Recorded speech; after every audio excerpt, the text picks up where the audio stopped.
we see it's a challenge faced by everyone, everywhere in the world. At the same time, with Africa's working age population expected to exceed 1 billion, demand for infrastructure such as ICTs and transportation networks will increase dramatically. In the face of severe infrastructure deficits, China has put forward high-quality Belt and Road cooperation, which African countries have enthusiastically embraced.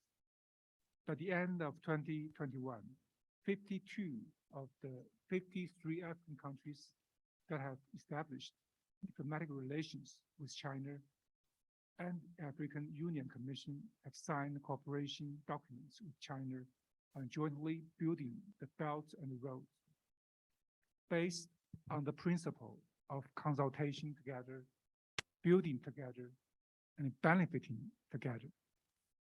At present, China is at a new stage of development of embarking on a new journey towards the second centenary goal of building a socialist country in an all-round way. We are fully implementing the new vision of innovative, coordinated, green, open, and shared development, and fostering a new development paradigm with domestic circulation as the mainstay and international circulations reinforcing each other. China has also integrated the new development philosophy into its Belt and Road cooperation with Africa and other continents. We focus on addressing the issues of driving force of development, unbalanced developments, harmony between human beings and nature, and the coordination of internal and external development. We are committed to sharing the fruits of development with our African brothers and our African sisters. Our infrastructure cooperation is featured by high quality and high efficiency. Since 2000, Chinese enterprises have helped African countries build and upgrade more than 10,000 kilometers of railways, nearly 100,000 kilometers of roads, nearly 1,000 bridges, 100 ports, 66,000 kilometers of power transmission lines, 120 million kilowatts of installed power capacity, 150,000 kilometers of communication backbone networks that provide services for nearly 700 million people on the continent. More than 80 large power facilities, 130 plus medical facilities, 45 gymnasiums, and 170 schools have been built. Since the FOCAC Dakar conference last year, China and Africa have continued to push forward cooperation in infrastructure and have completed a large number of major projects, such as the Fandionia Bridge in Senegal, the Nairobi Expressway in Kenya, the Karibi-Lualabi Highway in Cameroon, and the 10th of Ramadan LRT in Egypt. This has contributed to the industrialization process in Africa. As I discussed with one of the friends in South Africa, we talk about the fourth generation of industrialization. And she said pointedly to me, the most important thing at the moment in Africa is industrialization. So we are going through this industrialization process, and we are doing that. China and Africa are doing that together. Our infrastructure cooperation projects are devoted to be green and environmentally friendly. Following the philosophy of green, low carbon, circular, and sustainable development, China and Africa have actively expanded cooperation on environmental protection, climate change, and green development in infrastructure cooperation. The China-aided Garissa Solar Power Station in Kenya generates more than 76 million kilowatt hours of electricity annually.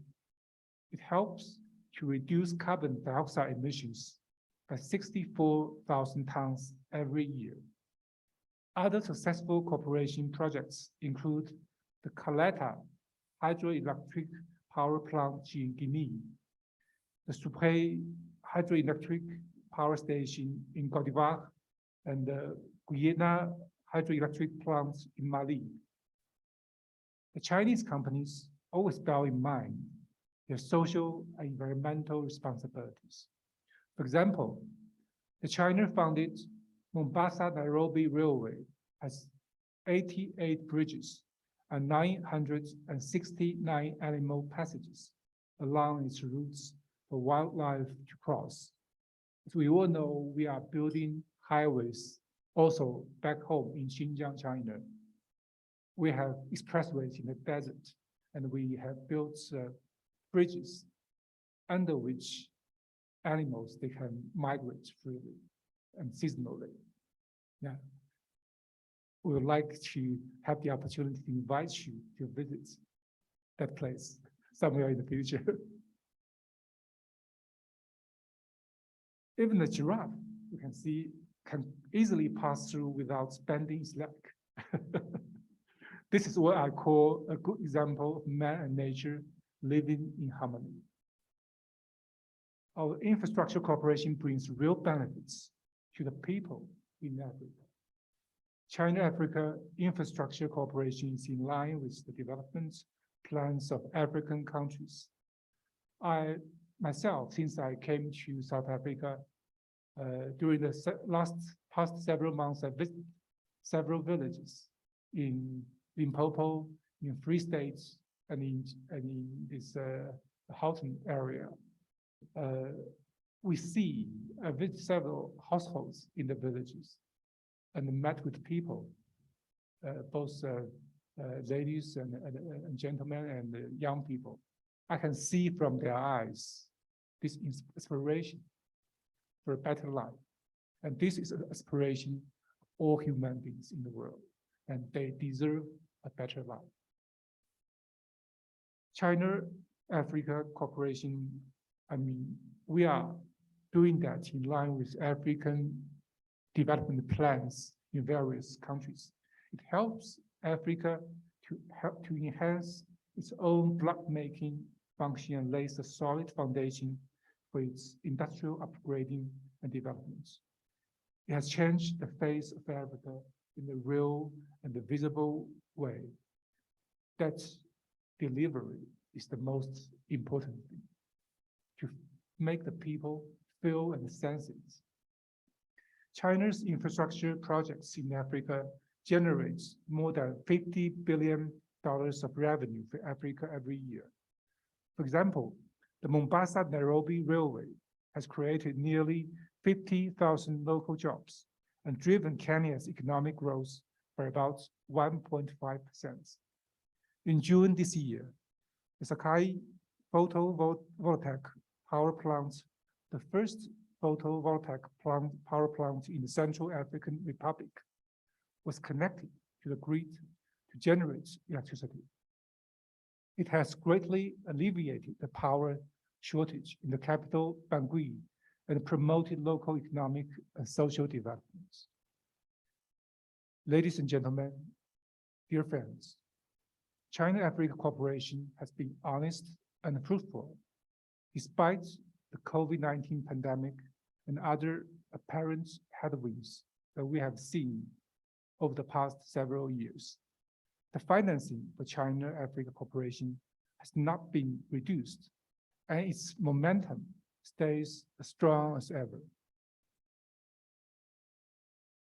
As China and Africa strengthens their relationship toward higher quality, broader scope, and deeper level, there also comes concocted notions and false accusations of debt trap, strategic asset plunging, and neo-colonialism in an attempt to drive a wedge between China and Africa and force Africa to take sides.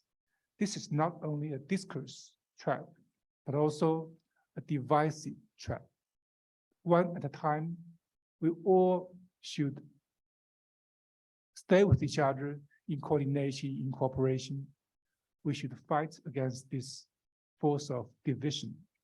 And this force of division, they will gain no support and will end up nowhere. China is a provider of development opportunities, not a debt trap maker. According to the World Bank, of the $96 billion external debt of 49 African governments with data, about 3/4 is owed to multilateral institutions and non-Chinese private creditors. The average interest rates on loans from Western private lenders is almost twice that of Chinese lenders. Meanwhile, China has fully implemented the G20 debt service suspension initiative, announced to forgive 28 interest-free loans from 17 African countries by the end of 2021. By sensationalizing the so-called China's debt trap in disregard of facts, they are in essence trying to drive a wedge between China and Africa, undermine China-Africa cooperation, and disrupt the most urgently need Africa's development. China is a builder for a better Africa and a better world, not a predator of Africa's resources.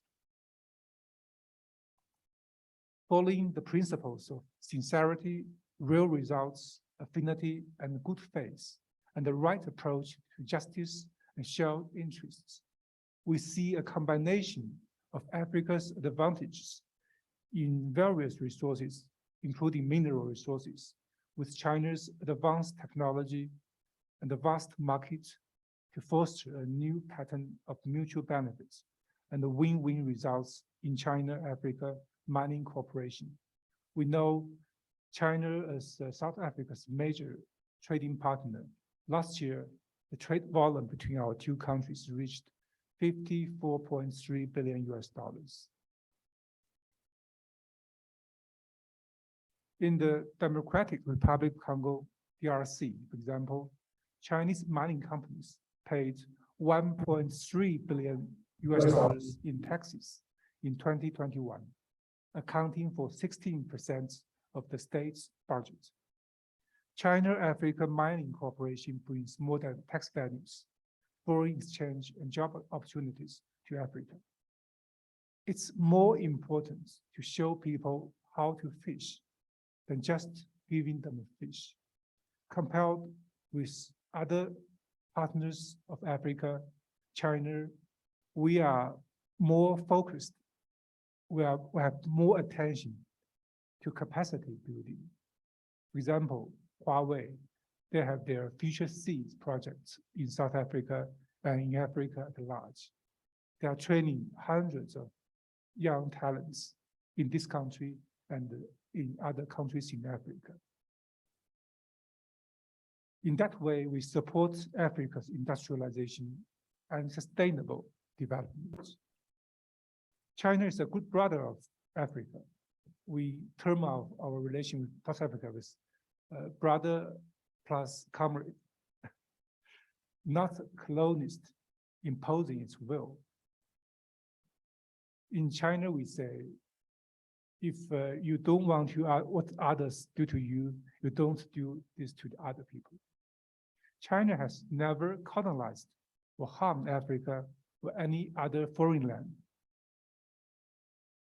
Instead, we have always respected the development paths chosen by African people according to their own national conditions and to the will of their own people. China has never exported its ideology to Africa. We don't force our ideology, our way of thinking on other people. Interfered in their internal affairs or sought to change systems of other countries. What China offers to African countries is material support, moral encouragement, and economic win-win cooperation. We welcome other international partners in the common endeavor in the fights against poverty and underdevelopment on this continent, instead of fights against each other at the cost of Africa. And I'm fully confident that African countries have all the wisdom to work for its own interest on this continent, in their own countries. Ladies and gentlemen, China and Africa have long been closely linked by common historical experiences. In the past, it was the fight against colonialism, against apartheid, for the national liberation. Now we face the common development tasks and common interests.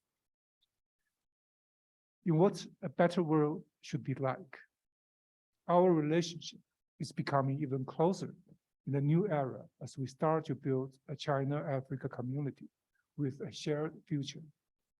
As the former President Nelson Mandela, he used to say, after climbing a great hill, one only finds that there are many more hills to climb. In China, we had the same connotation, the same say. So there's never a real top. There's never something you reach your destiny. If you reach your destiny, there are more destinies you have to go to. And I used to say the friendship and the cooperation between our two countries, China, South Africa, and between China and Africa, we know the Everest is the highest point on Earth. Our cooperation, our friendship can overtake Everest. There's no limit. China is a reliable partner into the future. I term that as 4 C's. Continuity. From the very beginning, since our relationship, we continued our mutual support, mutual respect. Consistency. We never change our policy towards Africa in terms of mutual respect, mutual cooperation, and mutual benefit. Convergence. Our interests, our destiny in this globalized world, in this global village, our interests converge with each other. Our aspirations converge with each other. And confidence. We have all confidence, full confidence in Africa, as well as we can see the vice versa. And these 4 C's are the key characteristics of our relationship. And we will work hand in hand with our African brothers and sisters to deepen infrastructure cooperation, scale new heights in China-Africa friendship, and jointly usher in an even brighter future for China-Africa cooperation. First, we will focus on public health and help Africa to help themselves to recover from the pandemic as soon as possible. As many African countries have yet to recover from the pandemic, it is imperative to improve the capacity of public health infrastructure, invest more in building medical facilities, including hospitals, clinics, and infectious disease control centers, so that the African people can get back on their feet and to normal work and life as soon as possible. Second, we will focus on green economy and support sustainable development in Africa. China is ready to work with Africa to pursue green, no-carbon, circular, and sustainable development, build sustainable infrastructure that meets the long-term goals of economic development, social progress, and environmental protection in the host countries, carry out clean energy projects, and promote high-quality China-Africa cooperation. And you know that China has the capacity to do that. We are doing that back home in China, in Qinghai province, in just around one city, we have the largest solar panel power station in China. Perhaps, I think perhaps in the world. It can provide power if fully put into use. It can provide power for perhaps one-fourth of the power usage in the country. So we have the capacity, and we will be very willing to bring that capacity here in Africa so that we can benefit from a better future endeavor. Second, we are focused on green economy and support sustainable development. Africa, and we will optimize the layout production capacity and speed up the industrialization process in Africa. We know industries where employment flourishes. If you have a factory, if you have an industrial park, you will employ a lot of people, local people. And this is what we have learned through our own experience, and also through our experience engaging with African countries. We have that in Ethiopia and other countries. We can see the flourishing economy and the booming employment in some of the countries in Africa. We will encourage Chinese enterprises to increase investments in Africa.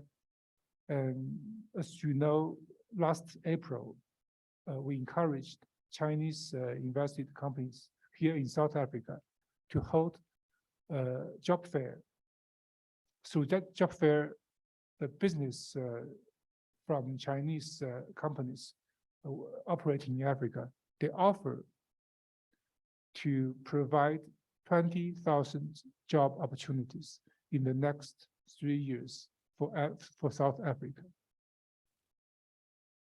It will include building industrial parks, special economic zones, regional development belts, and infrastructure. In that way, we think we can help Africa turn its resource advantages into development advantages through industrialization, so as to diversify its economy and realize independent development in a sustainable way. Fourthly, we will strengthen cooperation in scientific innovation to help Africa achieve leapfrog development. This is the time where leapfrog can happen, because we are in times of both industrialization and post-industrialization. With this ICT technology, with all the innovations that's taking place all around the world, in Africa, in China, we combine these processes together. It will lead to leapfrogging in our developments. The digital economy builds on the future of mankind is also the development direction that African countries attach great importance to. We all know with this credit card on this continent, very few people, very small proportion of people, they have credit cards. But now they have smartphones. With that, they can have e-pay. In China, I'm already not used to using cash, because everywhere you go, you have to swipe your cell phone. So I also see on this continent, in Kenya, in some other countries, they use smartphone to have these payments and do everything. So in China, if you go out, you don't have to carry anything but a smartphone.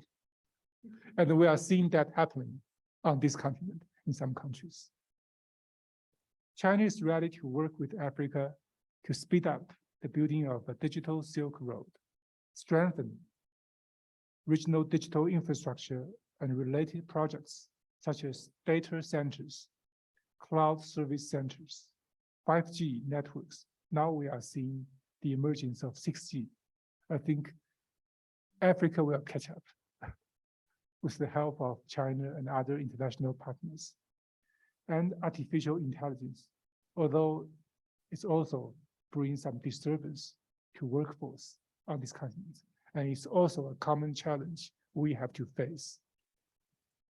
And we will support African countries in catching up with the fourth industrial revolution. Ladies and gentlemen, dear friends, my colleagues and I look forward to listening to the opinions and constructive suggestions regarding China-African infrastructure cooperation from experts and scholars at today's seminar.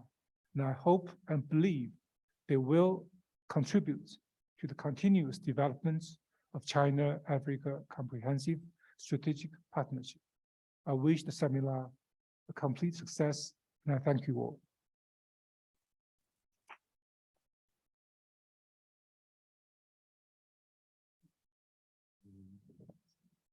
Thank you so much, Mr. Lee. I'll hand over to Elizabeth Sideropoulos, the Chief Executive of SADC. Good morning, everybody. Chargé d'Affaires of the Chinese Embassy here in South Africa, Li Jigang. You have covered a lot of ground, I think, in your opening remarks. So I will keep my opening remarks short and just pick up on some of the points. Colleagues and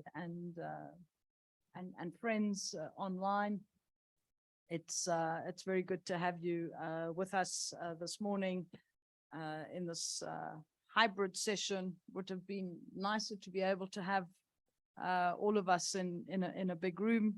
But certainly, I think over the last 2 years, we've learned that we can be together even if we don't fly thousands of miles to get there.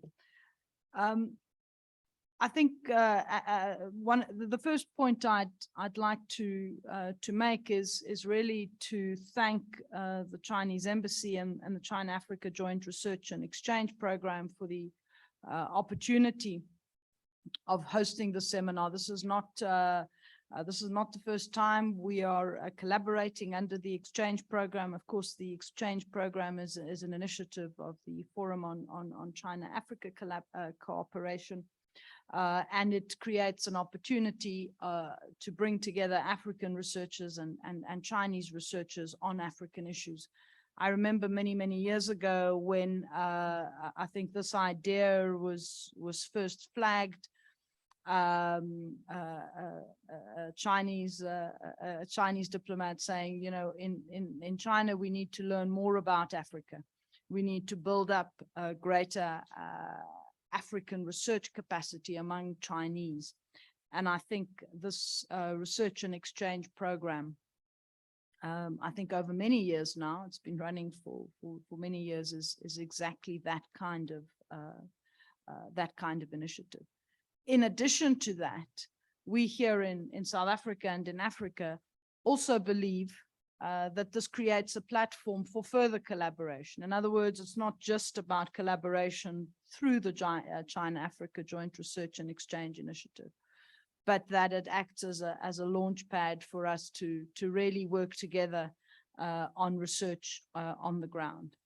And indeed, the work that is being presented during the course of today is the result of just such an endeavor, bringing together African researchers as well as researchers from China, and indeed researchers from Southeast Asia to collaborate on one probably of the most important challenges that the African continent faces, which is that of infrastructure. And I think Chargé d'Affaires Lee, you have really not only encapsulated the essence of the importance of it, but also given us some, I think, very important figures and statistics that simply that help to elucidate that point.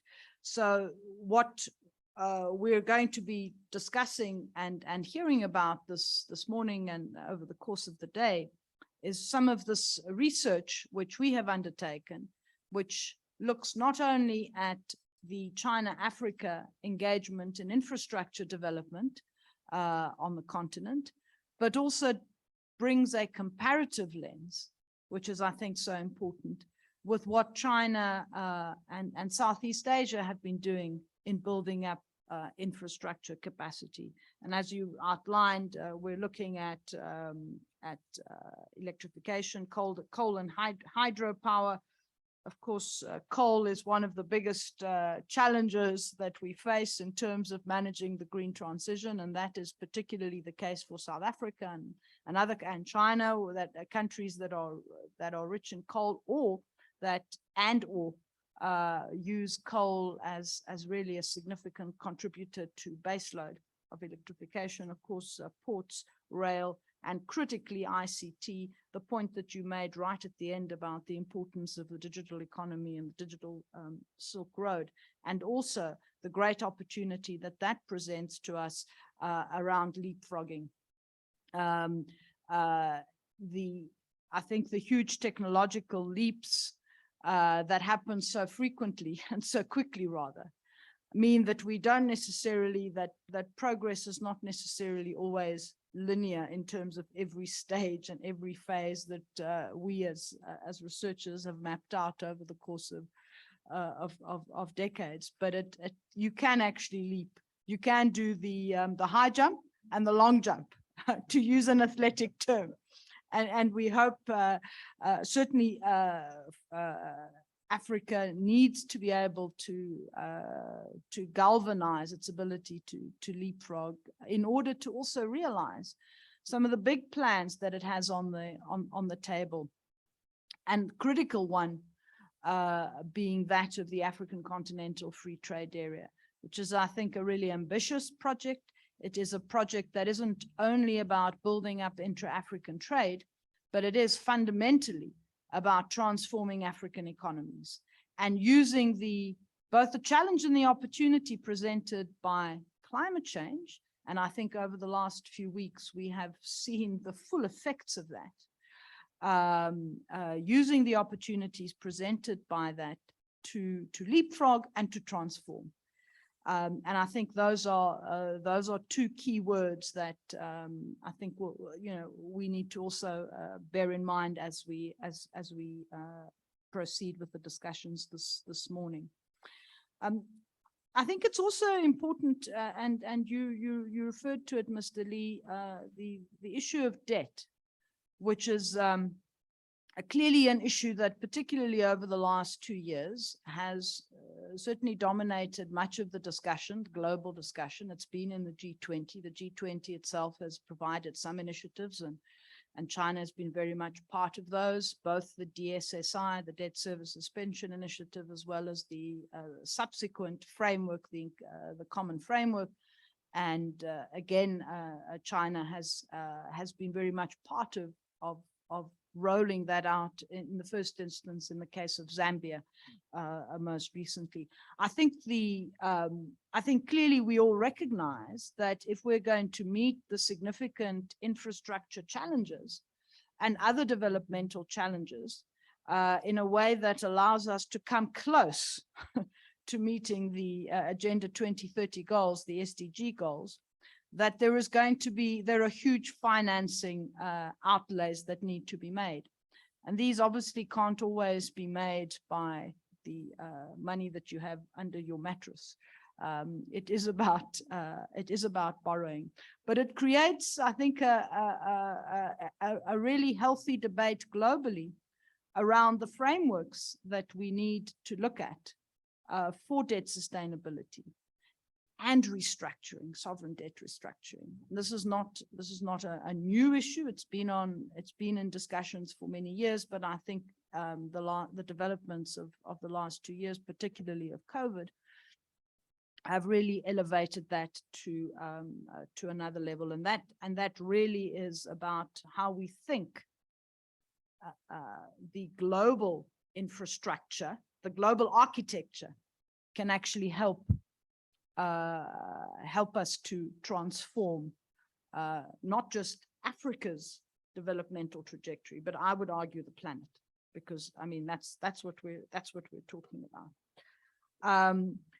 Maybe just a couple of other observations, which I think we will see during the course of this morning in our presentations, is I think, Chinese infrastructure certainly dominated the African landscape. It's been a very important contributor to one of the biggest deficits on the continent, partly because of our geography, which is about linking us all together.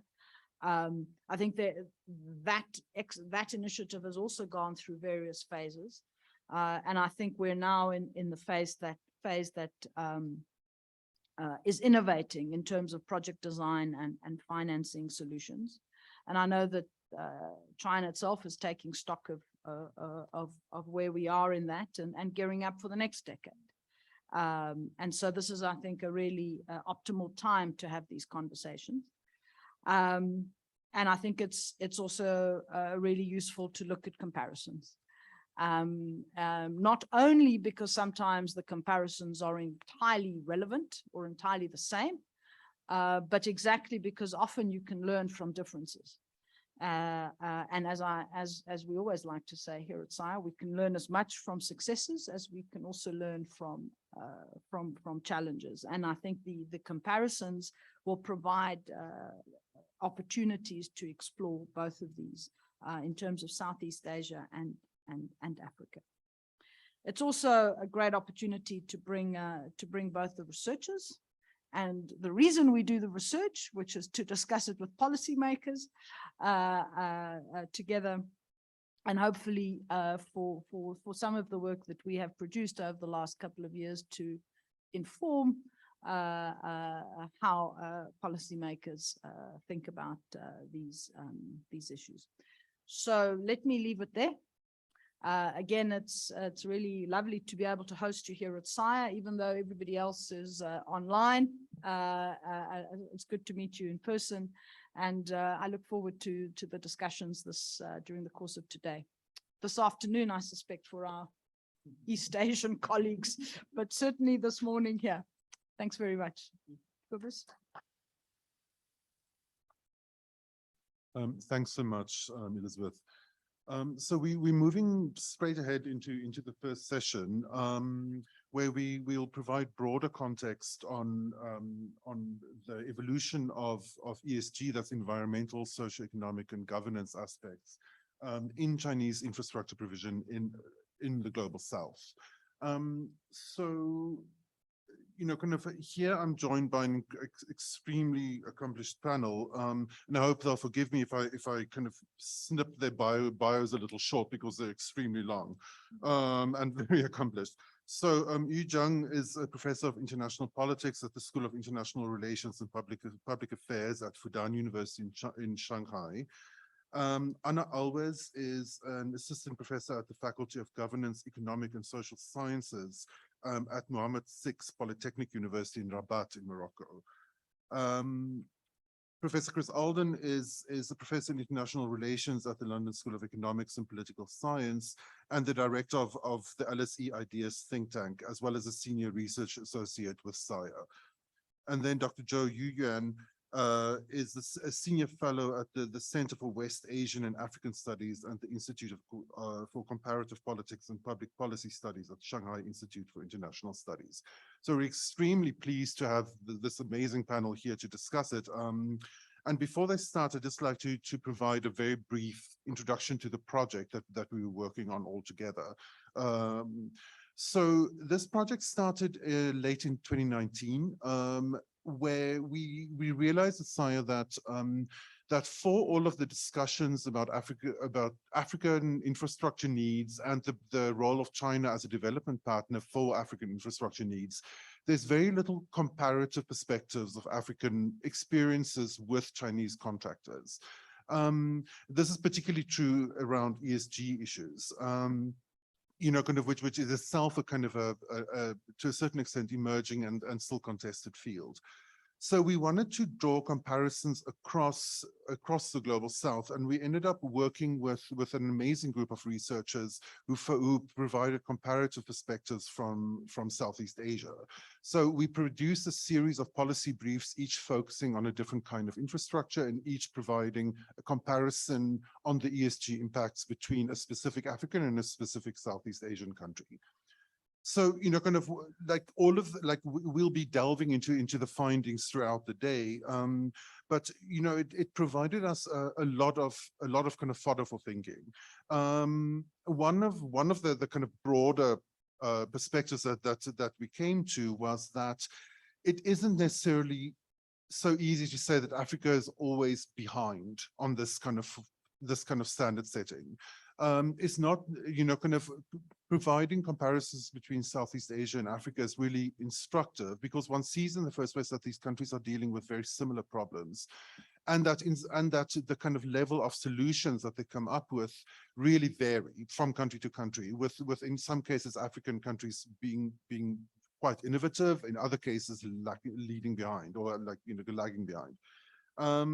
What we also realized, and I think this is, this points towards future work, and with this I'll also hand over to the panel, is that one of the things that one really delves into in this kind of work is the extreme complexity of the interactions between different local actors, including ministries, governments, national and local governments, local communities, NGOs and civil society, and Chinese contractors, and the kind of assumptions of the levels of control, or kind of the level of responsibility for successes and failures that land on Chinese contractors in the international discourse around infrastructure provision needs a lot more attention and a lot more unpacking. The complexity of the interactions between local and transnational actors in both in Southeast Asia and in Africa really kind of demand further comparative work.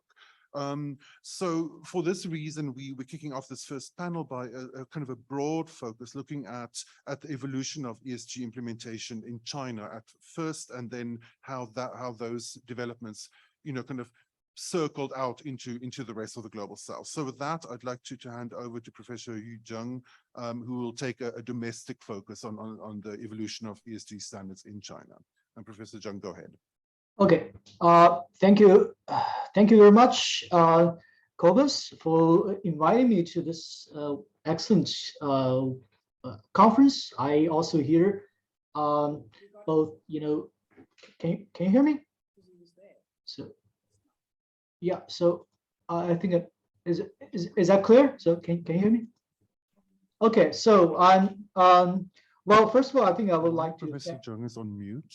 We're seeing him on video, but not audio. Mute. So I think, can you hear me? No. I actually online can hear you.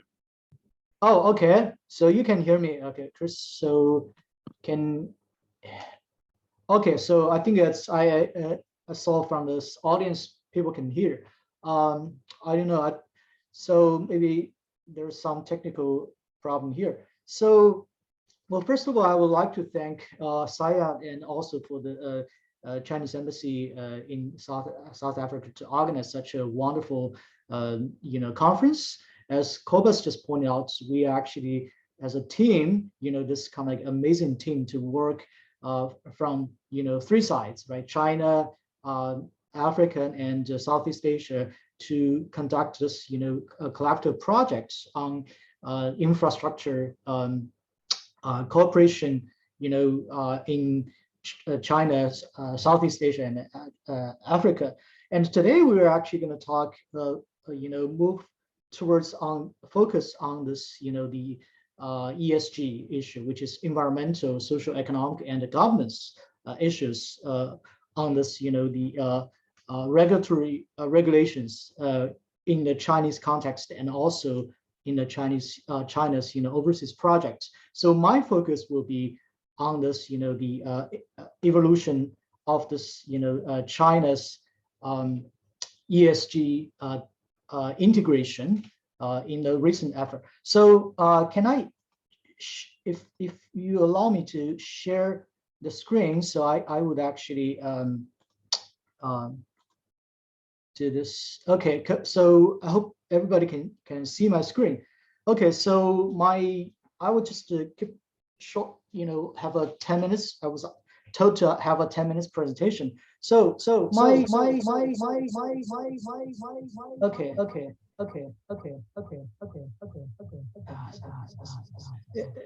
So can you hear me?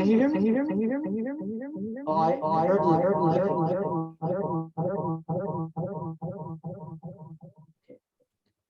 So how about now?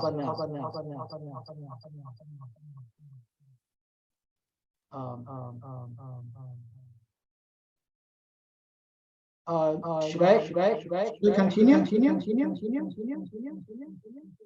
Sorry.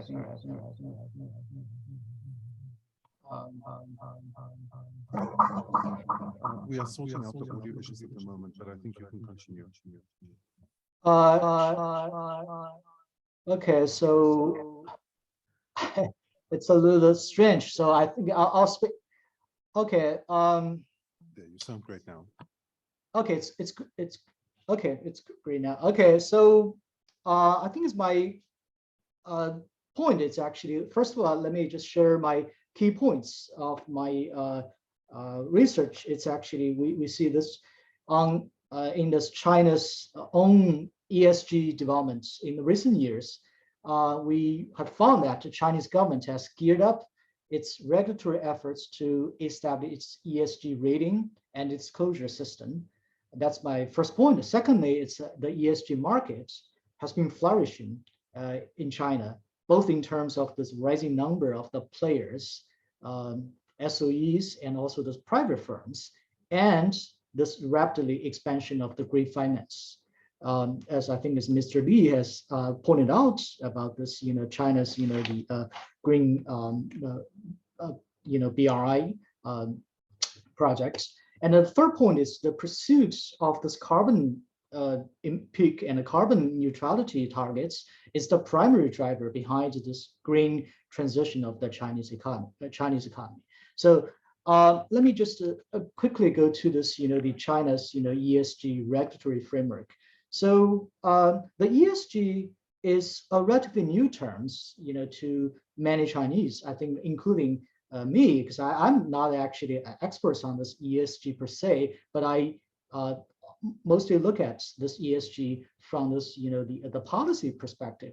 So if I think it's the fundamental framework for this China's ESG regulatory framework was set up in 2016, which was with the release of the guidelines for China's green finance system, and which was jointly issued by 7 government departments. So these 7 government departments are the key agencies that was in charge of the, this ESG regulations. That includes the People's Bank of China, which is the China Central Bank, or China's Ministry of Finance, National Development and the Reform Commission, and the Ministry of the Environmental Protection, and the China Bank Regulatory Commission, Security Regulatory Commission, and the Insurance Regulatory Commission. So the 7 government agencies are the key,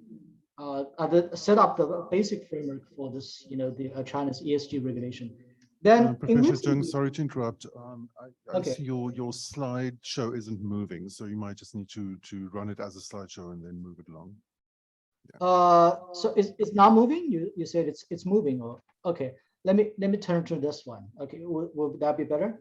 There, that looks better. Thanks. Okay. So then we see this after the 2016 guidelines. So the recent efforts was driven by China's, the goal of the setting up this, carbon emission goals, which was announced by President Xi in 2020. So, and this newly created Ministry of the Ecology and Environment takes the central role in regulating this carbon emissions and the sustainable development after, this, the targets of the carbon targeting the carbon peak and the carbon neutrality was set in 2020. So the Ministry of the Ecology and Environment has become take the central role. So it has become the priority of the China's development agenda. And another important government agency is the State Asset Supervision and Administration Commission, CSAC, which is also was the of the oversighting agencies for this China's SOEs. So the aims to design the ESG rating system for China's SOEs, particularly the central SOEs, and to fully cover the SOG ESG disclosure of the listed company controlled by the central SOEs by 2023, which means I think it's next year. So those are the key regulatory agencies of the China's ESG regulations. So move on from these regulations, we see this, China's ESG integration consists of the 4 components. First is the ESG disclosure. Second is the ESG rating system. Third is the ESG finance. And the fourth is the ESG in China's development cooperation. So let's first talk about ESG disclosure. So the ESG disclosure in China is structured by this mandatory disclosure requirements on this pollutants and the voluntary ESG disclosure by this listed company through their annual reports. So we can see from this chart that if I'm made to actually show this on this on the screen, that this reports issued by this company in the last 10 years has increased dramatically. In 2021, more than 1,000 companies has disclosed their ESG performance through their CSR reports. Those are more than a quarter of this listed company in China. So that actually is showing that there's a big progress have been made on these Chinese companies to disclose their ESG performance. And the second part of this, the ESG integration is this building up the China's ESG rating system. So which is still in a progress. So CSAC, the governing party of the China's SOEs, they emphasize that there are 3 principles for this this emerging Chinese ESG rating system. So the first one is to promote this quality development with the carbon emissions and the rural revitalization targets as the core for this ESG to evaluate the ESG performance. Secondly, the Chinese ESG rating system should be compatible with the international standards and to try to facilitate the mutual recognition. And thirdly, so it's not a one-size-fits-all approach. So we should recognize there is a differences among those different, companies, countries with or regions with a different, development, problems. So there should be various of the, rating system for them. And the third part of the ESG is integration is the ESG finance. We see that the sustainable investments and the finance are one of the most important growth drivers in the last couple of years. China has become the largest green credit market and the second largest green bond market after the United States. So last year, its outstanding green loans reached to 16 trillion RMB. So which actually was a big jump from this previous years, almost, it's almost 30%, more than 30% from 2020. So then there are more than 100 ESG funds that's undertaking the sustainable investments has been established in China by 2021. So we see that all this, growth of the ESG finance, ESG investments has happened in the last few years, especially after this, the announcement of this, the dual carbon targets. So And the fourth components of this ESG integration is the China's ESG in this development cooperation, which is related to the Chinese investments in global South, including Africa. So through those two, this green BRI frameworks, that includes this, the three parts: this BRI International Green Development Coalition, the BRI Green Development Institute, and the BRI Environmental Big Data Platform. So those are the main frameworks for China's green BRI programs. And we also see that in terms of like the development finance investments has also been increasingly emphasized on this environmental sustainability, which is the key, the most important part of this ESG in China. So we saw that the statistics shows that investment in this renewable energy in those BRI countries has surpassed those in those fossil energy. So China has been really put the emphasis on the renewable energy and also on this the project which actually could help to reduce those carbon emissions.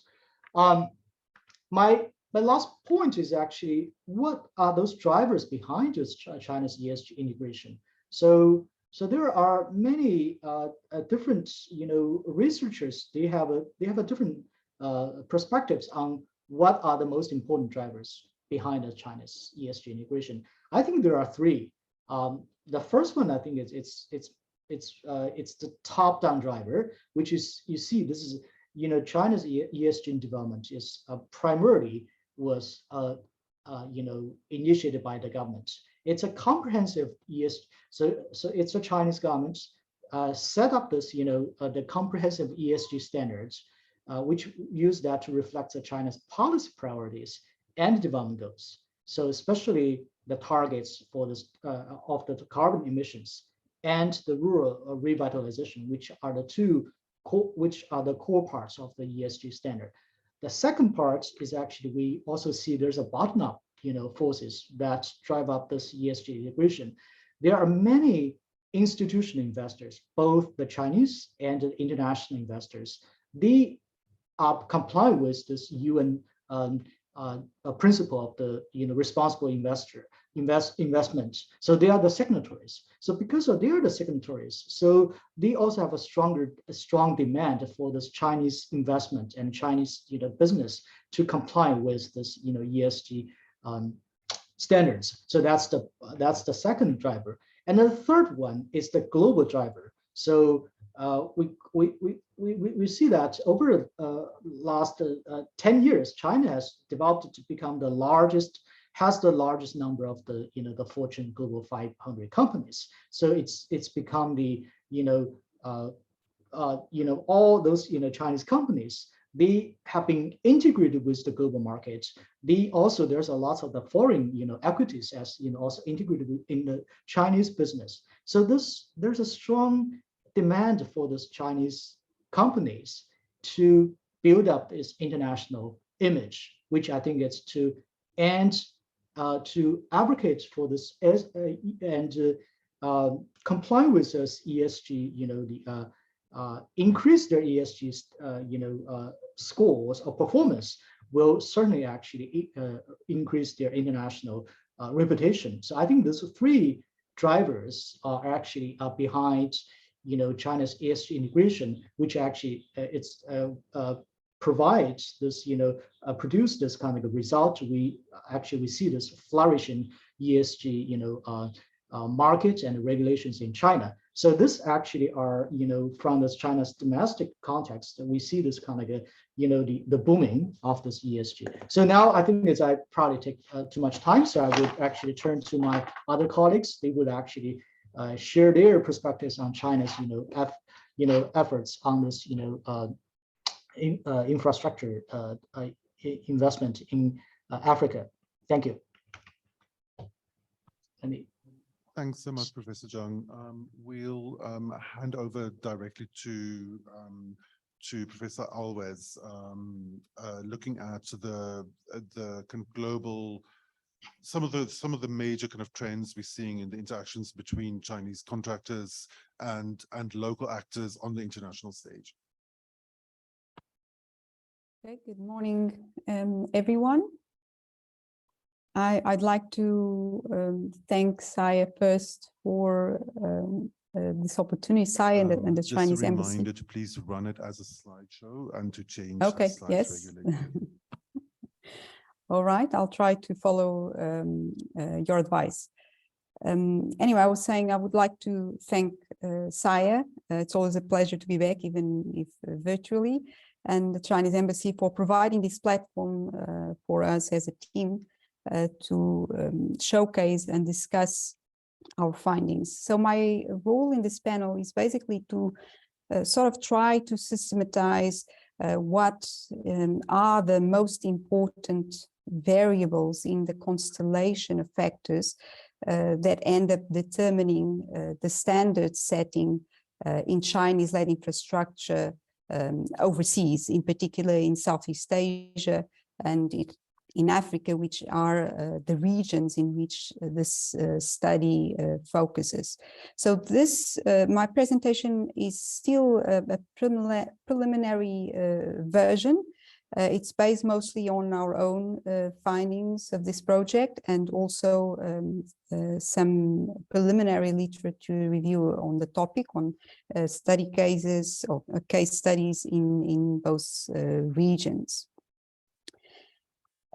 Just to give you a brief context of the broad picture in Southeast Asia and Africa with regards to infrastructure. So despite the many cultural and geographic differences, they are in fact in sort of the same situation when it comes to infrastructures, so very fast rates of industrialization, but lacking the funding to construct the needed infrastructure to support that growth.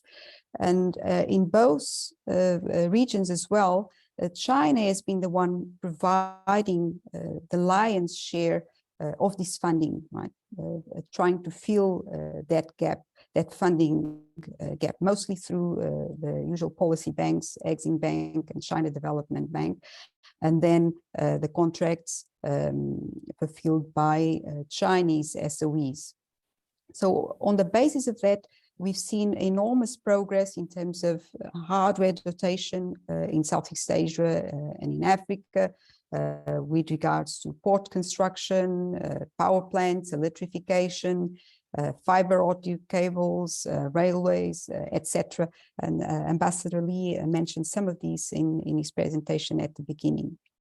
And also something that was relayed through his presentation, well, I would like to make a note here that many of these projects that China is developing in both regions are actually part of pre-existing national plans or even cross-regional development plans, such as particularly in case of transportation infrastructure, railways, to be more specific.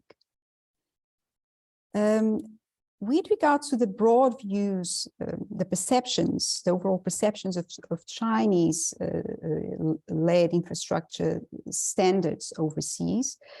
So the perceptions, at least in the literature, tend to mostly focus on the less positive aspects, even though it's well recognized that as my colleague you mentioned earlier, the standards have raised substantially inside China on the back of new regulations and that are becoming more stricter and more widely enforced domestically.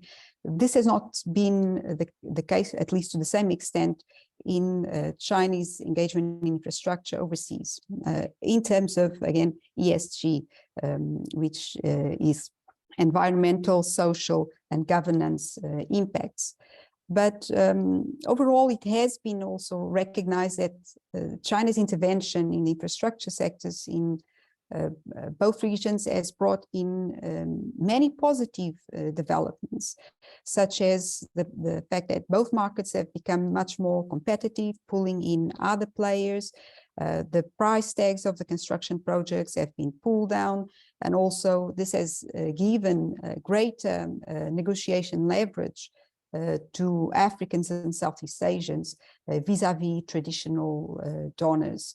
And when I talk about traditional donors, obviously the multilateral institutions such as World Bank, but also aid agencies in Europe, in the US, but also in Korea and Japan, which are, tend to be more prominent in Southeast Asia, for instance, or the Asia Development Bank, which is led by Japan. And also the fact that China engaging to such extent in infrastructure construction in these regions had brought to life projects that had been neglected by traditional donors, right? Were for many years, in some cases decades, have been unwilling to fund certain infrastructure, particularly cross-border railways, owing to the low expected returns. In addition to that, Chinese infrastructure construction has promoted the creation of thousands of jobs across both regions, skills transfers in many different areas, from construction workers to ICT, as was already mentioned here today, and also has revitalized significantly national and cross-regional transportation routes, not only railways, but also highways, and has also provided vital infrastructure such as sanitation, irrigation, schools, hospitals, etc. So in fact, there are a lot of and significant impacts brought up by Chinese infrastructure on both regions that are widely acknowledged in the literature. But in terms of ESG, the literature tends to emphasize mostly the lower standards of Chinese infrastructure, and particularly when compared to the standards of ESG that are seen or that are accomplished by infrastructure projects carried out by traditional donors, or even comparing to the standards domestically in China.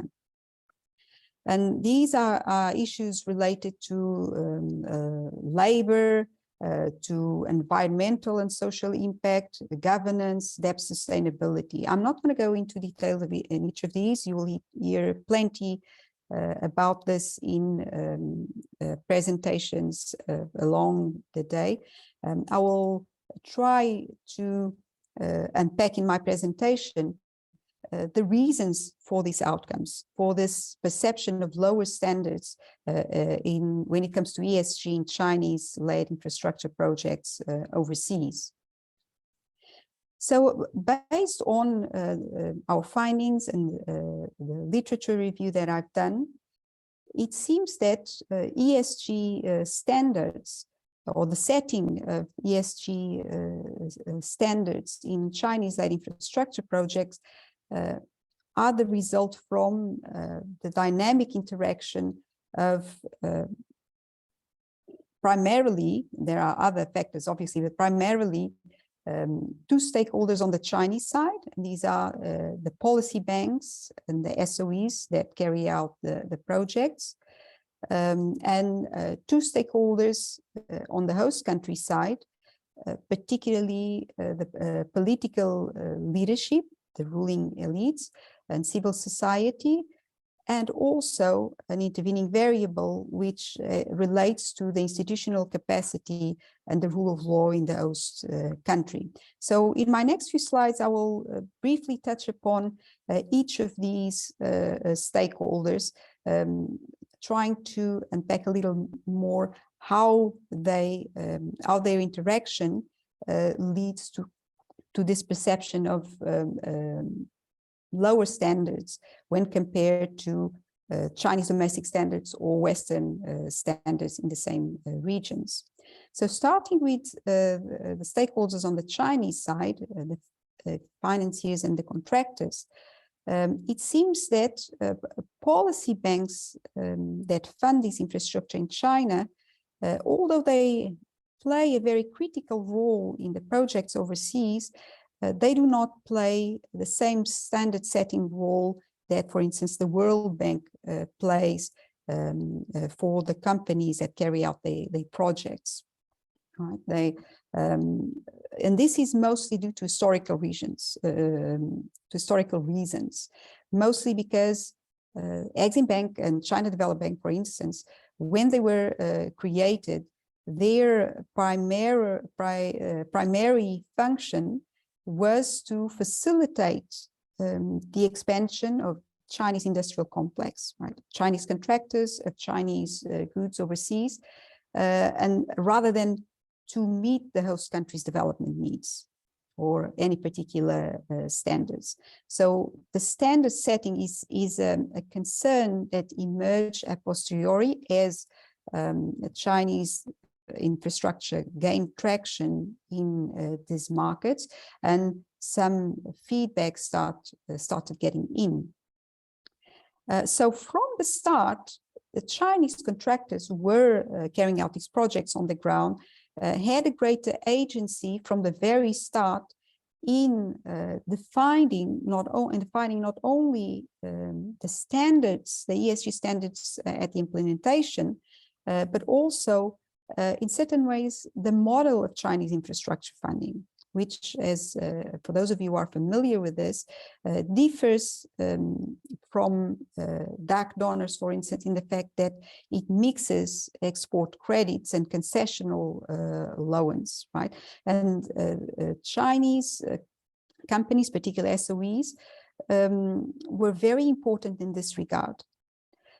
They have played, and this is because they play a very key role in the whole process of borrowing. They are the ones that start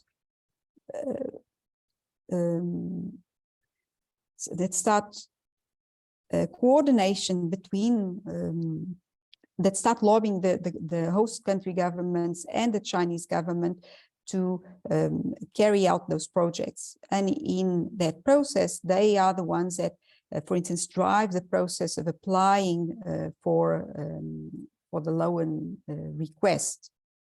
So for that reasons, they are also quite critical. Their actions are also quite critical in defining also the model of development financing that has become quite typical of Chinese-led infrastructure funding.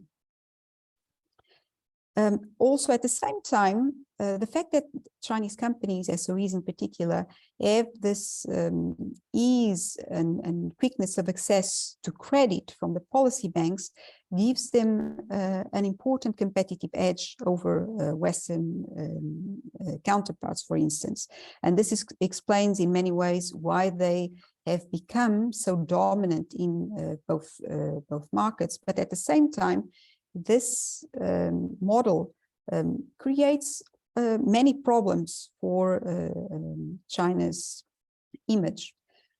The fact that this means that the fact that Chinese infrastructure lending is to a large extent pulled by the interests of the contractors, and those interests are related to expand their market share or increase their profits, rather than considerations around project viability. This means that Chinese policy banks are more likely to fund risky projects than, for instance, Western counterparts, right? And because some of these projects turn out to be not so commercially viable, this in the long term may have a negative impact not only on the balance sheets of the policy banks, but also affects negatively Beijing's reputation. And hence, this is something that also we've seen already over the past few years with the rise of that narrative or the debt trap diplomacy. So owing to the key role that they play in the process of borrowing, Chinese contractors end up being exempt from rigorous tendering processes in the host countries, right? And this also contributes to increased perception of corruption and collusion with political elites in both regions.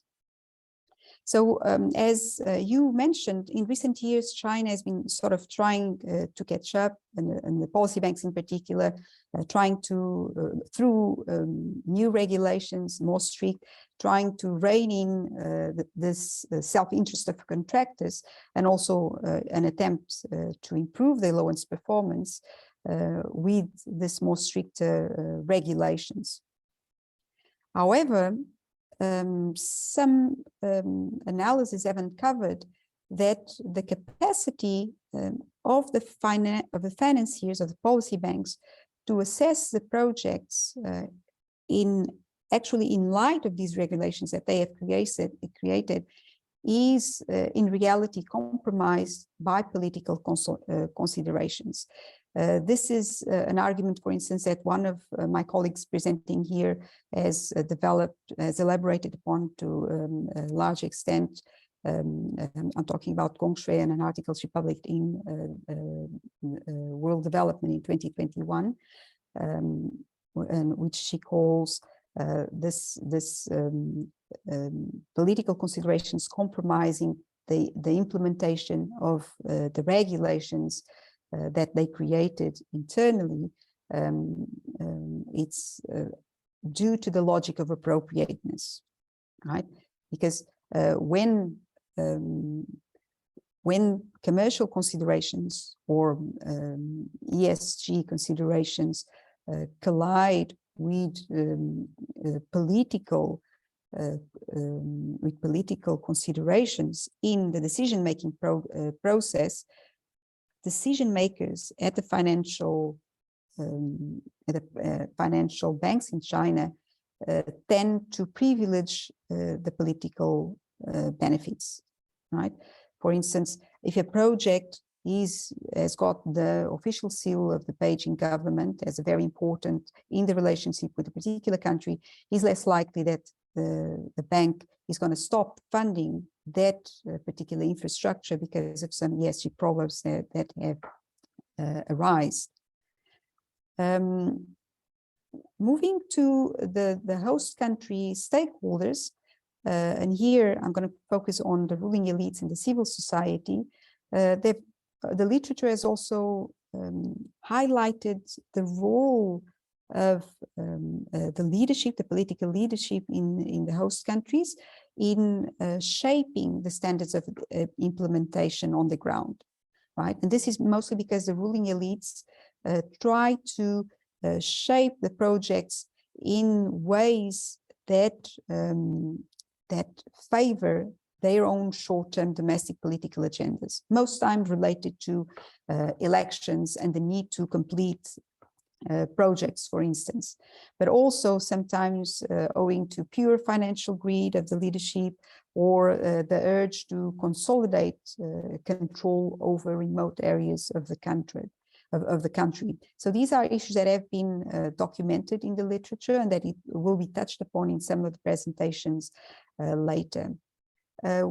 With regards to social stakeholders, they don't seem to have much of a say when it comes to drafting the overarching agreements or the project planning. They are not consulted. From the Chinese side, this has to do mostly with the non-interference principle, but it doesn't mean that they don't have an actual impact on when it comes to setting the standards in ESG. They do, in some projects, this has been, they have been able to shift the direction of projects mostly through contestation processes, right? In many cases, these contestation processes were related to labor issues, to resettlement and compensation, or even corruption matters, right? And in some cases, they have shaped the project in different directions. And Ambassador Leo here mentioned those passageways in Kenya in the SGR. That's one way in which civil society has weight has been felt in this standard setting, but also in some cases, the intervention of civil society or the pressure has led to long delays and even cancellation of projects. So overall, when it comes to domestic environment, it seems that the ruling elites in most cases, or in many cases, tend to sort of push down the standards, while civil society interventions are more likely to bring them up. Hence, countries that have strong civil activism are thus more likely to experience higher standards of Chinese-led infrastructure, but also more likely to experience delays and cancellations of projects. And I'm almost reaching the end of my presentation. Just a brief note on the dynamic interaction between contractors and host countries in ruling elites. And this is very important because it's one of the points that that tends to be emphasized in the majority of the case studies that have surfaced in recent years, is that the interaction between these two stakeholders seems to be key in determining the standards of Chinese-led infrastructure overseas. Unfortunately, more often than not, this relationship has been tainted in Southeast Asia and in Africa by the lack of transparency of loan agreements, by irregularities in project contracting, both in bidding and in procurement.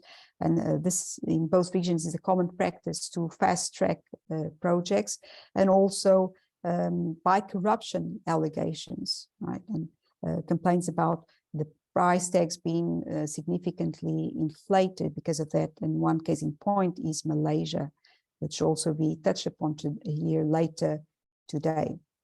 So this is my final slide, and it's about the one variable that I mentioned in the beginning, which is the host country institutional capacity.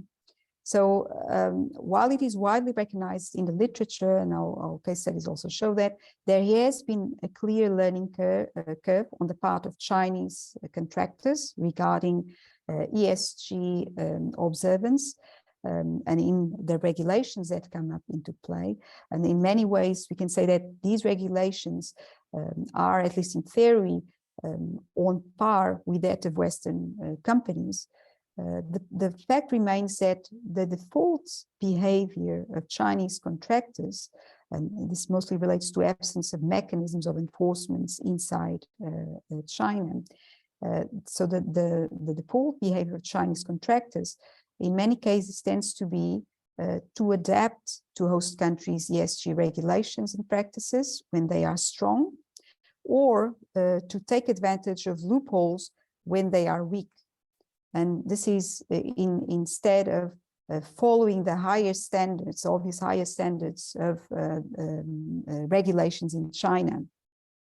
And what the implications of this is that states with stronger institutional capacity in rule of law are thus more likely to experience higher standards of Chinese-led infrastructure. So I'll have just a brief conclusion before I pass on to my colleague. So the contradictions within the Chinese system, combined with the difference in institutional capacity of the host countries, explain this variation that we found in Chinese-led infrastructure standards that is observed across host countries, and also explain the disconnect between China's official discourse at the very top and the outcomes in the ground in host countries. And I will leave it at that. Thank you very much for your time. Thank you so much, Professor Alves. This is fascinating. I'm handing over directly to Professor Chris Alden. Will reflect a little on how some of these dynamics are playing out, mostly in the African side. Great, thank you very much. Can you hear me, just to start with that? Can you hear me okay? Yes, I can hear you clearly. Thank you.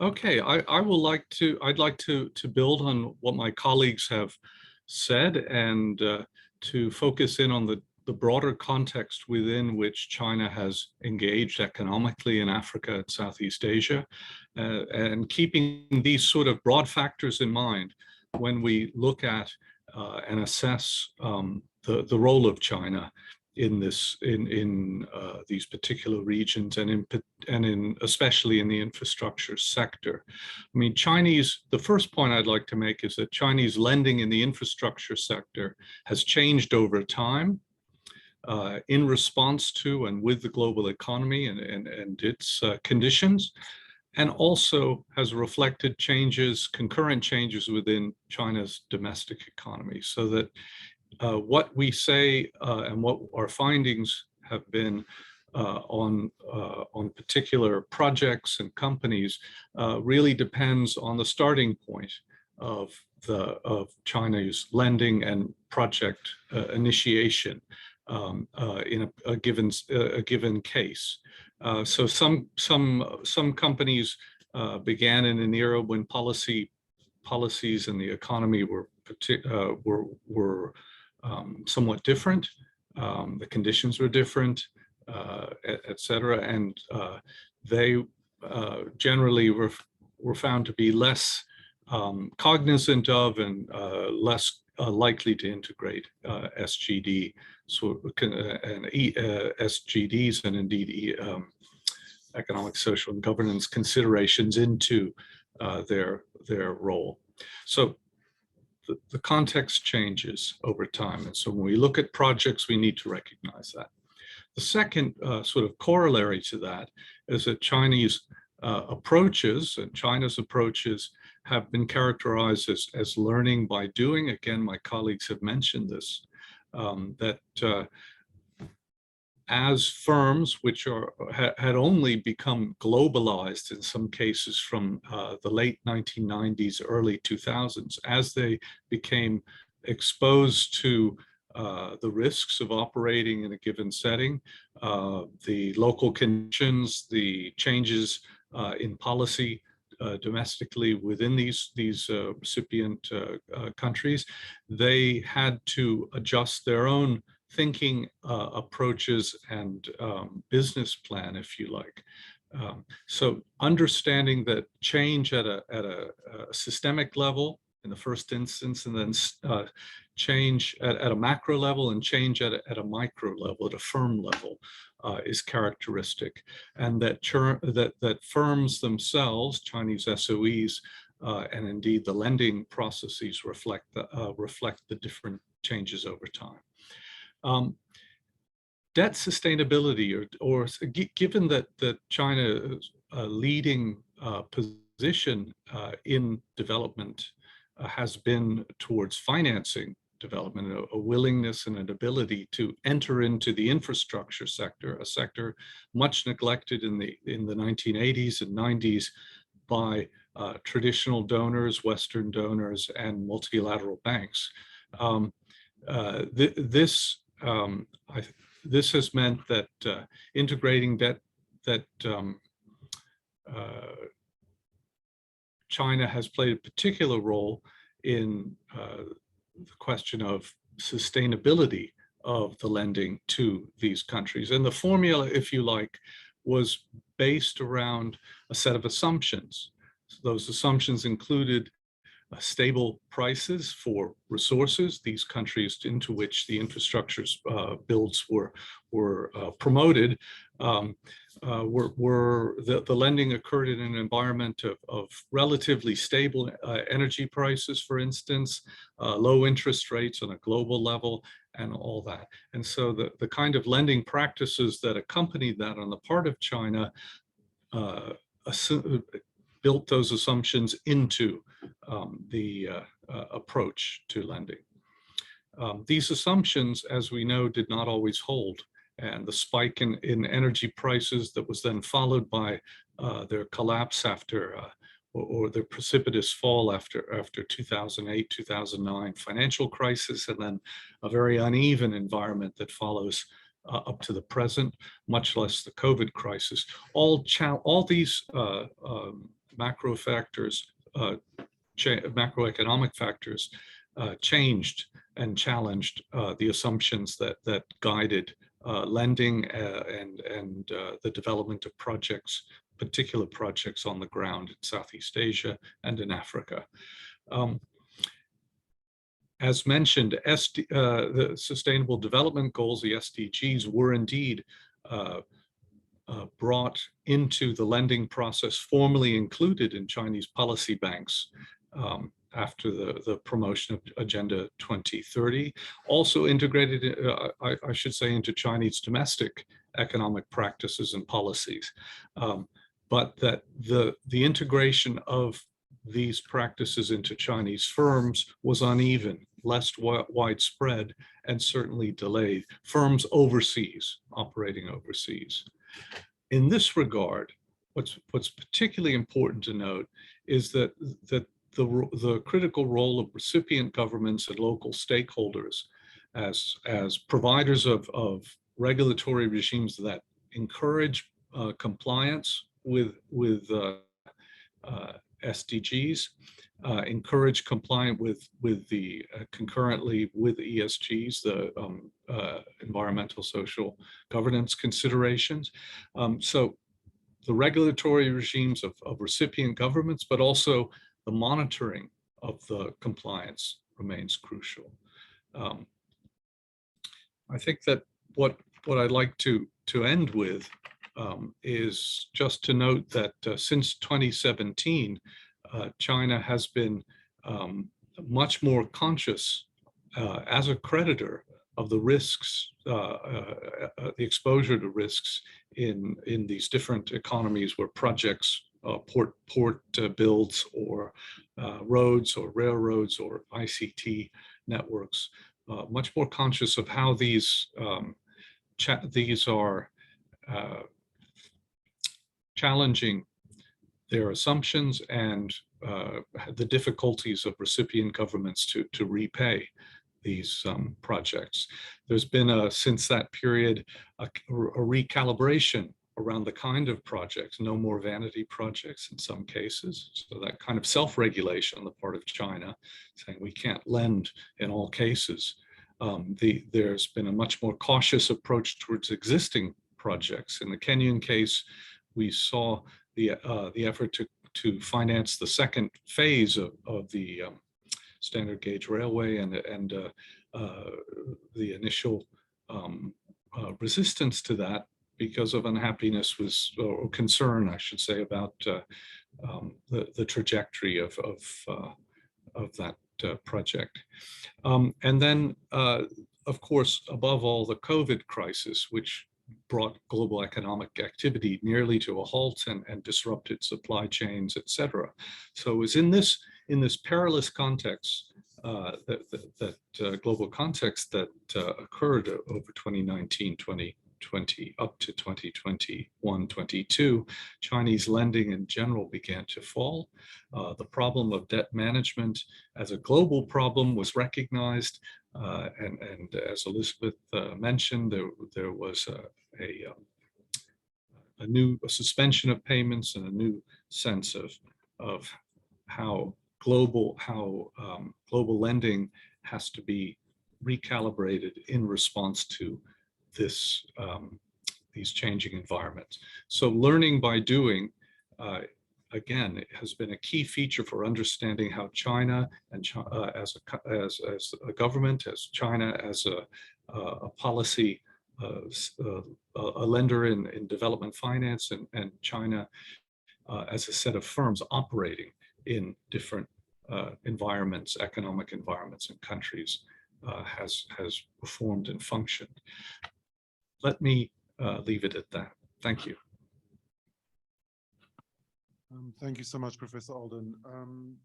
I'm handing over to Dr. Zhou Yuyuan, for final contribution, and then we'll have a brief response from SAIA's Professor Lauren Johnson, Dr. Lauren Johnson. Thank you. Okay, thank you, Cobus. Can you hear me? Yes, we can. Okay.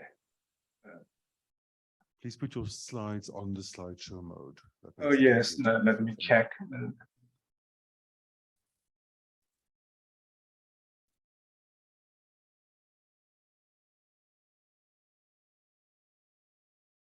Can you see my slide?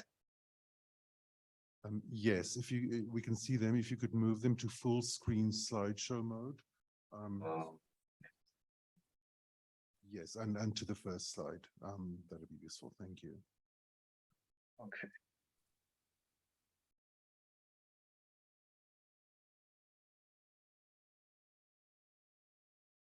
Okay.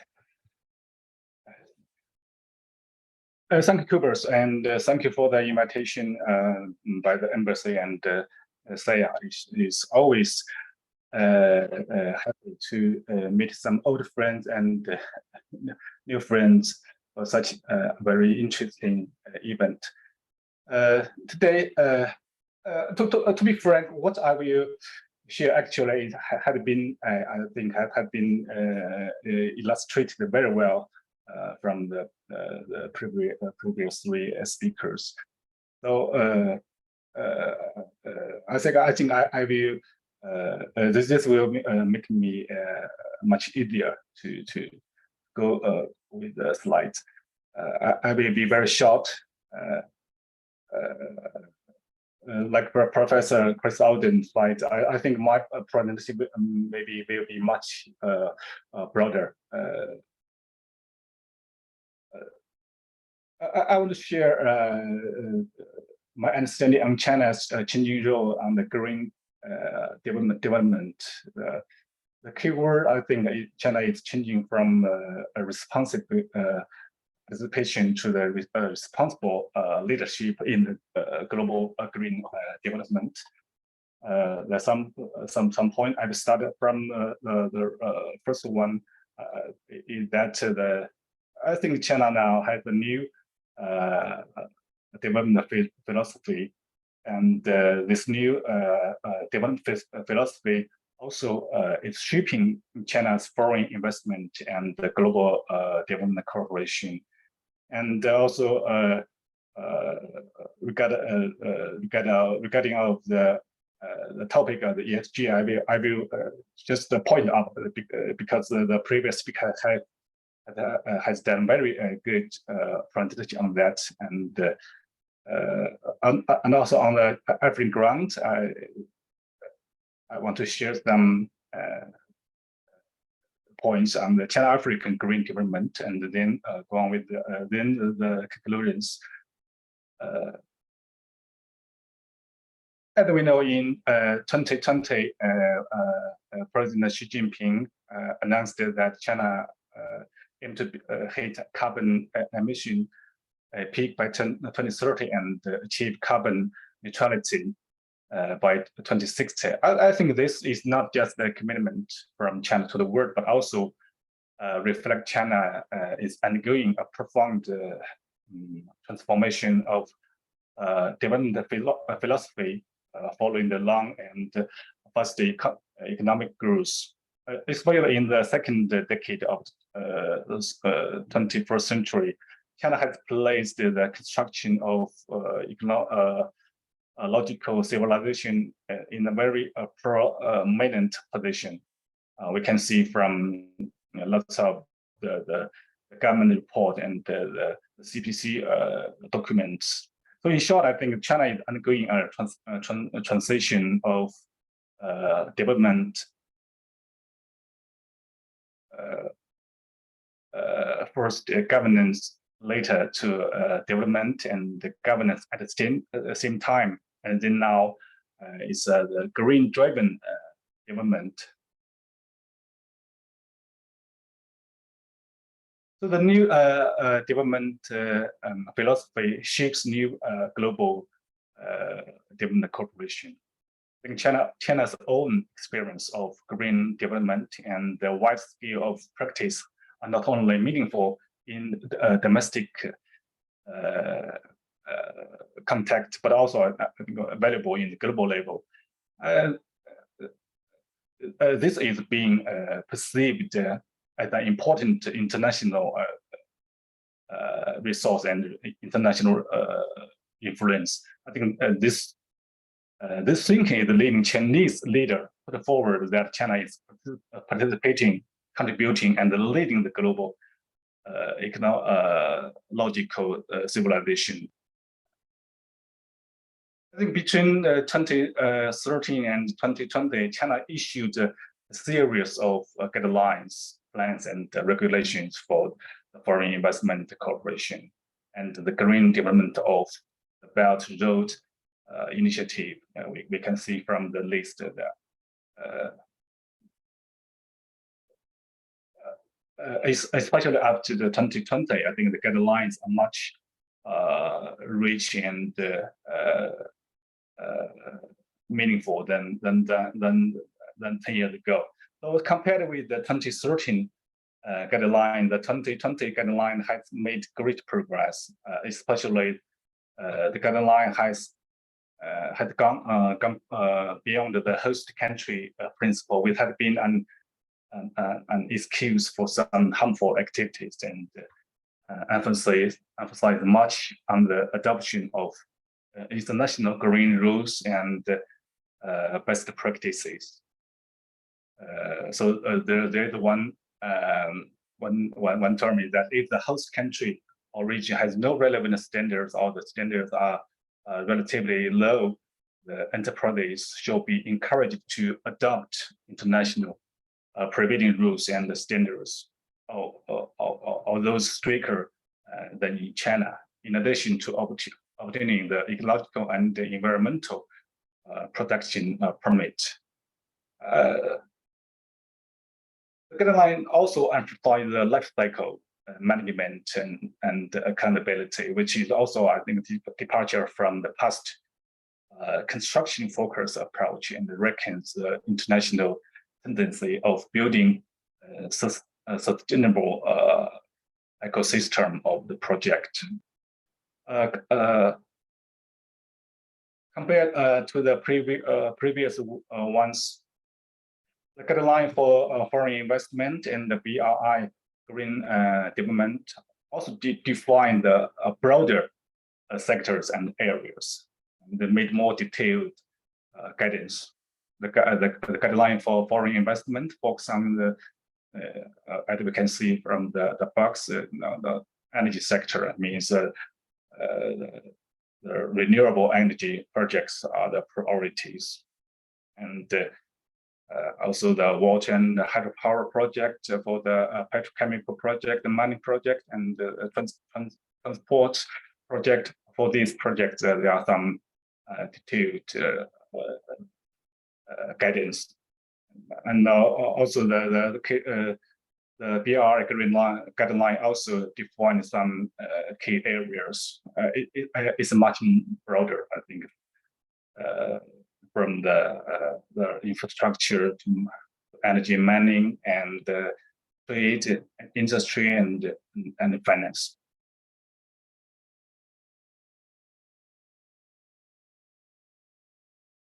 So regarding of the ESG, as we know, and also the previous speaker has told a lot, enterprises are the main bodies of Chinese foreign investment in the corporation, as well as the main actor in the practice of ESG. The enterprises, I think, are currently undergoing a transition from the traditional CSR, corporate social responsibility, to the ESG approaches. On one hand, compared with the key areas supported by Chinese financial institutions,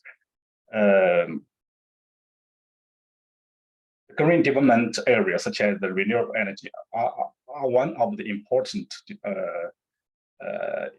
direction for Chinese enterprises to invest in. And we can see some data in 2020, China's investment in the renewable energy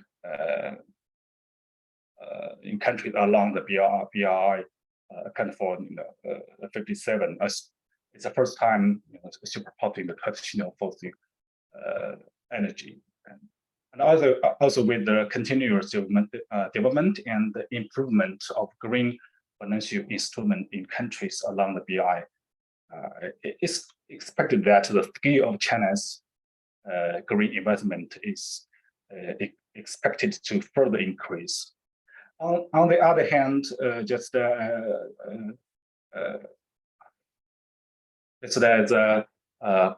Professor Zheng Yu has talked a lot about the Chinese ESG regulations. You know, there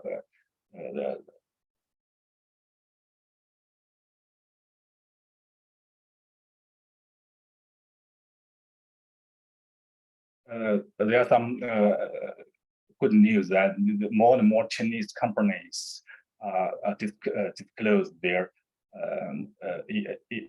ESG information and to improve their ESG performance.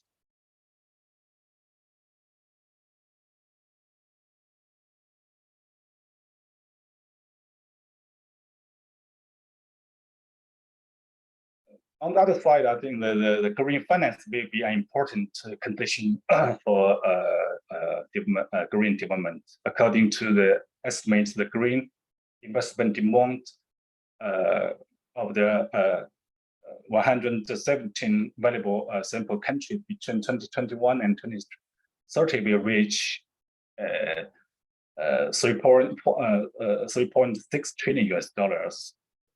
This gap represents an important need for the green financing. But on the other hand, I think this also gives the financial institutions greater leverage in gathering and regulating the corporate ESG behavior, just Anna has told the policy banks and the other overseas development financing can play a greater role in that. And regarding with this, I think in the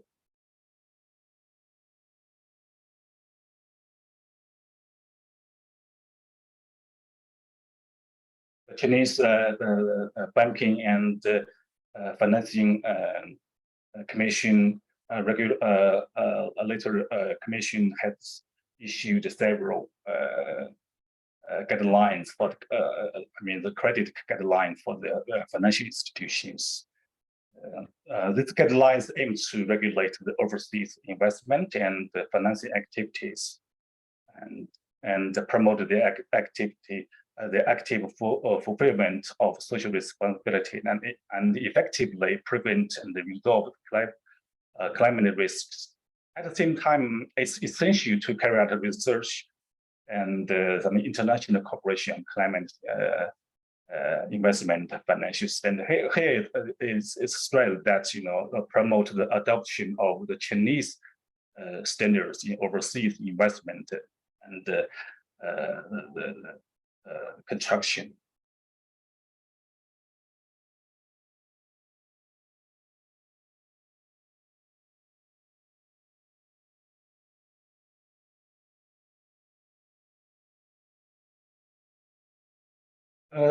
Regarding of the African context, as we all cited, Africa had been valuable for the Chinese enterprises to go global. I think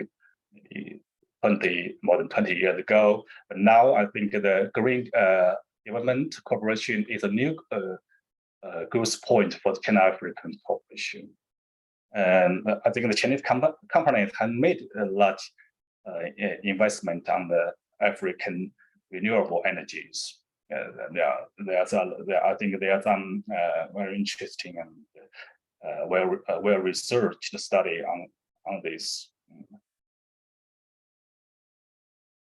Actually, China's, I think, at present, China's investment in the green development in Africa mainly focusing on the energy. I mean, the renewable energy sector, especially on the hydropower projects.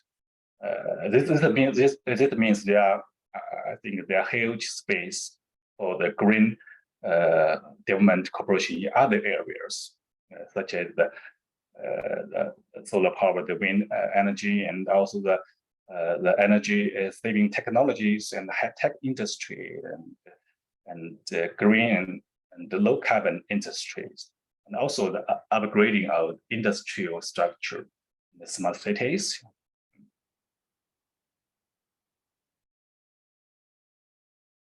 But this, I think this new opportunity demands the supply of finance. At present, there are some new signals that the Chinese financial institutions are strongly cooperating with the regional financial institutions, such as the African Development Bank, and also as well the financial institutions and the non-financial enterprises are collaborating to strengthen the environmental risk management, improve the level of climate and environmental information codes and exchange, and as well the carry out green and low carbon supply chain management. So based on this, I will conclude with some brief point.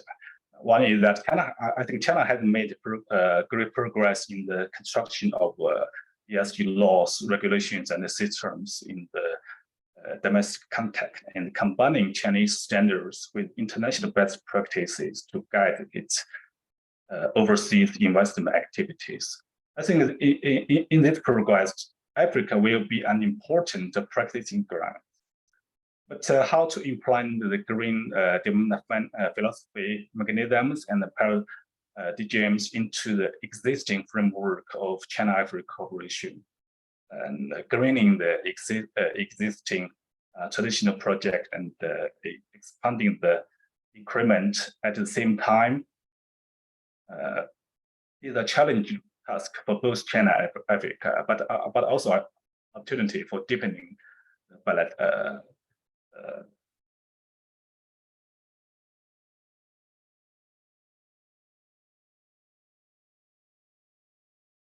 cooperation.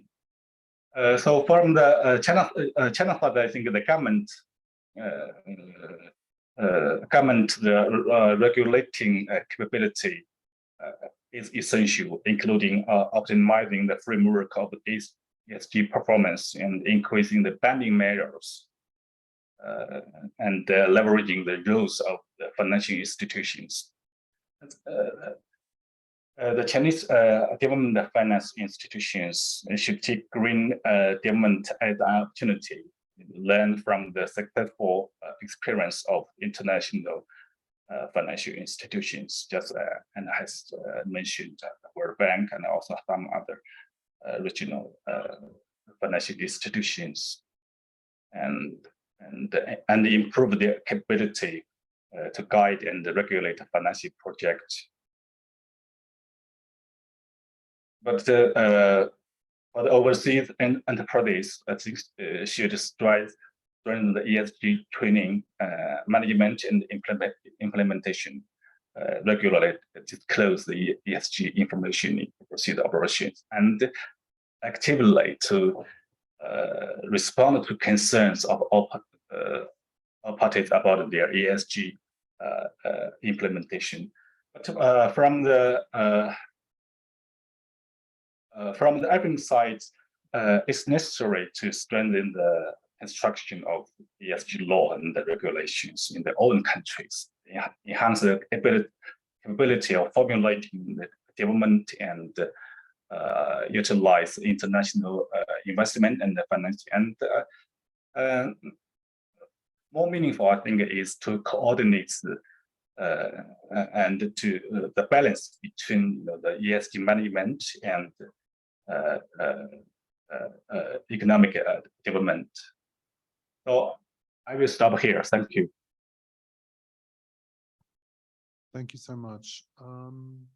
So I would like to call on Dr. Lauren Johnson, who's the newest member of the SIRE team, focusing on China-Africa relations, for like a brief response to these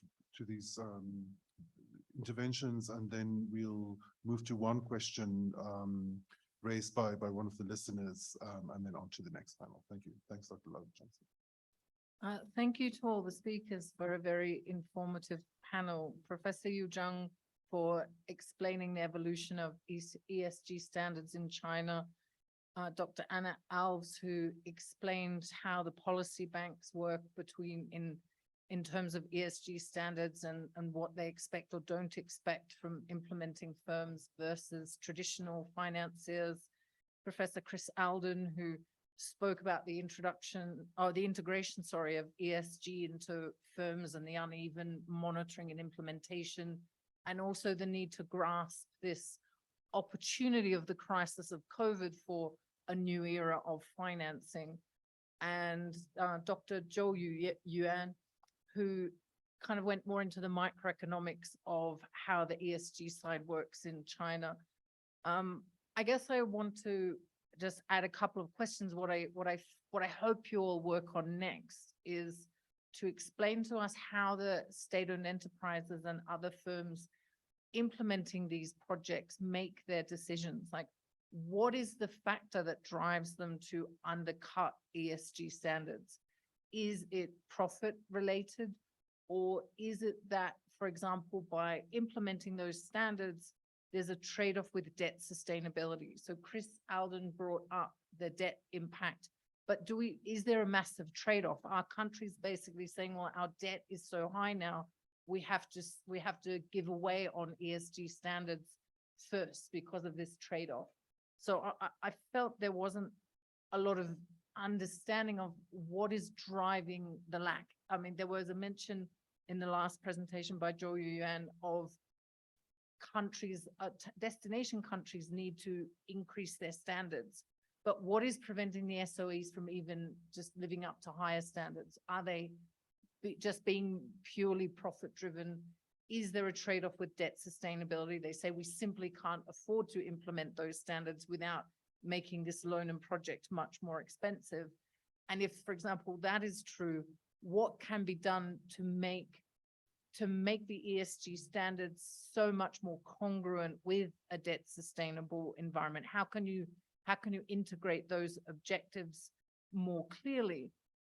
And or is it that, for example, the firms that typically implement these projects are a bit outside, they're just following an old school model, and no one has forced those firms to upgrade their standards? Like, are they just behaving on some 1990s model, and it would take them a little bit of a shift to implement differently? So I feel like no one explained the gap in why the firms are behaving like they're behaving. Like, what's the key driver, and is there a trade-off with debt? Is there a trade-off with firm profit?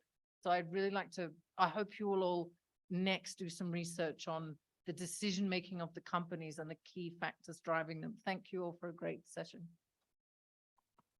Thanks so much, Lauren. Just to all of the listeners, please feel free to put your questions in the chat, and some of the response will also respond in the chat as Professor Alves has now. Thank you so much, Lauren, for these questions. I think they're really crucial, and they will definitely inform, I think, the work as it goes on, particularly, kind of as we move from a COVID era to a post-COVID era for research, kind of where face-to-face interaction is becoming more possible again, kind of, and so these kind of like firm level inquiries, I think, will hopefully follow in subsequent phases. We're a little behind time, so we're going to move directly into our first session on electrification, and we'll also make these sessions, these sector-specific sessions, slightly shorter, about 15 minutes shorter each, just to make up a little bit of time. Thanks so much. I'm handing over to Steve Cruz, who will be chairing the session. Thank you very much, Cobus, and to all the members of the first panel. So as Cobus said, this session is going to be drilling down from the macro level, and literally drilling down when we're talking about coal, but looking at electrification, coal, and hydropower. And our first speaker is Dr. Shuwei Gung from Nanyang Technical University in Singapore. Dr. Gung, go ahead. Can you all hear me? Yes, we can. Yes, okay, no problem, right? All right. Good morning. Okay, I'm going to share my screen first. It's If you being can also displayed, right? please put it there. Sorry? Hello? Should I start? Hello? Yes, please. All right. Good morning, everyone, to the audience from South Africa, and good afternoon to those who are based in Asia. First of all, I would like to thank the Chinese Embassy and SIA for inviting me to this workshop. Unfortunately, I'm not able to present this in person, but I do hope after this workshop, we can still continue with the conversation. In the next couple of few minutes, I will provide an overview of China's energy financing, particularly in coal and hydropower, as well as renewables in the following aspects. I will briefly talk about the features of China's unilateral energy financing in Southeast Asia, followed by, briefly discussion on China's regional financing by looking at China ASEAN Investment Cooperation Fund, as well as the much better known AIIB. And after that, I will highlight the regional barriers to implement the ESG. So first of all, in terms of the unilateral Chinese financing, energy financing, the total value of its financing, as you can see in Figure 1, actually, for the period 2013 to 2020 is more than twice of the total amount of the period between 2002 to 2012.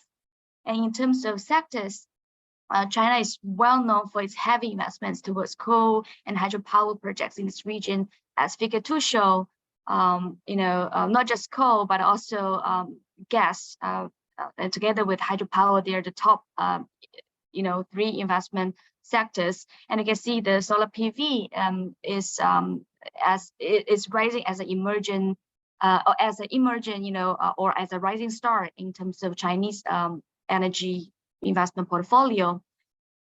In parallel to the value of that investments, if you look at the capacity of Chinese energy financing, it's almost the same.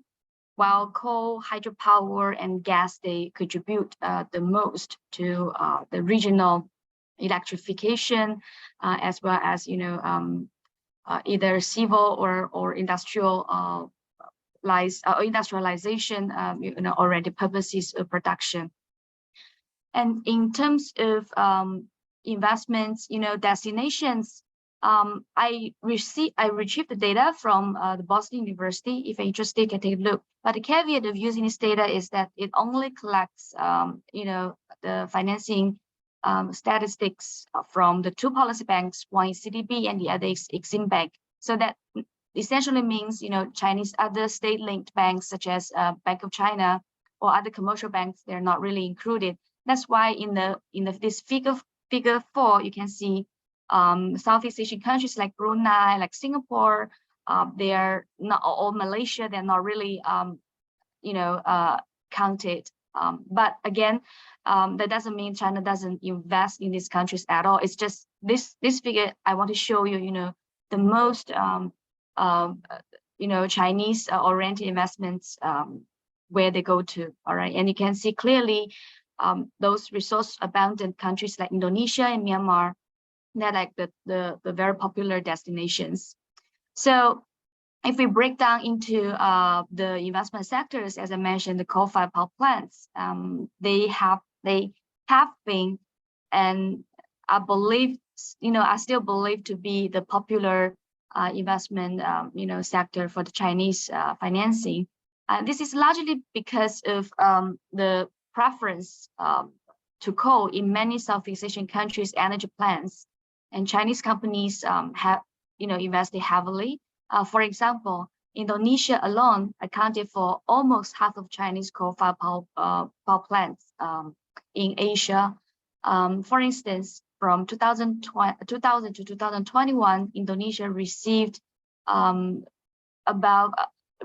than $9,000 million, followed by Vietnam, which is almost $8,800 million. Nonetheless, in recent years, owing to lowering costs of renewable energy and the technology, as well as national pledge commitment to the Paris Agreement, Southeast Asian countries, they have been building fewer coal power plants. And also because China is reforming its overseas energy infrastructure financing, so with more attention paid to environmental and social impacts, that we can see, the Chinese top leadership, for instance, they're very committed to their role as a responsible, state. For instance, Xi Jinping announced that in the 76th UNGA that China would not build any new coal-fired power plants abroad. So since then, no major coal power projects were actually approved, except for combined heat and power projects after Xi's April announcement. And the second feature of China's energy financing is actually characterized by connectivity in terms of the pipelines and also in terms of the power grids. And most of the power grids, projects, they are part of the Greater Mekong Economic Corporation. So that is actually has been led by the ADB. But for Chinese unilateral activity projects, they are more prominent since the Belt and Road Initiative. So according to the International Energy Agency, more than 2,000 kilometers of China's built transmission lines currently under construction in Cambodia, Laos, Myanmar, and other emerging Asian economies. Okay, and then the last but not least is the green energy I want to emphasize here. And I find out Chinese investments in green energy has two significant features, not really much different from those invested in other developing regions. First of all, Chinese investment in green energy is arguably featured by dominant Chinese hydroelectric projects here in Southeast Asia due to the abundant water resources along the Mekong River, which is also connected with Chinese Lancang River. And Chinese hydroelectric presence in Southeast Asia in this regard has played a significant but also tricky role due to historical, geopolitical, and environmental political reasons. If you're interested, I can share with you later. And the second feature is China's growing interest in non-hydro greenfield investments, such as solar, wind, etc. As I mentioned previously, due to the lower costs, the climate change governance commitments, and in particular, the recent years of trade frictions with the United States on, for instance, solar power panel, China invests more renewables in Southeast Asia. But surprisingly, despite the geographical proximity to China, Chinese renewable energy investments have yet to make major headway into the region. And one of the reasons is because most of the Southeast Asian countries, they are yet to provide an incentivized environment for Chinese energy companies, and also including other foreign energy companies. But as the top manufacturer of solar PV products, the Chinese companies like Jinko and JA, they have established a very mature solar cell and module production bases in Southeast Asian countries like Vietnam, Malaysia, Thailand, Indonesia. So this essentially means the Chinese companies and largely private companies in solar power PV products, they are starting to form a supply chain and market network of those high-end solar equipment that connects China with the regional countries. And you can see, other than the investments, the equipment sales, services, maintenance, these kind of investments, they're also on the rise. But in terms of wind, unlike Chinese investments in the advanced economies such as the UK or France, many Chinese companies, there are not many Chinese companies present in this regard, although we can see sporadic reports on Chinese engagement in this sector. Okay, now let me move on to the sort of like multilateral platform where China has been contributing. As I mentioned, one of the prominent, but I think understudied subject is China ASEAN Cooperation Fund. China also has the similar fund with Africa, but unlike Africa, this China ASEAN Cooperation Fund, CAF, has playing a very low key in the region. In my research, not many people actually are aware there's such a fund. It's a sovereignty fund backed by Exim Bank, and to be honest, it's also difficult to trace projects. Although you can see, from its website, you can see where its investments go to, and one of the particular areas that CAF is interested is definitely in renewables, as well as setting standards for environmental and social impacts. And in some of the reports, the CAF's ESIA, the Environmental Social Impact Assessment, can be considered as one of the most advanced practices in the world, not just in the region. But unfortunately, I am unable to trace what kind of concrete projects they are really pouring the money into. All right, but let's look at the other prominent multilateral or multilateral development bank by China, AIIB. Since its inception in 2016, there are only 5 projects related to energy, and you can see most of them, they are actually concentrating in hydropower, not really in coal-fired power plants. And this is in correspondence to the President Jin Liqun's pledge, at the meeting of the Climate Bonds Initiative, where AIIB is not going to fund coal-fired power plants. But this table, basically, I think we can tell that the spending on green energy from the Chinese MDB only hits a portion of what's needed in the region in Southeast Asia. And the reasons are very, multifaceted. And one of the reasons is still, one of the reasons, of course, the bank's stringent, selection standard. Many of Southeast Asian countries, they cannot meet the stringent standards.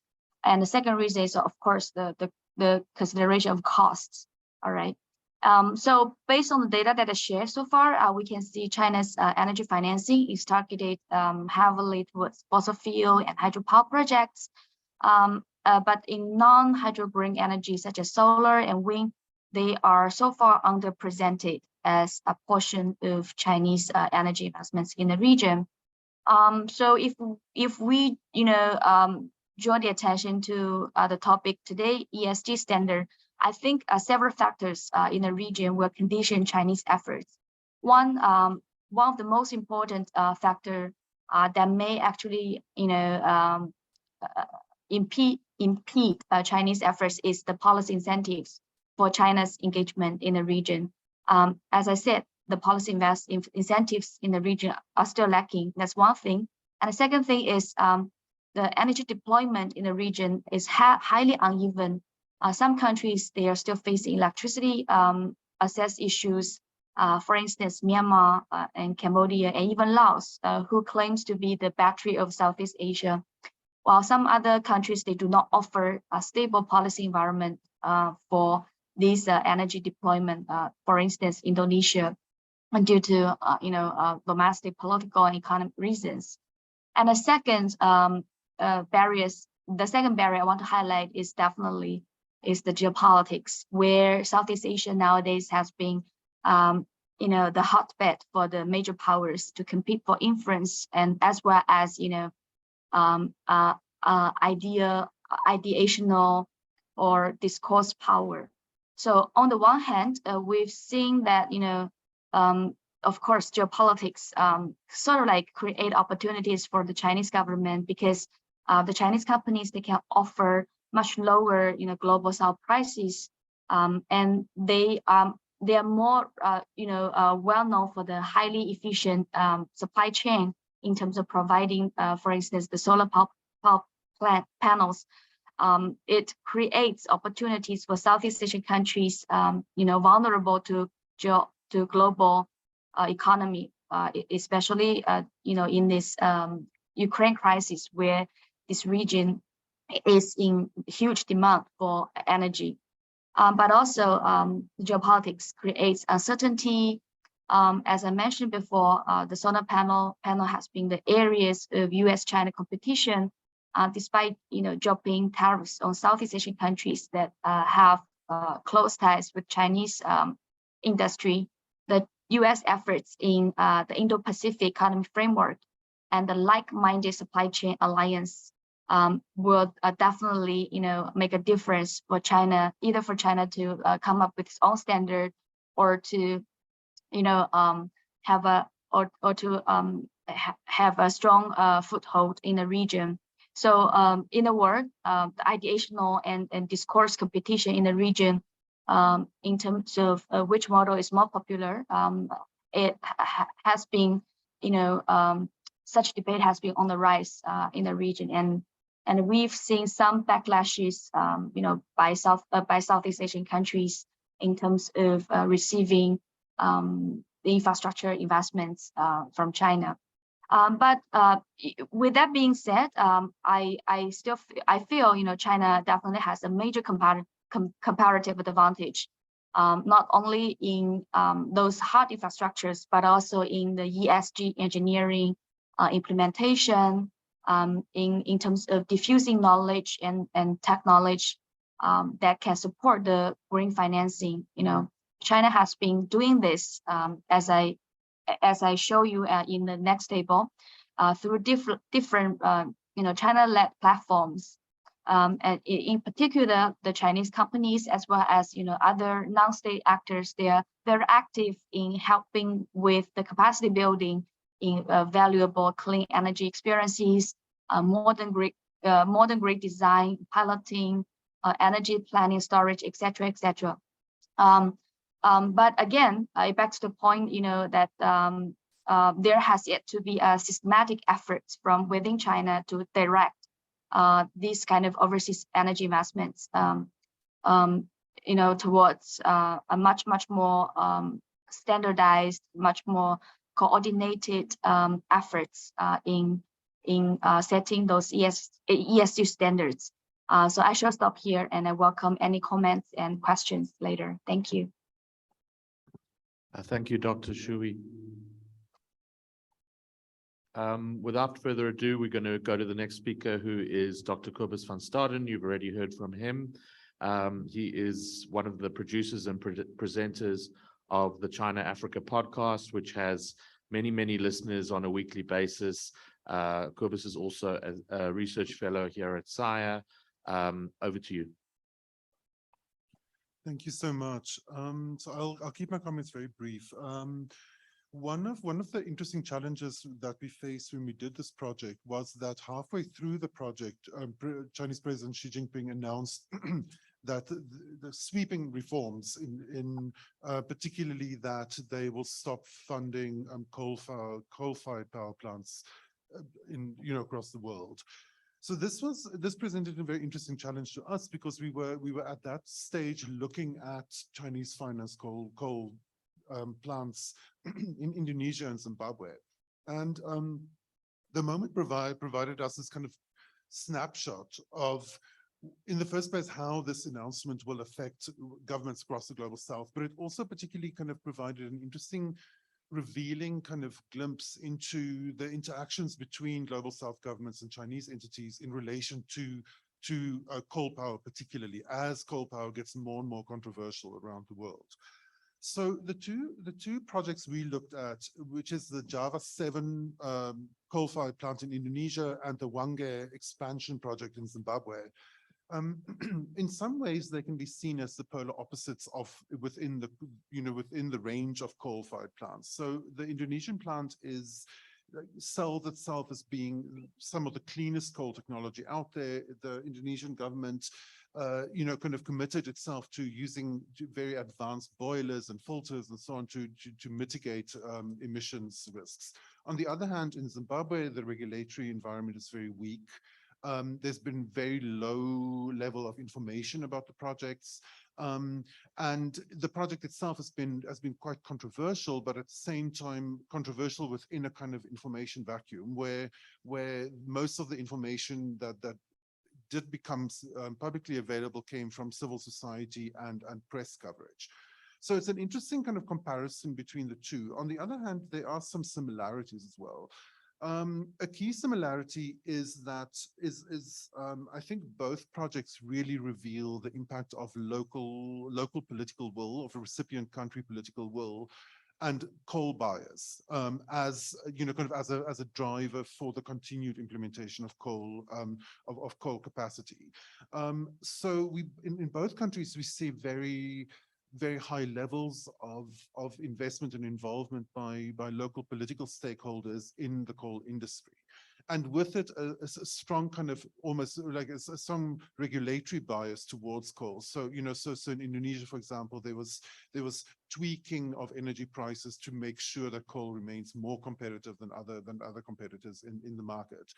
And of course, Chinese contractors have no option but to respond to these kind of local conditions in complicated ways. And and I think in some cases, particularly in the Zimbabwe case, I think it became a situation where, similar to, as Dr. Always pointed out, where in cases of weak regulatory environments, there is the incentive to take advantage of loopholes. In the case of Zimbabwe, these were particularly in relation to very low levels of reporting. So we have low levels of publicly available information about the project and very low levels of reporting in relation to ESG standards. That's a little bit different in Indonesia, which has quite kind of robust reporting standards. But what we found was that on the project level specifically, there was a very high levels of secrecy around the tendering process and around the implementation. So in that sense, it was an interesting overlap with Zimbabwe. The one space on the socioeconomic side where Zimbabwe actually did better than Indonesia was in terms of maximizing local jobs, so local job creation. So kind of by far most of the personnel at the Hwange expansion projects were Zimbabwean, whereas there were community protests in Indonesia around the importation of Chinese workers. So this was an interesting contrast. Broadly, and I'm winding down on my comments, broadly one of the really important kind of factors I think that this study raised was the challenges faced by Chinese contractors when they enter into this kind of project that is very enmeshed not only in local political concerns but also local economies where they don't necessarily have much kind of standard setting power. So for example, in many of the complaints, the environmental complaints around the Hwange expansion had to do with the colliery, the coking plants and other kind of sections of the coal economy around the Hwange plant. So it made clear that no matter what level of standard setting the contractors achieved at the Hwange plant itself, it was undercut by low standard setting around the plant. And in a similar way, community protests against this plant couldn't be separated from their protests against the wider environmental impact of an entire coal economy, coal economy that's integrated into Zimbabwe's entire national economy. So so there one gets a glimpse of the kind of complications kind of in the interactions between local stakeholders and Chinese contractors, where the political will around coal and a kind of a bias towards coal among government officials is a really key factor. So both governments have a very strong pro-coal bias. This is also something we're seeing in South Africa. And it was interesting, kind of as I was preparing for this presentation today, just as a final point, today, I think probably it happened yesterday, the Zimbabwean President Emmerson Mnangagwa said that he wants to charter a plane to fly to China to go and collect the engineers to come back to go and to work on the Swange project. So, the engineers were unable to travel because of COVID restrictions in China, but kind of President Mnangagwa isn't responding to the fact that President Xi Jinping announced that there will be no further funding of these kind of projects. Rather, this kind of coal bias, kind of pushes the project forward no matter what, and so kind of this challenge of an entrenched coal culture within certain governments, I think remains a relatively unexamined kind of challenge in this wider context. So I'll stop it there. Thanks so much. Thank you very much, Dr. van Staden. And moving on to our final panelists for this panel, it will be Professor Tang Shou-Yung from the School of Social Science at Tsinghua University, excuse my pronunciation. Professor Tang, over to you. Okay, thank you, moderator. Thank you a lot for the invitation. Maybe my image is not right? I think, but I hope my sound effect is okay. Yeah, if there's any problem, please let me know. And yeah, so my presentation just follows the two excellent speeches of in my panel. And so first, in addition to this so green energy and also ESG standards, we just look first maybe at the whole picture of the energy financing to developing countries and to Africa. We find that China's loans to these countries has decreased since 2018. Of course, that's has complicated reasons. So first, the increasing debt burden in the African countries and also the developing world in general. And then plus the pandemic and now the economic slowdown. But of course, the ESG and the green energy, that also plays a role. As already the panelists all noted, this symbolic announcement of stopping coal-fired power plant and raising the ESG standards. I would point out that this is not just a part of China's policy, overseas policy, but it actually follows China's own policy making trend within the country. So as we know, China is within China, this green policy in the form of carbon emission, reaching the peak, and also carbon emission neutrality. This has been very actively promoted within China. And then, of course, this also is related to China's response to the SDG and the global trend. And I would say that in spite of the green energy and this ESG quality in elevation, China is going to continue financing in power generation sector in the developing countries. And after the when the economy starts to recover in developing countries, I believe because this China will come back and with some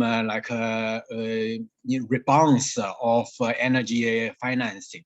That's because the energy generation is still badly needed by the developing countries, and that's also the key to the development, especially to industrialization. No country can really develop without energy. However, I would say maybe the volume of Chinese financing will perhaps will not match that in the previous, in the pre-pandemic years. And also then the area of Chinese financing may shift a lot to the green energy, but China has also a very strong competitive advantage, even in this green energy. Like we know, China is the largest producer and exporter of both solar and wind energy. So in fact, I would say previously, China lays a lot of emphasis on this traditional form of energy in development financing. That's not because China is strong, just because China is strong in these sectors, because China is also strong in the green energy as well. But I would argue that it's because China sees this kind of traditional forms of energy fits to the current conditions in developing countries, because they are cheaper, they are easy to implement, and also for transportation and storage, this transferring and storage, the traditional energy is much the technology is mature and the cost effective. However, with now this raising ESG standards, I argue that China, although China is still will be the main force, but however, due to this expensive costs and also the this limitation of transportation and storage, then the volume is going to decrease.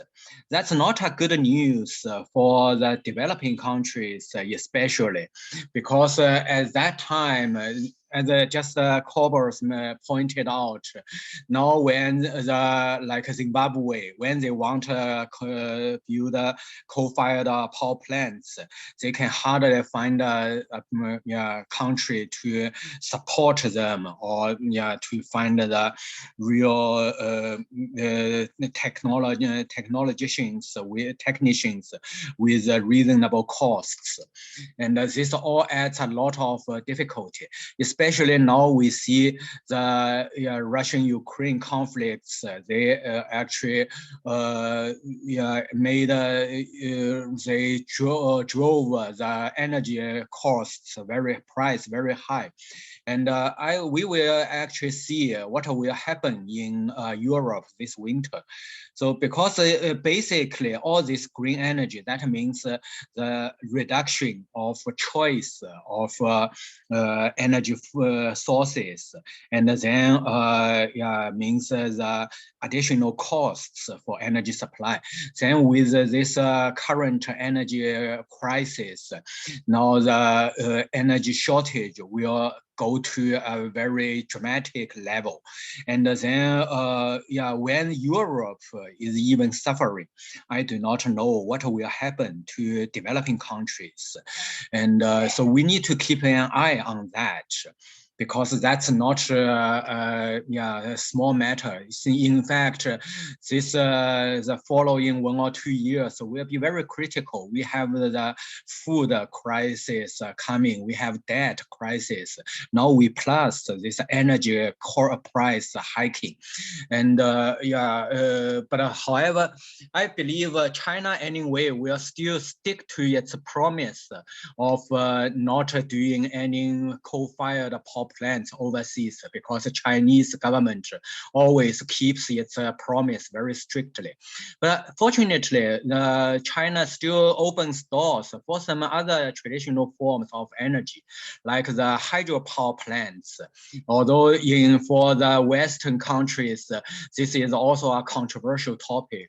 But China, from its own experience, always says that for industrialization and for like bigger metropolitans, you cannot stop building the bigger hydropower plants. You cannot rely on just the small hydro or the renewable, these new energies. That's impossible. Yeah, so at least I think this bigger hydropower plants, they may provide some growth potential for the for African countries and developing countries in the near future. That will be maybe a new direction for their energy infrastructure cooperation with China.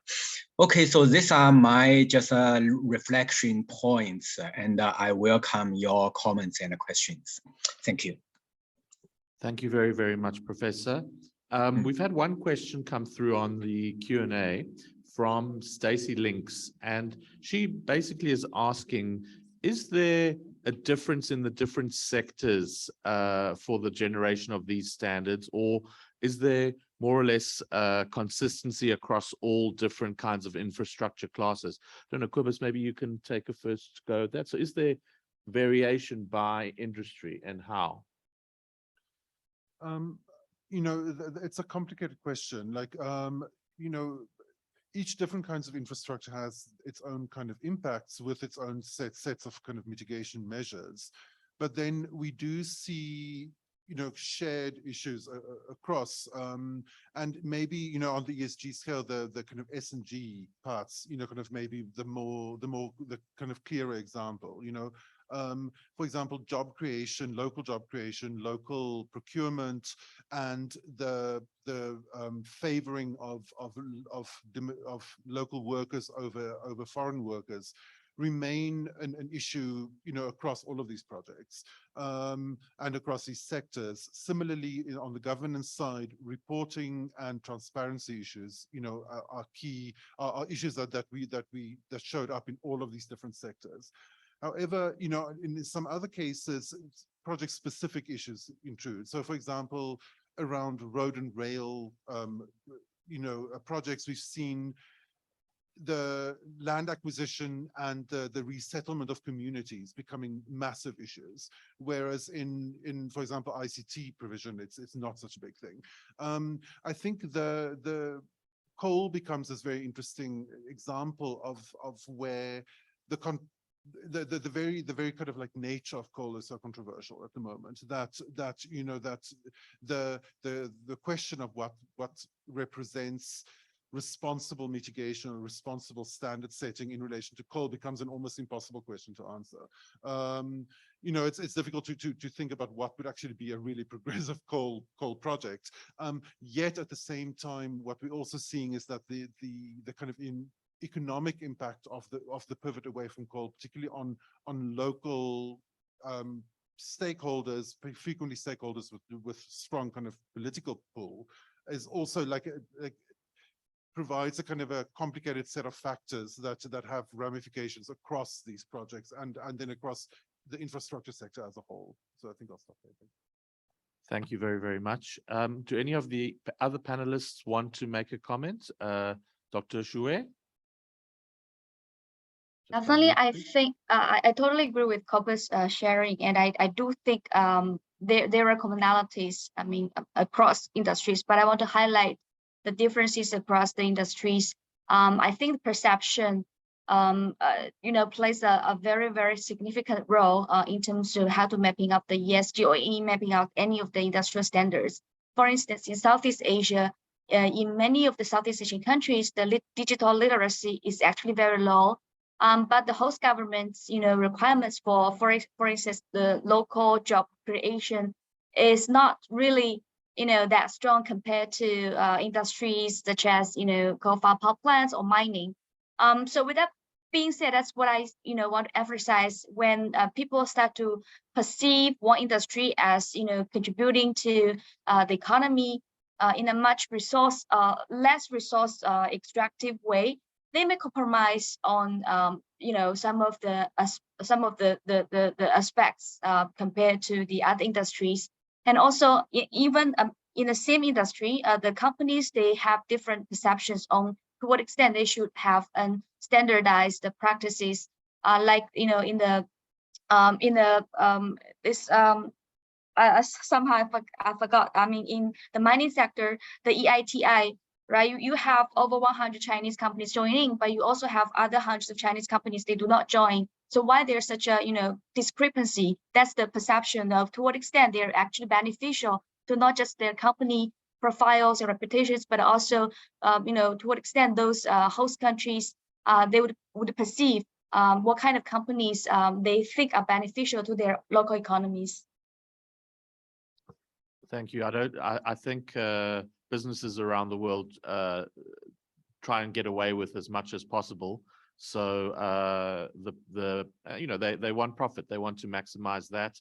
And until these standards come into place, they will avoid them if they don't have to do them, unless the case can be made that it's in their interest, like many things in life. Dr. Tang or Professor Tang, is there anything you'd like to add? No, not for this question. May I see? Yeah, maybe next question. Yeah, I think the two panelists have already said that way. Okay, thank you. We have a comment from Rolf Pretorius, who says, is the complexity of the standards issue not something driven by the local communities that are playing a major role in setting those standards and priorities instead of national government? Cobus, you want to have a go at that? Yes, I think that definitely is an important factor. What we also see, and I think this becomes very clear particularly in the Zimbabwe case, is that it's not only that it's set by local stakeholders, which is true, or that they play a massive role, but contestations between different local stakeholders also play a big role.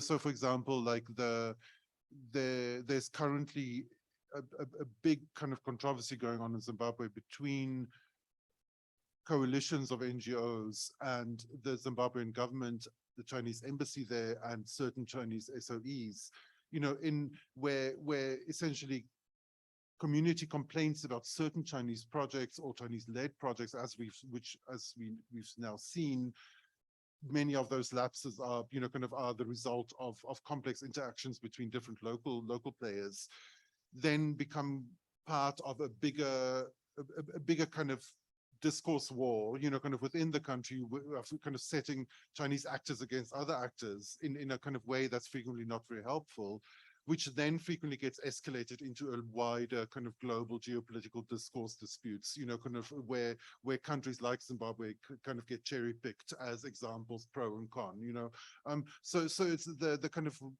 reverberations of these of the interactions between local stakeholders and how and the relatively the significant but also significantly limited kind of implementation power of different Chinese actors, kind of in that space, then start rippling out, kind of right across the country and broader. Thank you. Thank you. I think if there are no more comments or questions at the moment, hold on, I'll just see something's come in here. Okay, so this is from an anonymous attendee, and this will be the last one that we do here because we are unfortunately over time. But the Musina Mercado SEZ, MMSEZ, which has a Chinese operator and numerous potential Chinese investors, appears to encapsulate many of the most negative perceptions regarding ESG standards, including lack of transparency, environmental concerns relating to emissions and water, social issues relating to land acquisition. Do the panelists have any comments on this project and what it conveys in terms of ESG? Who would like to, firstly, do the panelists know about this particular project? The questioner didn't say which country it is. It's in South Africa. All right, Cobus, have a go, and then we'll ask the others. Okay. Thanks for raising this. It's a really interesting case study. I have to admit, I'm no expert on what's happening, particularly at this moment in this project. But the project has been significantly, kind of shifted, or its emphasis been significantly shifted by President Xi Jinping's commitment to stop funding overseas coal. And there's been a lot of contestation within the ruling party, kind of between kind of, factions that are more pro-coal and less pro-coal, around this issue. I think what like Messina Mercado is a great example of the complexity of hydrocarbons in African development plans, and particularly also I think relates, reveals a lot about the kind of specific nature of coordination between South Africa and Zimbabwe in this particular case, because we know that one of the potential problems with the project was upstream impacts on particularly water impacts in Zimbabwe, and kind of potential water disputes between South Africa and Zimbabwe. So again, like coal buyers in regional governments, complicated interactions between regional states provide or create a situation within which the kind of the fact that this project is Chinese led, quote unquote, like whatever that particularly kind of means in this context, needs to be balanced against the quite powerful kind of impact of local political contestation. So kind of I'll leave it there on a very like vague and meta level, and I definitely would like to do a lot more research into where Messina Mercado is right now. Yeah, may I add Okay, thanks very much. words? I think we're going to close it there. And we will break for 10 minutes. No, we're not going to break. We're going to go straight through. I think we should just go through, carry on. I mean, the online don't have access to coffee and tea that is available here, but I'd like to ask the people who are here, Okay, they're sure. more than welcome to help themselves Okay. over the next couple of minutes. Thank you, Elizabeth. All right, we will then go straight into session 3, which is going to be looking at ports. And our speakers here are Professor Alden, Cobus van Staden, and Ambassador Gert Grobler. We'll start with you, Prof, in London.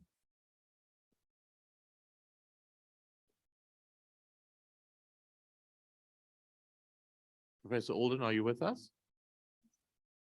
Your mic's off. Not just in spirit, but in virtual presence. Yes. Sorry about that. Just clicking on finding the right button to click on. Okay, I'm going to actually comment and set the scene a bit, and then Cobus can pick up from there. The significance of ports to the achievement of the maritime component of the Belt Road Initiative is self-evident. As the world's largest trading nation and host to 14 of the world's top ports, features as an important part of critical part of the integrated approach to China's infrastructure rollout. That is to say, the physical construction of harbors, docking facilities, terminal concessions, as well as the development and installation of port logistics, including supply chain management and onward distribution networks. So China has has an important place in all of this, has a holistic approach, and has developed considerable skill, competitive economically, and in terms of its ability to roll out these projects in short order. Drivers of overseas expansion are recognized in the literature on ports and port infrastructure. For instance, Yin identifies how the focus of the Chinese government's $1 trillion stimulus package in the wake of the 2008-9 financial crisis was on infrastructure. It extended financing to cross-border infrastructure projects. In terms of port development, this meant that China's policy banks started underwriting everything from harbor construction, led by firms like China Merchant Holdings and China Harbor Engineering, subsidiaries of CCC, and China Communications Construction Company, and also to support and finance the banks, support and finance logistical arrangements by shipping giant COSCO. By way of contrast, Chen and others have provided a meso-level analysis of the role of Chinese coastal cities as both instigators of port development and operations management, as well as competitors with each other in that process. So indeed, there's further evidence that the Chinese contractors who drive the process of port building and seeking to expand in that area do so through their active sourcing of finance, Chinese finance, to support specific projects. So we see some cases of port cities and their respective SCOs effectively reaching out to prospective African and Southeast Asian clients such that they would help, indicating they'd be able to raise the finance from the policy banks to be able to underwrite projects. As far as development finance goes, the details on policy in this sector goes, details are much the same as we've already discussed. The actors, I've mentioned China Communications Construction Company. It's one of the largest SEOs active in overseas project. It was involved as a key partner in Kenya's LAPSET project, which will be mentioned. Much of the international work has, however, done by its subsidiaries. This includes China Harbor Engineering Company, which specializes in overseas engineering and business. That's inclusive of dredging, reclamation, roads and bridges, but particularly known for marine engineering and port construction. It's a large, as a subsidiary, it's a large company in its own right, and has 90 offices, subsidiaries across 100 countries. It's been involved in building 20 African ports since 2000, mostly in West and East Africa.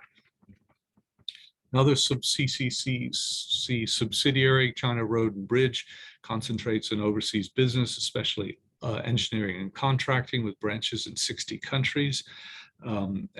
Traditionally, they've, given their different areas of expertise, the China Road and Bridge and China Harbor Engineering have focused on those particular complementary sectoral sections of their work. However, over time, we see some blurring of their respective. So we've seen CRBC expanding into port sector and engineering contracting, which had formerly been dominated by China Harbor and Engineering. Again, we see both projects, CRBC involved in China Railroad and Bridge Corporation involved in several port projects at this stage. There are also, just to add to a little bit of the complexity of this, these central SOEs, there are also local SOEs or even private firms that are involved in port, overseas port expansion, engagement, and construction. One of these, for instance, is Guangxi Beibu Gulf International Port Group from Guangxi Province. These, unlike these larger port companies, they have a much smaller reach. And in this particular case, the one out of Guangxi is invested in neighboring Southeast Asian countries such as Malaysia and Brunei. So we see a marketplace of actors with different reach, different access to resources, different skill sets, all of them competing to be able to build that expanded marine-based infrastructure. The last comment I would make as regards to the ESG, that this certainly features formally in ports planning and construction, especially in those countries which have stronger regulatory regimes, but is, as you've already heard, and it kind of echoes the findings that we've encountered across the different case studies, the degree of follow-through on the part of host governments is crucial to the maintenance of environmental, social, governance standards, and that in particular, there's a gap between what is signed off on at the national planning level and that at local governments, and then even within that sphere of communities. So that gap becomes implicated in some of the issues and problems associated with compliance in ESG standards.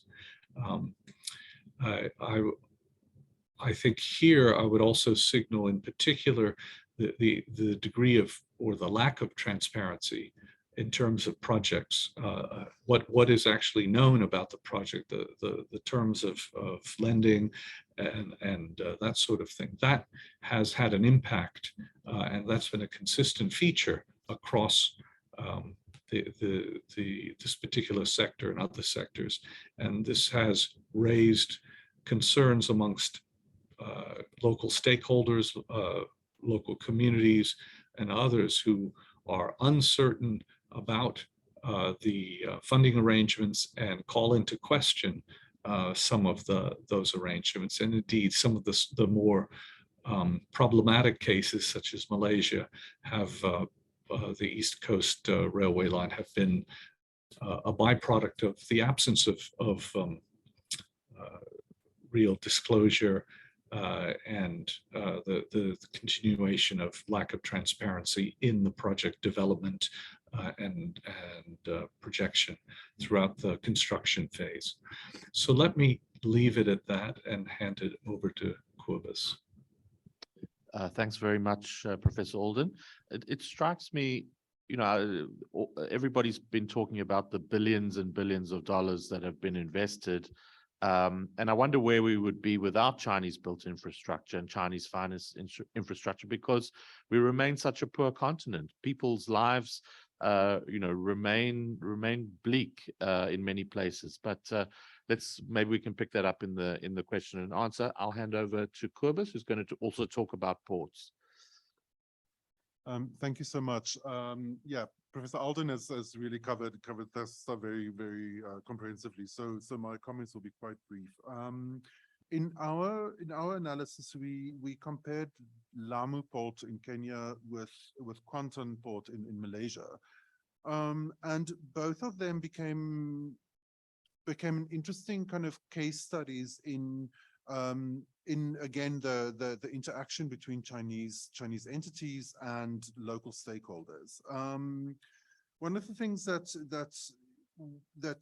you know kind of that became quite you know kind of that became clear that I think an issue that deserves further inquiry, and maybe that deserves some thinking in terms of the methodologies in how to unpack them and describe them, is the complicated interaction between Chinese and local stakeholders on the project decision level. You know, so both these projects fitted into broader kind of regional development plans, and regional corridors, particularly the Lapsset corridor in Kenya, and then you know kind of a regional kind of upgrade on the Kuantan Port in Malaysia. And these regional development plans have certain kind of like set ideas about sustainability, particularly economic sustainability. When those you know kind of when those are kicked into action, you frequently then find a series of kind of unanticipated, you know, kind of consequences over which the Chinese contractors have a very limited control.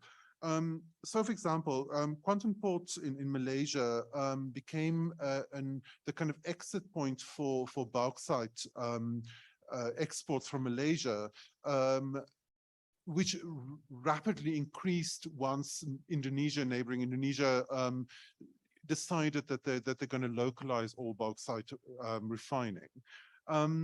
So, you know, in a matter of a short time, Malaysia, you know, kind of increased its bauxite exports multiple times, and much of it went through the port, and with it came massive environmental degradation of the area around the port. So, you know, the port project itself was to a large extent a kind of a trigger that kicked off some of this damage, but again the Chinese, you know, actors involved had very little control over you know kind of over mitigating that issue. So it becomes important to discuss these Chinese projects in the context of local government project planning, particularly when you know it's multiple contractors working on multiple projects fitting into a larger local or regional development plan. So, you know, kind of I think the projects also show some of the kind of non-ESG related or political complications of this interaction between Chinese entities and local recipients. So particularly in the Kenyan side, we've seen the Lapset corridor being hit by terrorist attacks, which also killed Chinese workers on some of these projects. We also saw big political reversals in relation to project designs, both in Kenya and in Malaysia, where you know, famously in Malaysia, a whole raft of contracts were cancelled after, you know, kind of after an incumbent lost and was replaced by a challenger. So, you know, again, this is like in thinking as SIAS over the years, put a lot of work into unpacking the concept of African agency in relation to China. And these kind of projects become a great case study of the complications of that issue. Because, you know, as we've also, as I've argued in a different article co-written with Chris Alden and Yusheng Wu, African agency needs to be kind of factored upwards and downwards. So kind of like looking at you know, at regional levels, but also looking at local and kind of subnational levels. And in the case of Lamu Port and the wider Lapset development corridor, there's a great example there where civil society managed to actually take their own government to court and managed to get a coal-fired plant cancelled. And, you know, again, this would have been led by a Chinese contractor, and it would have been coal imports from South Africa. So, so again, one has these kind of interesting glimpses of both the power and relative lack of power of Chinese entities in these contexts, and the kind of the power of local stakeholders, particularly also in their kind of like regional kind of cooperation plans, to drive some of these project designs in certain directions, which then frequently come in for contestation from local, like subnational actors. So the complexity of this decision making and the way that the interactions between Chinese and local stakeholders play out on the ground, I think, is really key. Thanks very much, Kobus. And our final panelist for this panel is Ambassador Geert Grobler, who was posted in a number of postings for the South African government, including Germany, the USA, Angola, United Kingdom, and he was the ambassador to Spain and the ambassador to Japan, as well as to Madagascar. And most recently, he was appointed a senior research fellow at the Institute of African Studies at Zhejiang Normal University, where he spent 2 years from 2019 to 2021. Ambassador Grobler, the floor is yours. Thank you. Can you hear me? Yes. Thank you very much for the pleasure to be able to participate in this important seminar. Thank you to SIA and to the Chinese embassy. Let me make a few general comments about Africa's infrastructural needs, followed by the current state of China and Africa infrastructure cooperation very briefly, and then with specific reference to ports, and then lastly, just a few comments on critical issues and challenges also in the ESG context.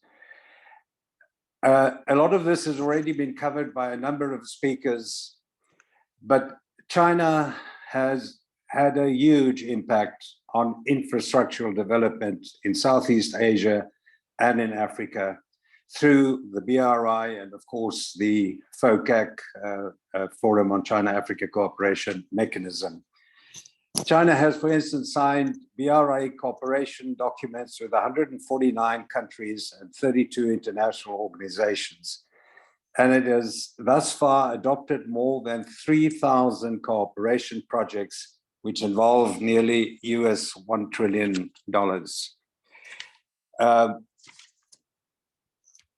Africa is the continent of the future. To realize its potential, Africa needs to reduce its massive infrastructure deficit to both achieve structural transformation, and market integration, and economic growth.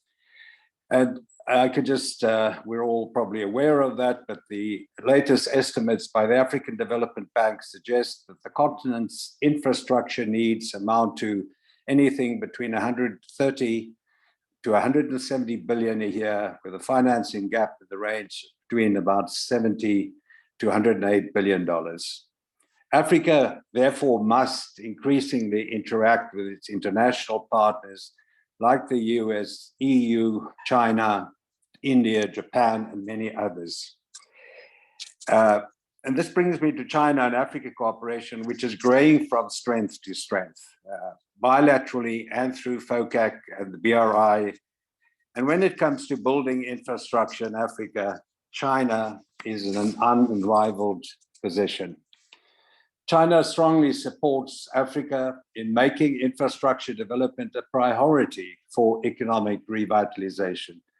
It encourages and supports Chinese enterprises to adopt various models to participate in the construction, investment, operation, and management of infrastructure projects. And we already heard a lot about this morning. And then, of course, Africa applauds. If one looks at the outcome of the BRI discussions with Africa on particularly FOCAC, Africa welcomes and applauds the cooperation that they receive from China on infrastructure development. And of course, these projects, and it's also been alluded to, opportunities are bound to significantly in future support the AU's Agenda 2063, the establishment of the Africa Continental Free Trade Area, the SDGs, and so forth, and to address Africa's massive infrastructure and industrial development gaps, which currently represent the most serious impediments to integration. Let me come to ports. And already my colleagues, Professor Alden and of course, Cobus van Staden talked about that. But seaports play a crucial role in all economies reliant on export and import, especially in African states, where maritime transport is the primary form of access to the international markets. So the progress in port cooperation between China and the countries along BRI route has been huge, and Professor Alden referred to that, in the whole area involving Southeast Asia, South Asia, West Asia, the Middle East, Africa, Europe, and the Oceania plate. There's been a huge impact in terms of Chinese port projects and development. Now, Africa, despite its enormous size, still represents only a small portion of world trade. Yet Africa is growing, and many of its larger economies are beginning to diversify away from traditional commodity focus.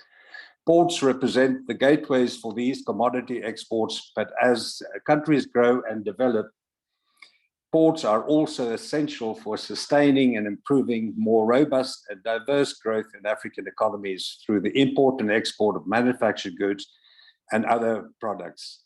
So Africa needs to take advantage of the economic potential of its ports and shipping sector if it is to realize its growth ambitions. Over the past decades, China's investment in ports in Africa expanded significantly and has become more diversified. And according to some of the latest information I got from China, is that there are at least 46 existing or planned port projects in various dimensions of port projects in Africa, which are currently being looked at, which have already been completed. So this is very, very significant. The bottom line is that Africa, in increasingly closer cooperation with China, is, as I said, in fact, taking advantage of the economic potential of its ports. Let me say something just briefly about the way forward on this. From ongoing interactions between China and Africa in a FOCAC and BRI context, it is very evident that African leaders view China's role in infrastructure development as highly constructive. A testimony to this, and of course, this all happens, and I'll come back to this in a minute. It's all based on the principles, the principle of extensive consultation and coordination. And that really also impressed me when I was in China, to see the increasing degree of consultation and coordination. A testimony of this is that a week or two ago, the FOCAC coordinators meeting was held in Beijing to strengthen coordination and planning, to coordinate the approach to cooperation, identify priority areas and key projects, and continue to make progress. Just something on the ESGs. The approach to investing in Africa by all the continent's international partners will increasingly and inevitably be focused on ESGs and must be closely linked to the longer-term sustainable development benchmarks, and must be about real positive impacts and genuine added value to society. We all know there are a vast array of serious social and environmental challenges on the continent, including the biodiversity, climate crisis, inequality, lack of inclusivity, poverty, security, and extreme weather events, and health and education, just to name a few. So Africa should, in engaging with its international partners, increasingly focus on the issue of ESGs and ESG observance, etc. But I'd like to make a point in this regard as far as Africa is concerned. One of the AU's key objectives is to encourage international cooperation with international partners to realize, as I mentioned, the Agenda 2063, SDGs, and so on. But what Africa increasingly needs is to speak with one voice, to establish clear principles and priorities. In other words, to maximize the benefit for Africa from these engagements with the international community. It also relates to the issue of the building of institutional and capacity architecture on the continent. And how to manage partnerships with the international community or international partners. So the key question is, how can Africa advance the agency with its international partners to ensure that this boils down to mutual benefit, win-win cooperation, etc. And I think in this regard, when we talk about the ESGs, it was very encouraging to hear about Quivers for Southern's comparison project on ESGs. This is something that I'm sure both China and Africa would find extremely useful on the way forward. And it's equally encouraging to hear from Professor Yu Zheng about the increasing disclosure of ESGs standards by Chinese companies.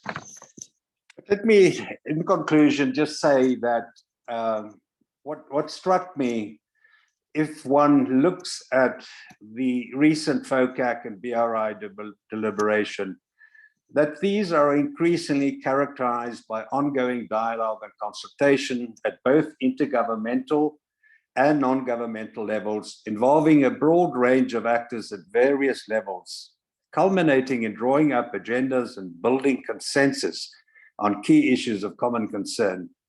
And this, of course, increasingly leads to the notion and the acceptance on the part of Africa that they are indeed an equal partner of China. In fact, if one looks at these deliberations, China clearly shows that it is prepared to constantly adjust, improve its policies and its approach in Africa, and to put China-African relationship on a more balanced footing. Examples include greater emphasis on sustainability in the economic and trade relationships, the need to address Africa's debt concerns, which we've heard a lot about, with transparency, sustainable debt management, of course, also in the context of the BRI debt sustainability framework, and of course, wider in the G20 context and so on. but also the creation of alternative and innovative global and continental financial supported institutions. And all this is said, for instance, in the FOCAC action plan of last year, where the sides agreed on encouraging deeper cooperation between financial institutions, investment funds, multilateral financial institutions, etc. So all this augurs well for the future of China-Africa cooperation, particularly in an infrastructural context. But there are also issues. When one looks at the outcome of these deliberations, issues like local procurement, people-to-people exchanges, which will also help to foster broader public support for China's involvement on the African continent. And it's very important, particularly as far as the African youth and local communities are concerned. And there are issues like zero tolerance to corruption, as well as economic reforms, goals of enforcing intellectual property rights, stopping arbitrary technology transfer, and implementing opening up policies. These are all very important issues. We talked a lot about climate change, about the environment, and it was alluded to that China has proposed the goal of achieving peak carbon and carbon neutrality, providing further guidance and strong impetus for the construction of the Green Silk Road. So China strongly supports the green and low carbon development of energy in developing countries. We heard about the announcement by the government to no longer support coal-fired power plants. So also the issue of financing and debt, it's a fact over the years, in light of the needs of developing countries, that China has increasingly provided substantial sums of low interest rate and long maturity concessional loans to support the efforts of developing countries, particularly in infrastructure. And China has also announced exemption from debt for many African countries. In fact, after the COVID-19 or during the COVID-19 pandemic, China canceled the outstanding debts of 15 to 20 African countries in the form of interest-free loans that would mature later. We heard about the debt trap. I'm not going to elaborate on that, just to mention that it was interesting to note that there were researchers from Johns Hopkins University and Harvard Business School who have disputed allegations of debt trap diplomacy by China. And they pointed out in the report that, quote, Chinese banks are willing to restructure the terms of existing loans and have never actually seized an asset from any country, unquote. And then they argue that it was long overdue for the international community to know the truth and not to have it to be willfully misunderstood. So it is, to a large extent, a fallacy, and that's my view of having been closely involved with Africa, China. Then there's the issue of hiring of Chinese vis-a-vis locals. There's also been ample proof from companies like McKinsey and many others that point to the fact that probably anything between 85 to 95% of firms that they talk to have up to 89% of their firms, represent African workforce. So, yeah, let me just say in the last point, I think it was also alluded to that with the current economic challenges the international community is facing, there are many media reports that say that China has recently tempered its expectations of meeting economic growth targets. But on the other hand, there are a lot of information coming out from the Chinese government on a host of policies on efficiently coordinating the pandemic response, and the socio-economic development will continue to be implemented to boost the economy. One of the examples is very recently, last week, the massive stimulation pledge by China to inject $146 billion in infrastructure spending in China. So I am, as far as, and also based on some discussions I had with South African companies involved in China, and also from a recent report by the China-US Business Forum, that the overwhelming majority of US companies currently in China are optimistic that China will remain a very important and attractive investment destination for international companies. I'll stop there. Thank you. Thank you very much, Ambassador Grobler. We are still quite pressed for time, so I'm going to ask Professor Alden two questions that were posed by Maji. Could I ask, compared with other mega infrastructure projects, what's special about ports in terms of various aspects such as decision-making mechanisms, governance, major players, financing, project lifecycle and ecosystem, international cooperation, etc. And then also, is the way and approach of Chinese involvement in the port sector in Africa different from other infrastructure projects? It seems that Western or European companies still dominate Africa's port FDI. Is there more cooperation, like third-party cooperation here? Thanks. So, Chris, I don't know if you can tackle those. I'll give it a go. I think that the projects, as regards to the first question, the projects themselves are not different in terms of decision-making, governance, etc. That part sort of holds steady, but it's really the significance of ports in terms of turning countries into their economies being more accessible. They become more deeply integrated, or potentially more deeply integrated into global value chains. And so that to my mind is really the significance. It's got a long tail to it, as opposed to just, you build a hospital or you do some sort of other construction project that does not imply direct integration into a whole trading system. It facilitates that to a greater degree than other some other kinds of projects. Is Chinese involvement in the port sector different from other infrastructure projects? I'm assuming they mean other produced by Western European companies. Is that where the difference is? I think that they are competitive because they are able to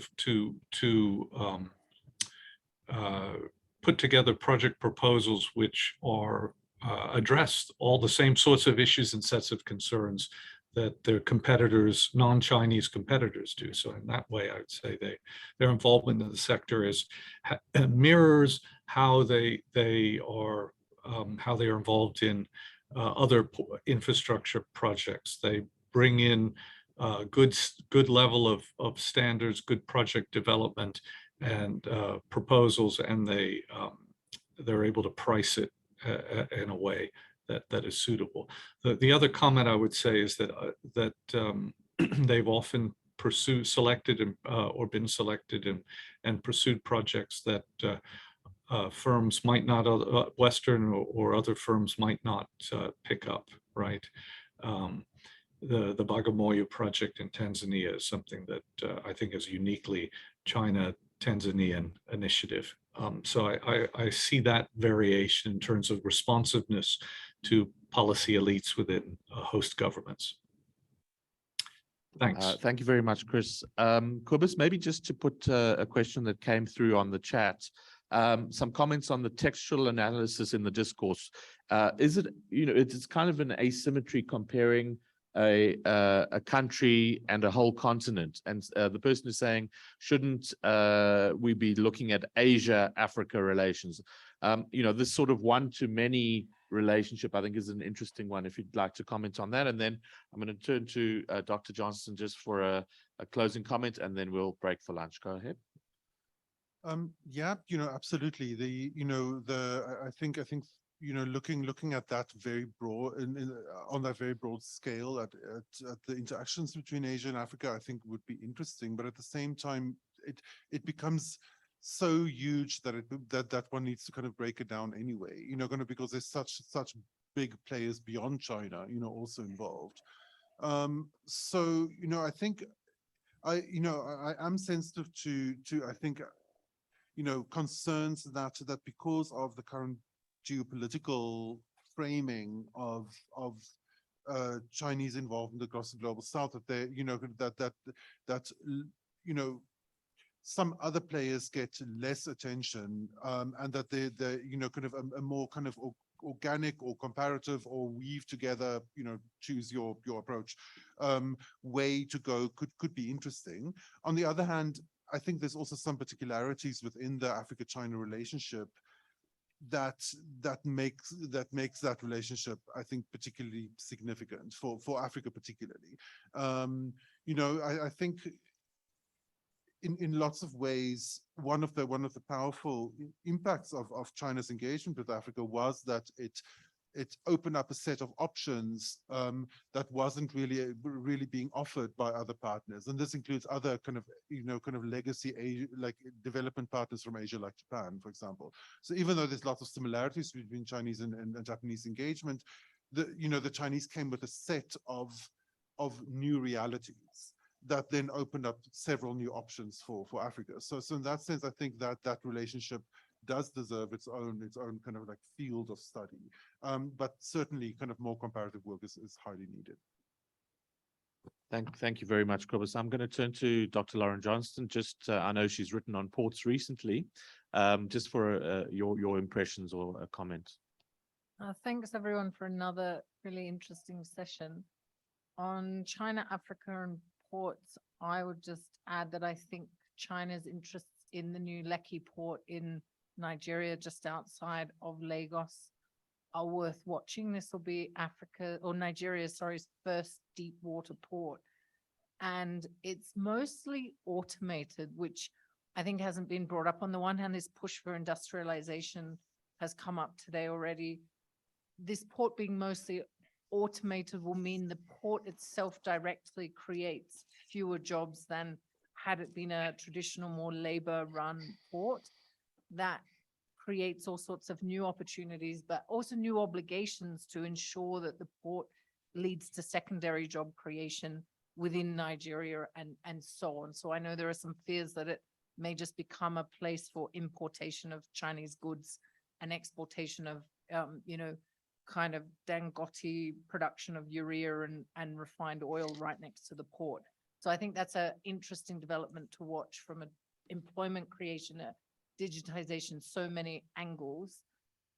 Otherwise, I think China's interest in ports in general is important in African context to the extent that Africa has unusual density of landlocked economies and also unusual density of population living in landlocked economies and landlocked regions. And so the development of ports is not just important to the countries that have these ports and may wish to have better port services and offerings, but also to all the neighboring economies which are landlocked and seek access to a seaport.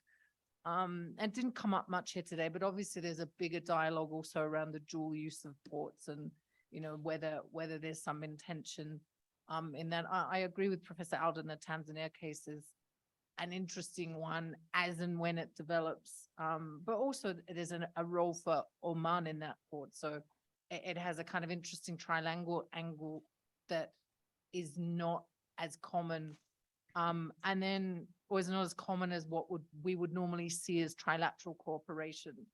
And one last point on the taking the comparative lessons.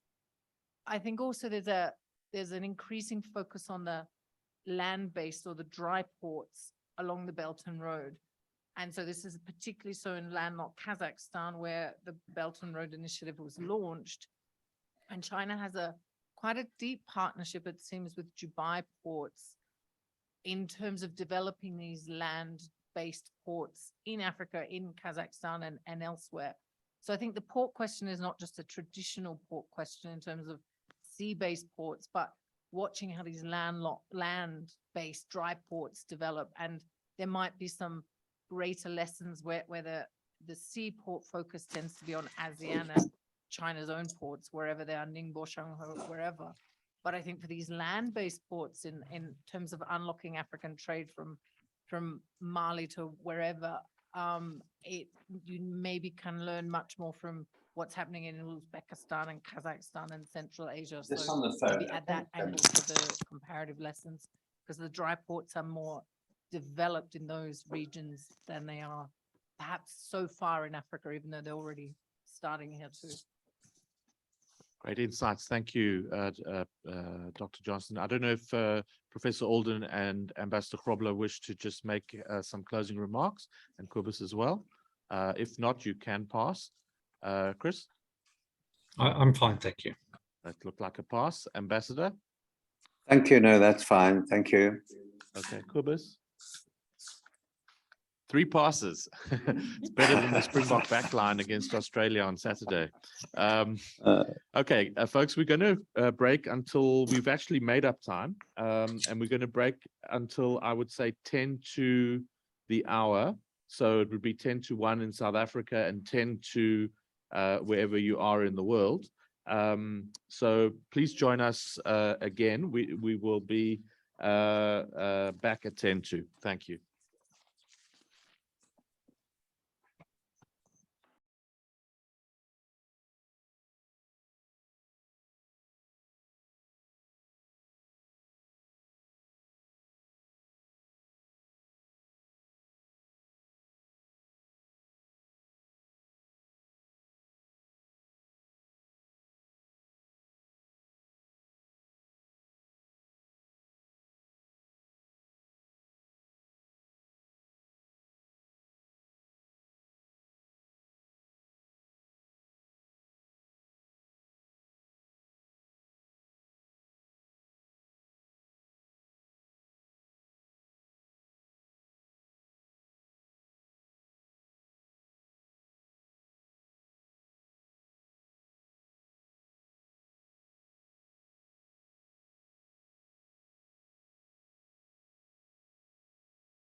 Okay.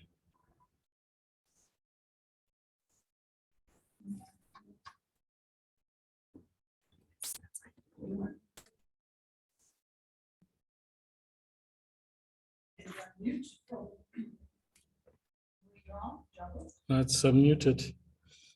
Can she speak? Which doctor? Nobody.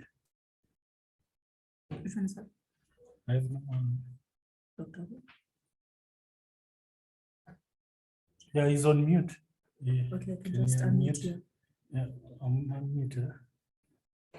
I just ask him to unmute. Ask him to unmute.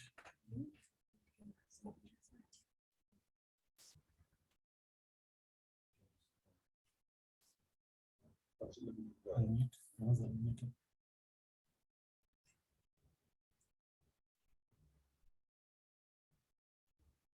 All right. Firstly, thank you for organizing this event.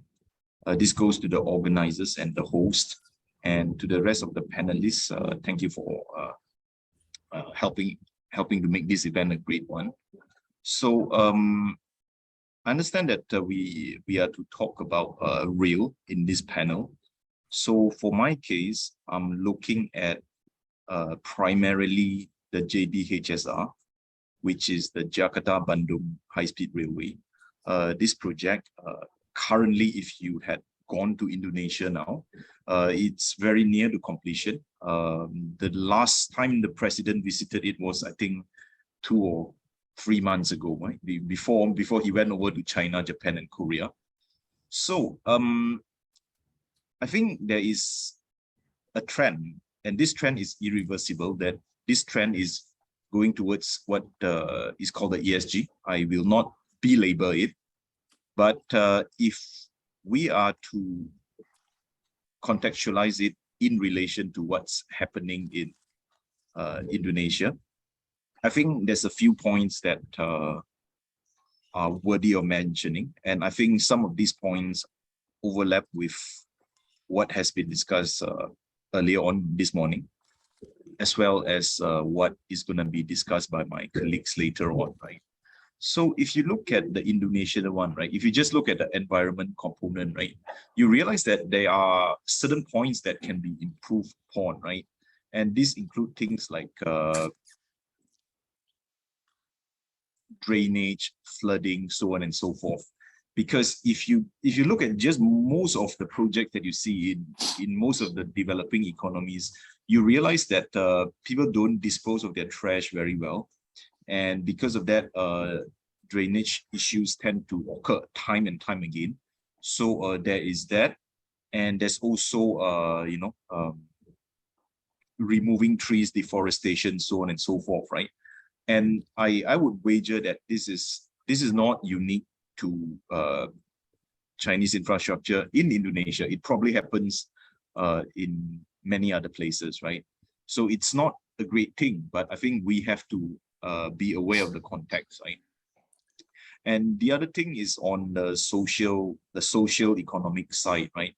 So I think if you keep track of Indonesian news, you realize that some of the people mentioned in the report, some of them have some legal issues to deal with. I will not go into detail, but you could find them on the internet, right?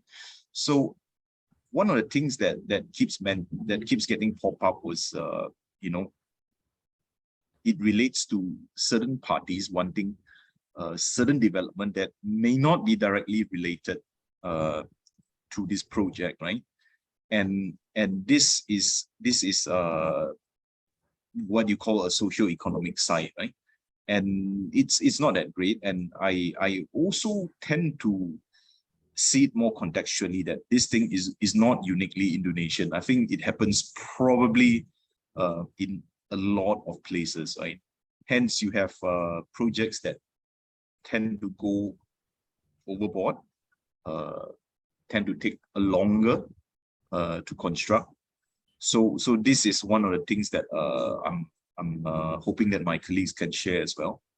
The last thing is on governance. I think if you rewind back the clock, if you rewind it back to maybe 6 or 7 years ago, at the time, this project was in the midst of a battle between a Japanese consortium as well as the Chinese consortium.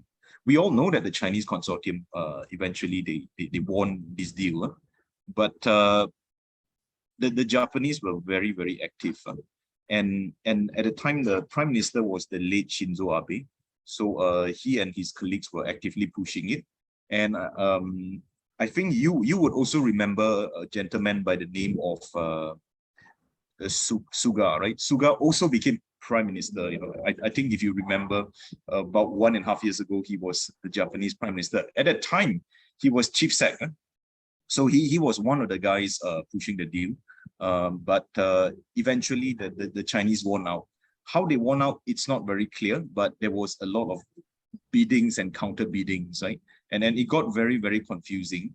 And there is one point that some commentators are fairly upset about, because the original plan was sponsored almost entirely by the Japanese JICA.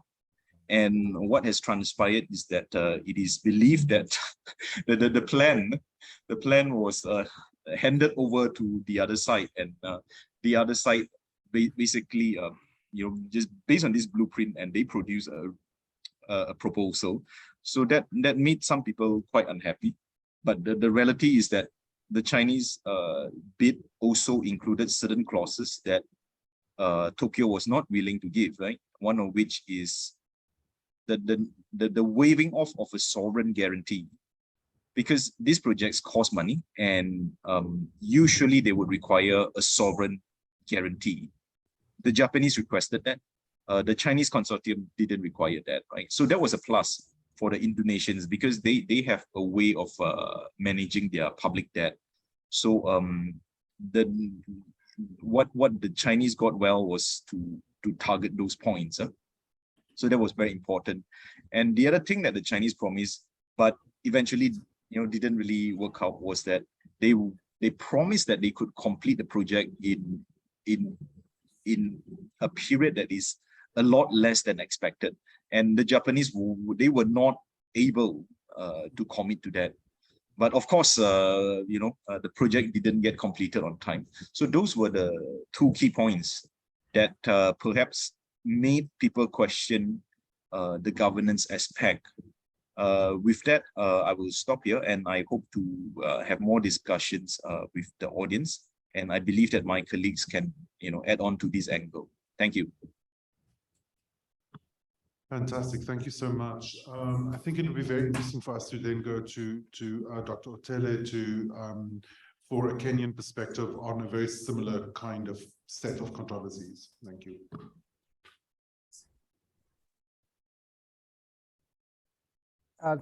Thank you. Are you able to hear me from where your positions? Yes, we can hear you. Yes, Laura, kindly share my slides if you.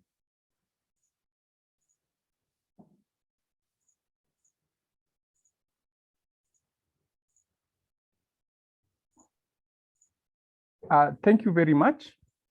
And let me appreciate the organizers and Chinese Embassy for organizing this useful seminar.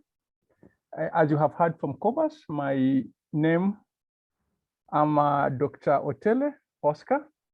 I'm at the Department of Political Science, University of Nairobi, and sorry for my internet fluctuation. I'm somewhere deep in the rural Kenya, but I'm happy to meet presenters from different parts of the world.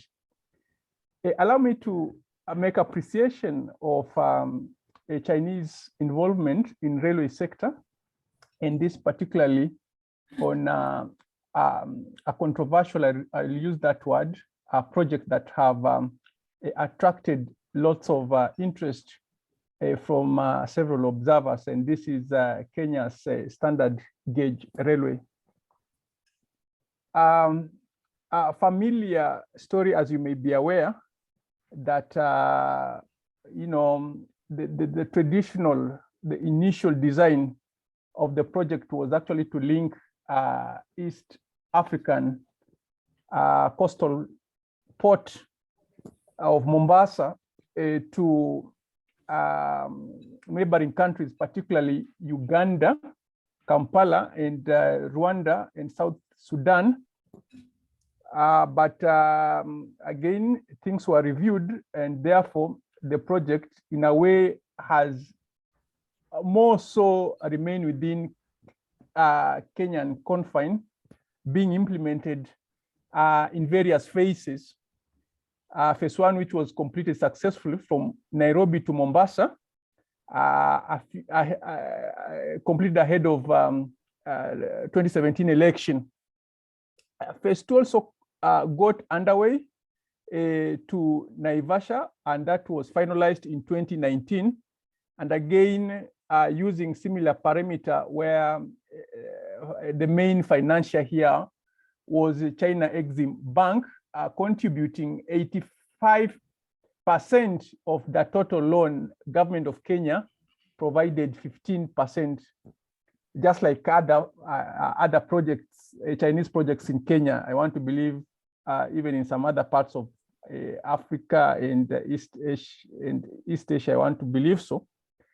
Where we've had challenges is third phase, where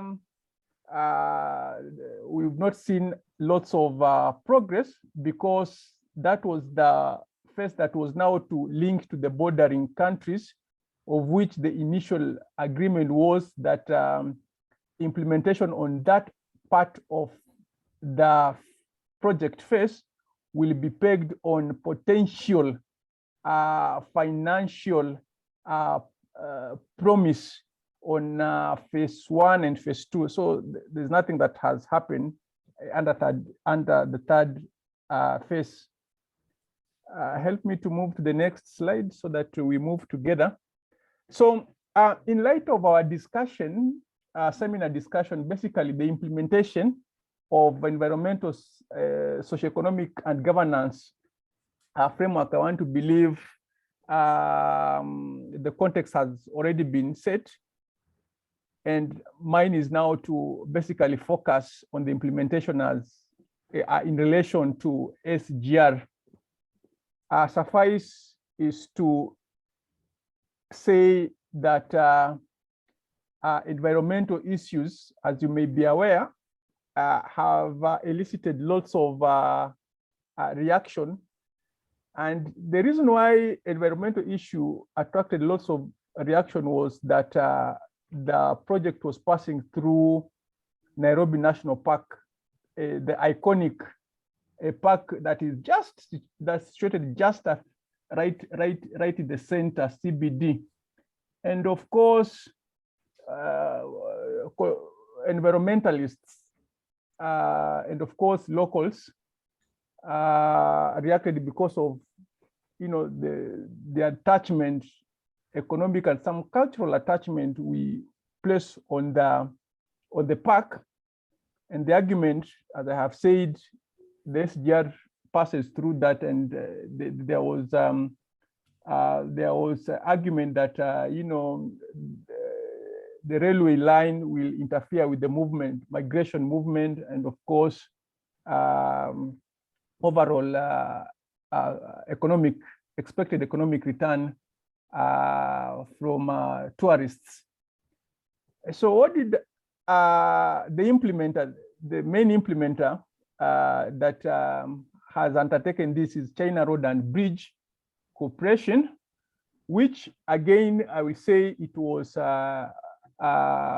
flexible in terms of adjusting, taking a more animal-friendly design, which essentially entailed raising parts of the railway to allow animals to pass underneath and add more points along the railway line.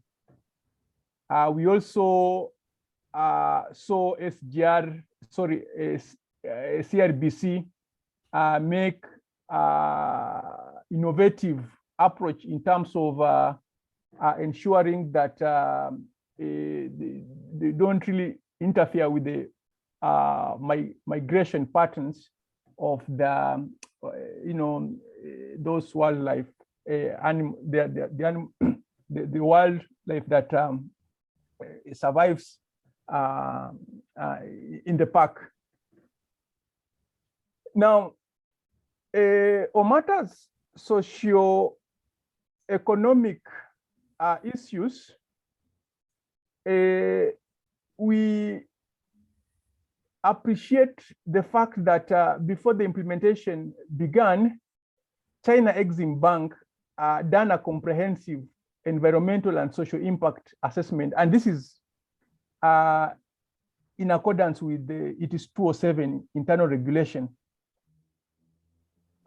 So what we are seeing here is an attempt by CBRC to follow laid down protocols before the implementation began.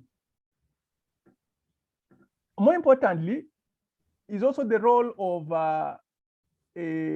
Chinese local actors, particularly the role of Chinese embassy, which monitored closely the status of compliance, and there were monthly reports that were made available on the website just to let the public be informed about how the implementation is progressing.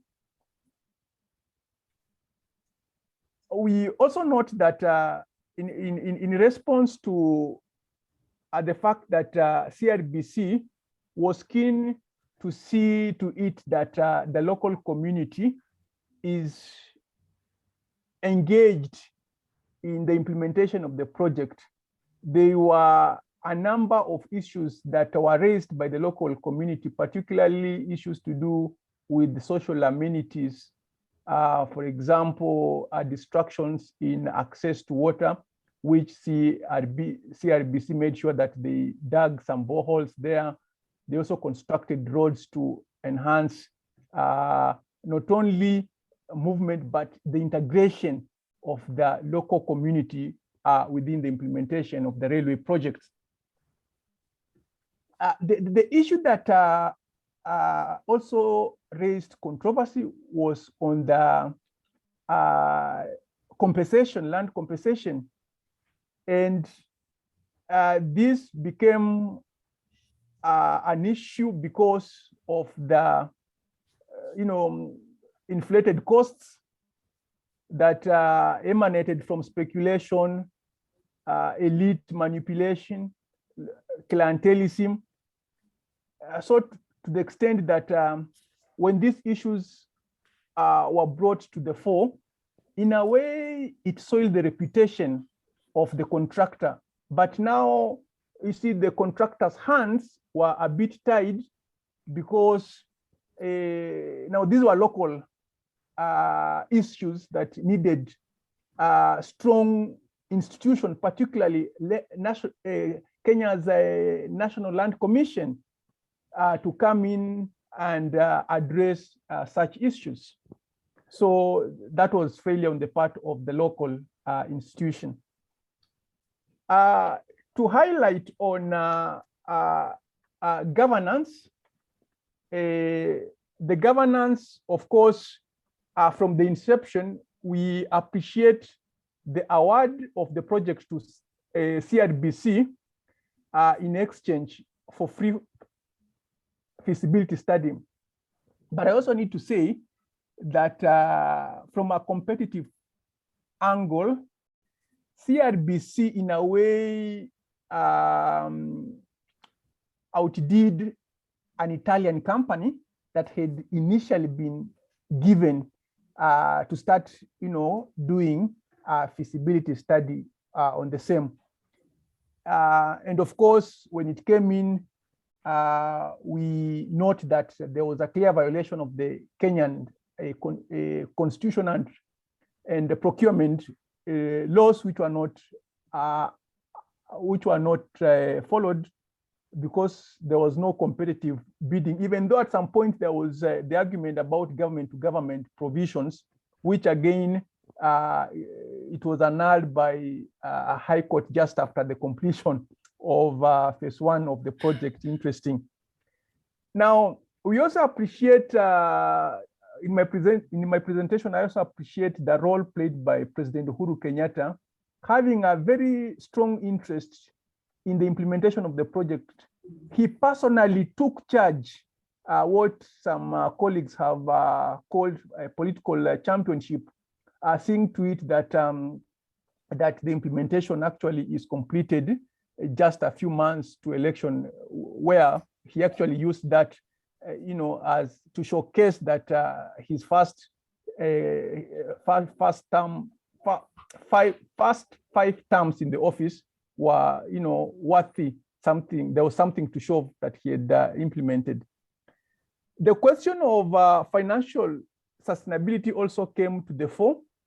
Of course, Exim Bank, as I have mentioned earlier, insisted that the Treasury provides 15% of the project, and it was keen to see that that the project will be able to generate adequate revenue stream to ensure that repayment is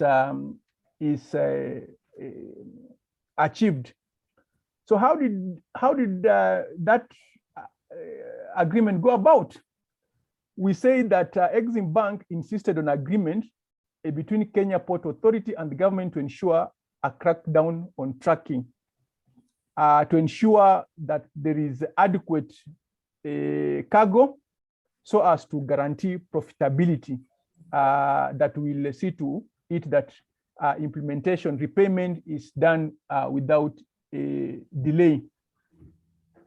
in that negotiation, again, there were pushbacks that arose from importers. And again, to add something on importers, these are people again who are deeply involved in Kenyan politics. In a way, started pushing back and forth in terms of demanding that they also get some concession on how they can obtain some cargo to ensure that they remain afloat.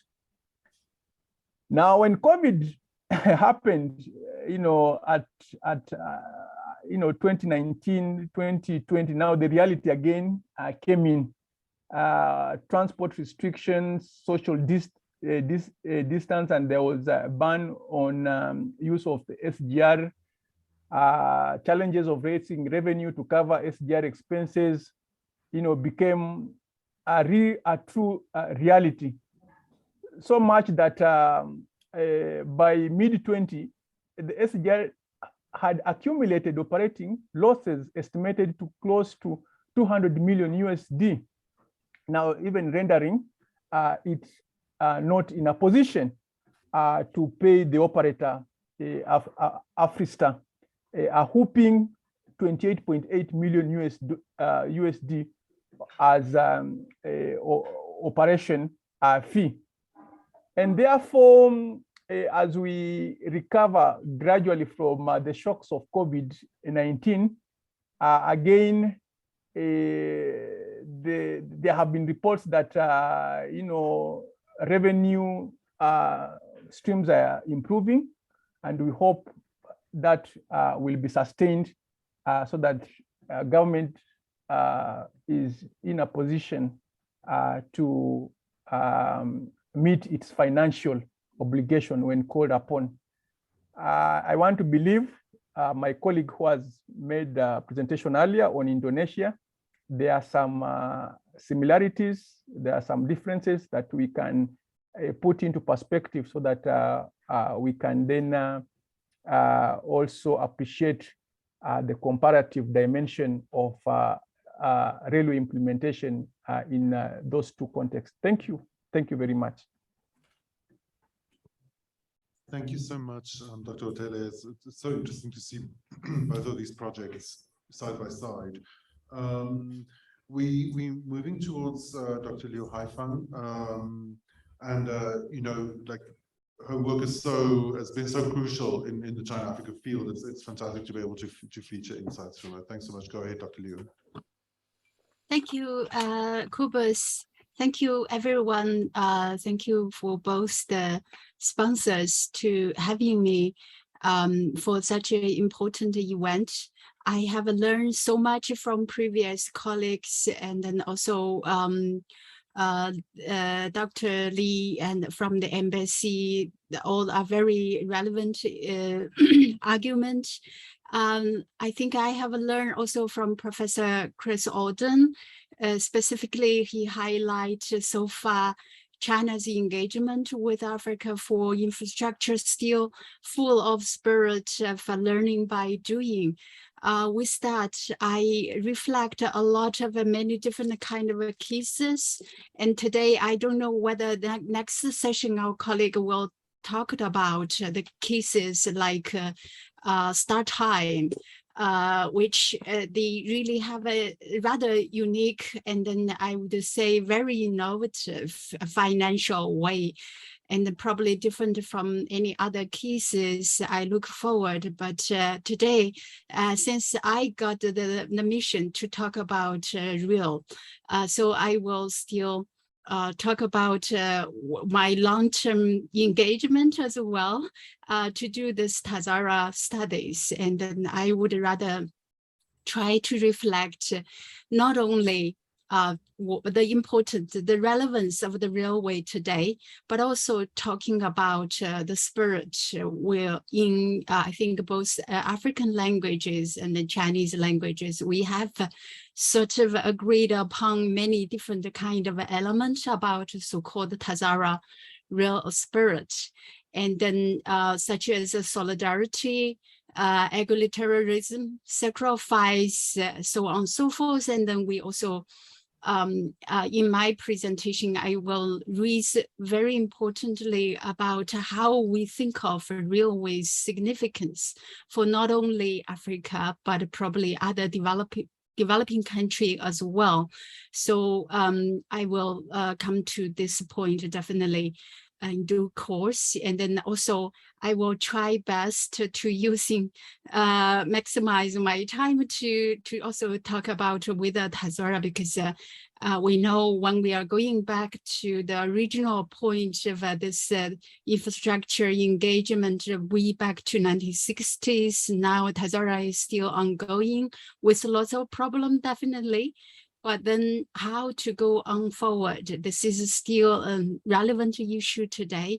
And of course, I will also go beyond this Tazara issue while trying to look at the meaning for Tazara in terms of a global development. So far, Tazara has caused lots of different kind of voices, not only the acknowledgement of that period of time, how three countries work together to have it established, but also the challenges. This is exactly one of the invitation I got from my Britain colleague, who really invite me and my colleagues who have done research with me, Professor Jamin Monson, together to write the paper about how today we look at Tazara, because in their questions, in their invitation, they put it in another way. They ask if there ever a kind of a Tazara spirit. Maybe nowadays it's difficult to say the permanence of a Tazara spirit, because so-called solidarity has been either combined or replaced by commercial motivations. And of course, there are also lots of other ongoing situations making all these challenges, such as we know last year, Kawangda has also left the world, and then as that first generation of leadership of African just heard their independence, how they are remembered is still crucial issues. And people have been discussing a lot about what these leaders have been doing, and then what kind of either dictatorship or they have an authoritative way of ruling. Either way, people tend to neglect how these leaders, the symbolic meanings for me. For instance, these two leaders who brought the Tazara, established really in their own languages, still a symbol of independence, self-sustained value, and also sovereignty, which is really their key values when they are talking about.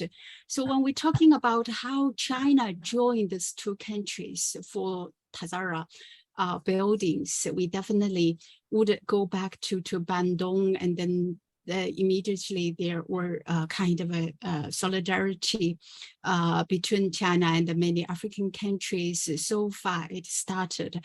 And for me, the meaning really also in alignment with what Adam Smith in his famous book back to 18th century, he already tried to inquire. He asked the question if there was a world full of injustice, and how there was an outcome, how there might be an end for this injustice. And then he definitely championed in future how those inhabitants of all those different places, people can be respected, and then in that way injustice can disappear finally. So back to the origin of Tazara Railway, I would rather emphasize the two kind of reasons brought it to establishment. First, I want to emphasize, of course, as everyone emphasized, Kaunda in his language, he also says there was such a dire need for an alternative route. So this is definitely of physical reasons, but there are also kind of a spiritual reasons which tend to be neglected in our current writings. As also many the older people, that generation reflected, actually back then there was a spreading myth that the white settler, their ruling will continue, and then the African independence is not guaranteed at all.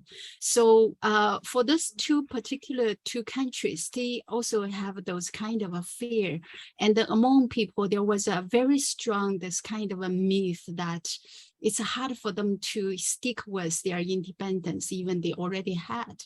So in this way, I would rather say spiritual, or you can call political. This kind of a reason was as strong as the physical reasons for the two countries are determined to really have this railway established. And then for China's role, as Kaunda said, it's our mission to be independent, and then China just help us to be ourselves. But of course, as I said, the Tazara was so much challenged due to its rather bad performance lately. And then here we can see the cargo, and then the volume doesn't show a very good picture. But this kind of voices way back to the time it was constructed, and then we all have heard so much about how World Bank, UN, they all had carried the feasibility studies with denied answers, and then later on, lots of scholars still using white elephants to metaphor Tazara in terms of it's not a very much economic, the performance was not as good. But if we look at it from the other point of view, especially what I emphasize, the sense trying to keep their independence and then sovereignty, maybe we'll say very different kind of a value for this Tazara railway back then. And then for me, there are also other way to reprisal how Tazara has a long-term impact. And then I call it freedom railway as well as a people's railway. Of course, this word I borrowed from my dear colleague, Jamie Monson, and then specifically in her book, she actually have covered lots of this kind of a long-term impact, such as how the satellite can cover how within 25 years time, the people movement and then the growing economic activities. And of course, the current, these are done by our current interviews, and along the railway, people also reflect how the new towns emerged, and then also how people have a new livelihood thanks to the railway. And then so the importance is really goes to those local people. Here I want to raise a very important point of view about the meaning of the railway. As Jamie said, once the railway was completed, it became as important to the local community, as well as to Zambia, which has the mission to export their copper. So for her, the railway came to depend on the agency and the initiative, the rural user of the train, even more importantly.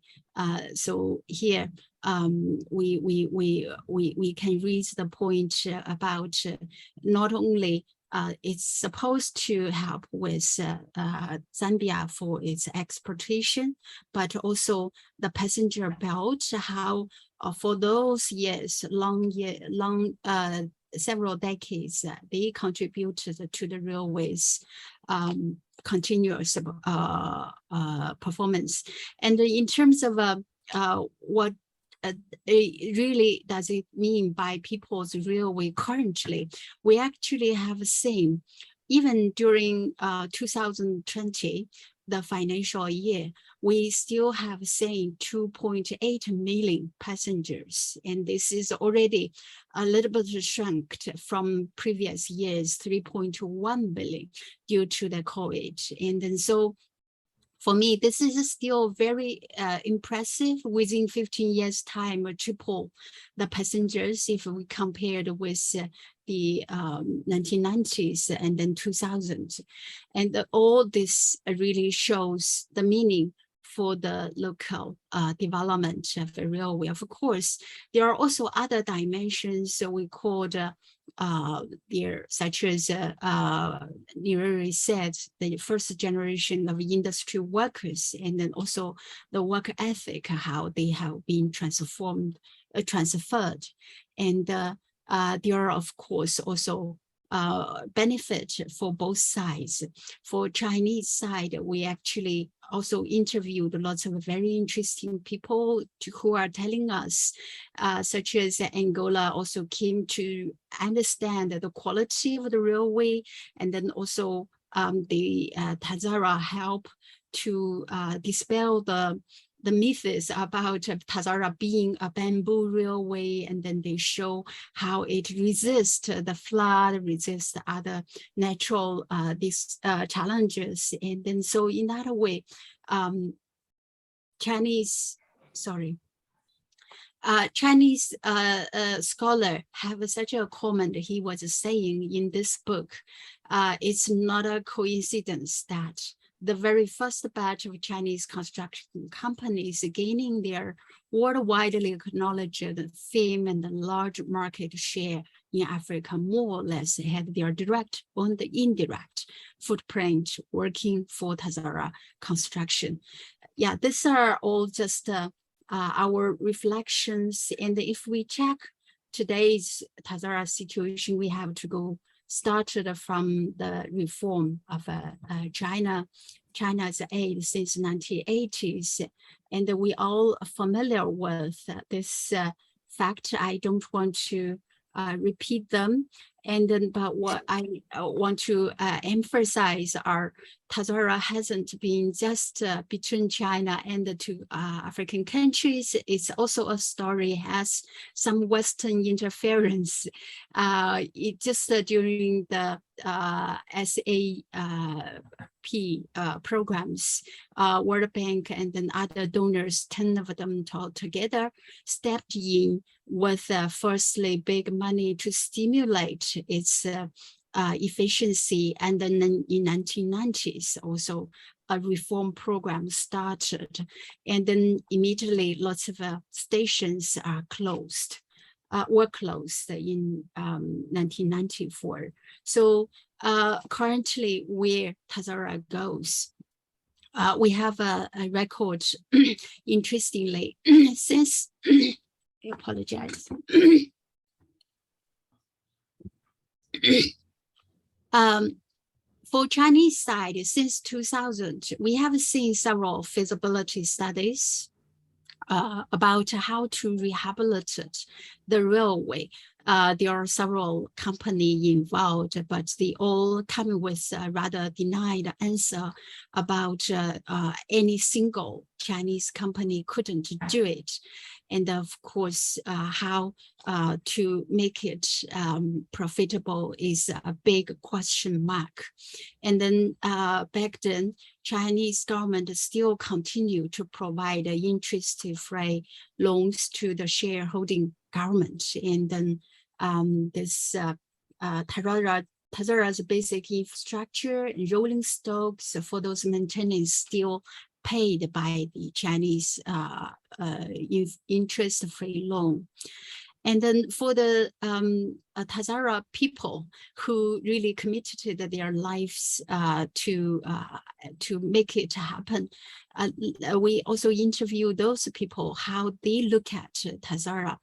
Actually, such as the deputy chief engineer, he actually discussed about Hazara has gracefully accomplished its mission, and now times the three sides need to discuss jointly about a way forward instead of only relying on this kind of Chinese aid to go forward. But different people, different stakeholders among the three countries also have very different view about how to do it, such as Hazara, Tanzania government, they really put a lot of hope for the gaining revenue from the mobility of populations. And then we also heard from many Chinese scholars about still relying on more mineral digging and transporting out of Zambia. And then also there are Chinese scholars and officials, different think tank. They also they criticized this kind of seemingly endless aid of the railway. And then there need to be a rather innovative way to reform it, according to many of the scholars. And then on the ground, we have seen the Hazara constitution has been reformed in 2015. They actually make it open to the private sector to invest in the railway. And according to Hazara, their estimations, the money needed for the rehabilitation is huge, so 1.2 billion US dollar. And we have seen the latest round of a tri-party ministerial meetings in 2016.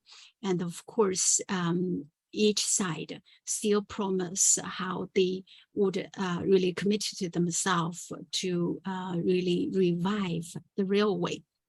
And then former Zambia and president even say, if we don't do that, it's a betrayal for our forefathers. So to show the determinations. Lately, just in this month, we also have seen Zambia and president visited Tanzania, and the two sides also agreed how to upgrade.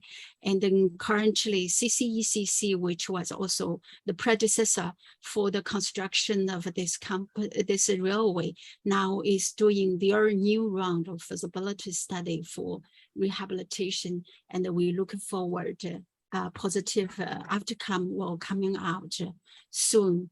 In terms of Hazara, the spirit, I would just, I hope I still have 1 or 2 minutes for me just to finish my main idea. I think according to our really very rich interviews to both African side and then Chinese side, we have gathered good understandings about how people still think this spirit is still very relevant. For instance, someone says, even Hazara was under concessional operation, this railway, the egalitarian between China and the African side will be the same. And then also a specialist on China's aid, Professor Zhou Hong, emphasized what important for any aid, because you cannot expect anything physical things can resist time. Time does consume everything, but what can be left is really the experience and then the knowledge sharings. She rather emphasized whatever the the aid is. The left things should be experience, should be the knowledge sharing. And then so for that, and we also agreed that the Tazara spirit as a kind of a intersubjectivity identities still ongoing between the two sides. And then it's not only about how everyone from either the three countries, but also beyond this country, those many scholars from after side also feel this is such an unprecedented human being determination, strengths, and the sense of solidarity, and also great sacrifice. And then, but also this is not only a kind of a nostalgia, but if we check with the common Chinese people, even those construction workers nowadays are working in African continent, we also understand how they emphasize the coming to each bitterness, and then this kind of a identity, self-identity really grow out of this part of a history. So we feel this being equal and then jointly consultant way to carry on the project is still core values for the two sides. So then I come to my conclusion part. I feel this is still very important for global development, the meaning, because Tazara has shows that how people can reach during the difficult time, can reach a height with all those very special spirit. And then they didn't have a model to follow, but they just have how to explore is really as what we today have emphasized so many times, to really being innovative, to explore. And then the most important things, as what Adam Smith suggested, is still those important mutual communication of knowledge, and then all sorts of important improvement that can be left from whatever the project is. And then for the Global South, South-South cooperation currently, I also feel we can refer to other scholars, what they have previously emphasized, that if older Bandung emphasize political solidarity, currently China is using new way of is trying to establish this new Bandung spirit to use global market as a kind of instrument, trying to reach the common prosperity. And then for that, I think just as what Adam Smith said, finally there might be a stage that the world can be rather just, the injustice can be dispelled, and then this should this kind of spirit can still inform China-African cooperation a lot, and then especially during current COVID-19, and then also the Ukraine conflict, all those challenges across the world push all our human beings in the most challenging time, and then we need to explore, continuously explore a new way forward. Thank you. I ended here. Thank you.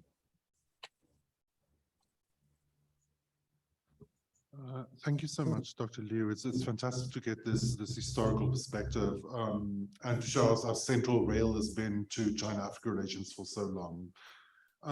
We got two questions, and I'll ask each one to Dr. Lim and one to Dr. Otele.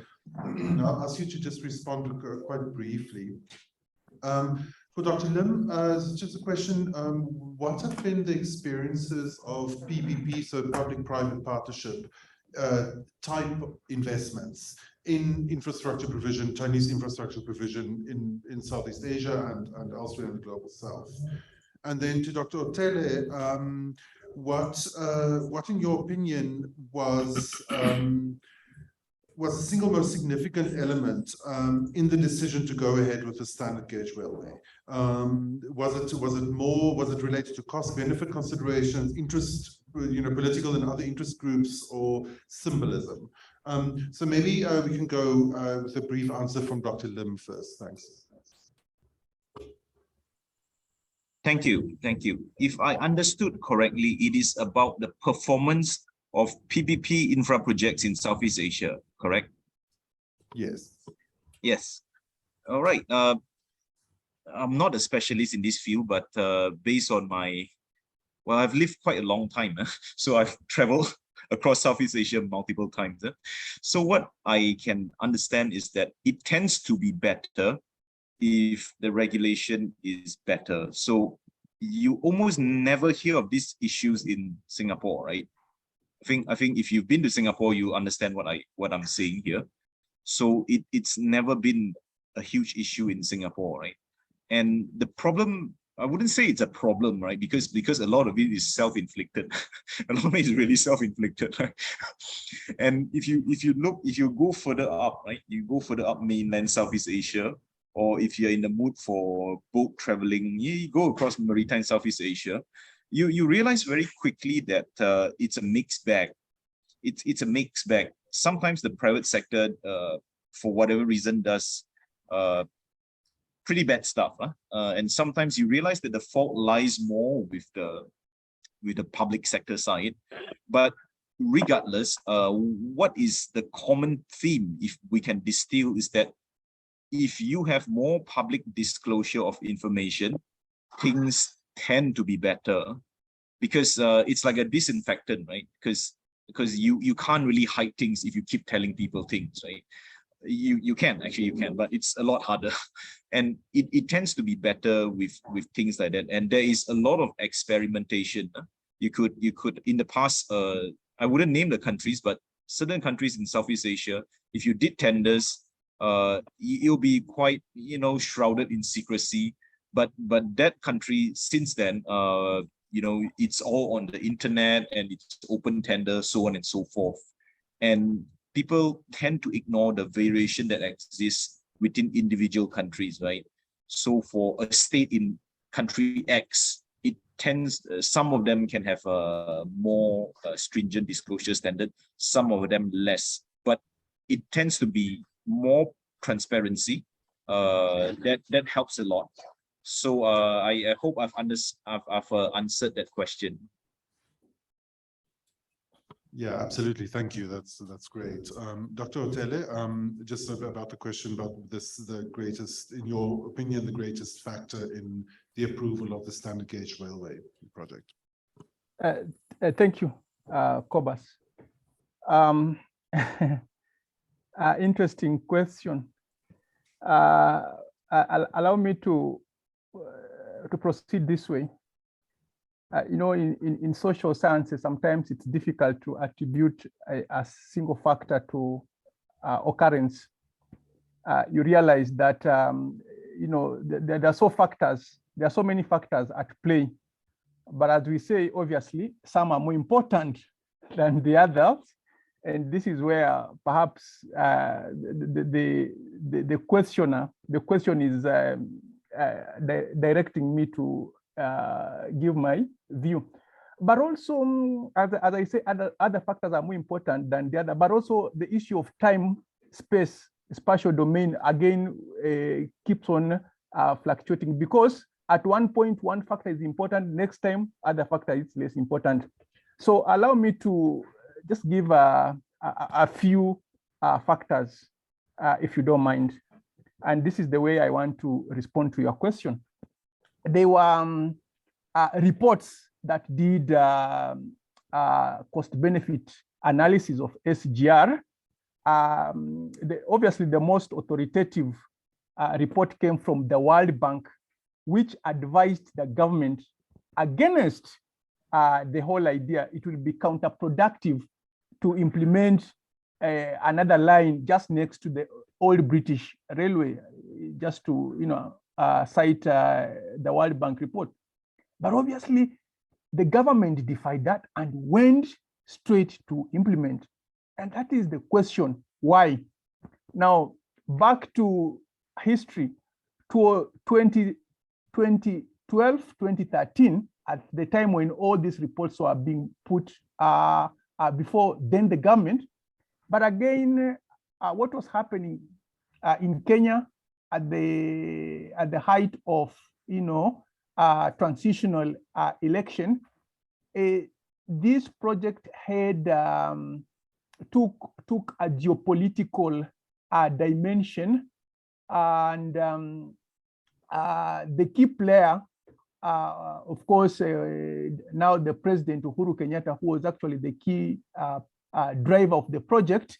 You remember he was facing some charges, and the project was seen to be a bulwark against Western forces that were, like, if you end up elected, you are accused, you are not going to do business in Kenya. And so the project being pushed, it was seen as, okay, you don't want to support us, but look, we have other partners who can give us some funds. So who are these partners? Let's go to China, get some funds, and we can counter the Western ideas that they're not willing to support us. So that, in my view, worked to sort of play that ICC card. But now back, another factor that then came in strongly, President Uhuru now taking the leading role to champion for the implementation. We have never seen a project driven by Office of the President like SGR. The president literally visiting site by site to oversee the implementation. What Wang and Wissenberg, I think you, if I got the name right, talk about political championship. So national politics again intermarrying with the geopolitics. See to it that the project, the first phase of the project, got completed just 2 months to election. So two variables, the international variable, at some point it was more important. Again, it got interaction with the local dynamics to see to it that implementation took effect. So it's a cocktail of factors that were at play. Thank you. Thanks so much. So with this, we wrap up our rail session, and we are moving straight. So in the first place, I'd like to thank all of our speakers, and thank you for all of your accounts of the sector, which really kind of like showed us the full historical sweep of rail cooperation between Africa and China. It's fantastic to hear. Our next session is on maybe currently the most controversial form of infrastructure cooperation between China and Africa. This is internet network building. The sector's come under a lot of pressure, particularly from during the Trump administration, when there was a lot of pressure on African and other global South governments to not work with China in this particular field. And we saw also significant resistance from within Africa against that pressure. So it's emerged as a very interesting field. It's also a field where we tend to look a lot at issues like surveillance and kind of data security, but not really on ESG implementation of the networks themselves. So we're delighted to be able to fill that gap today. We're speaking with Dr. Motolani Peltola, who worked on the ICT section of this report for us and published under her previous surname, Motolani Akbeli. So we're great. We congratulations on your wedding, and we're delighted to feature you. And also again, Dr. Gong Shui, who we're really grateful for bearing with us despite lateness in China. And then also Desiree Nuvot, who is the Southern African Senior Marketing Manager for ICT Policy and Regulation for Huawei. So we're delighted to have someone from within the industry and from Huawei to speak with us today. So Dr. Peltola, you can go ahead. Thank you so much, Kobus. Firstly, I would like to extend my gratitude to SIA and the Chinese Embassy for putting together this very important workshop and for the invitation to be a part of it. Apologies if I sound a little bit raspy and nasal, but I've been suffering from the flu. It happens to be COVID actually, because I tested positive yesterday. But moving forward, so today's presentation will focus on the ESG impact of Chinese powered ICT infrastructure in Africa by looking at the case of the NICTIV, which is the National ICT Broadband Backbone, a telecommunications project in Tanzania. So a great starting point will be to sort of briefly talk about Chinese involvement in Africa's telecom sector. And this dates back to the late 1990s, where a number of African countries were liberalizing their telecom sectors and were essentially open to private sector involvement. Global telecoms giants such as Huawei, ZTE, Ericsson, Siemens, Nokia played an important role in infrastructure development in this sector.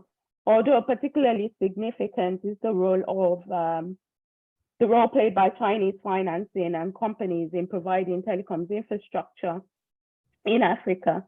So Chinese telecoms equipment manufacturers such as Huawei, through competitive pricing, low production costs, cost-effective equipment and solutions, and access to Chinese state-subsidized funding and support, will later come to dominate the sector, wrestling market share from a lot of the major Western firms such as Ericsson and Siemens.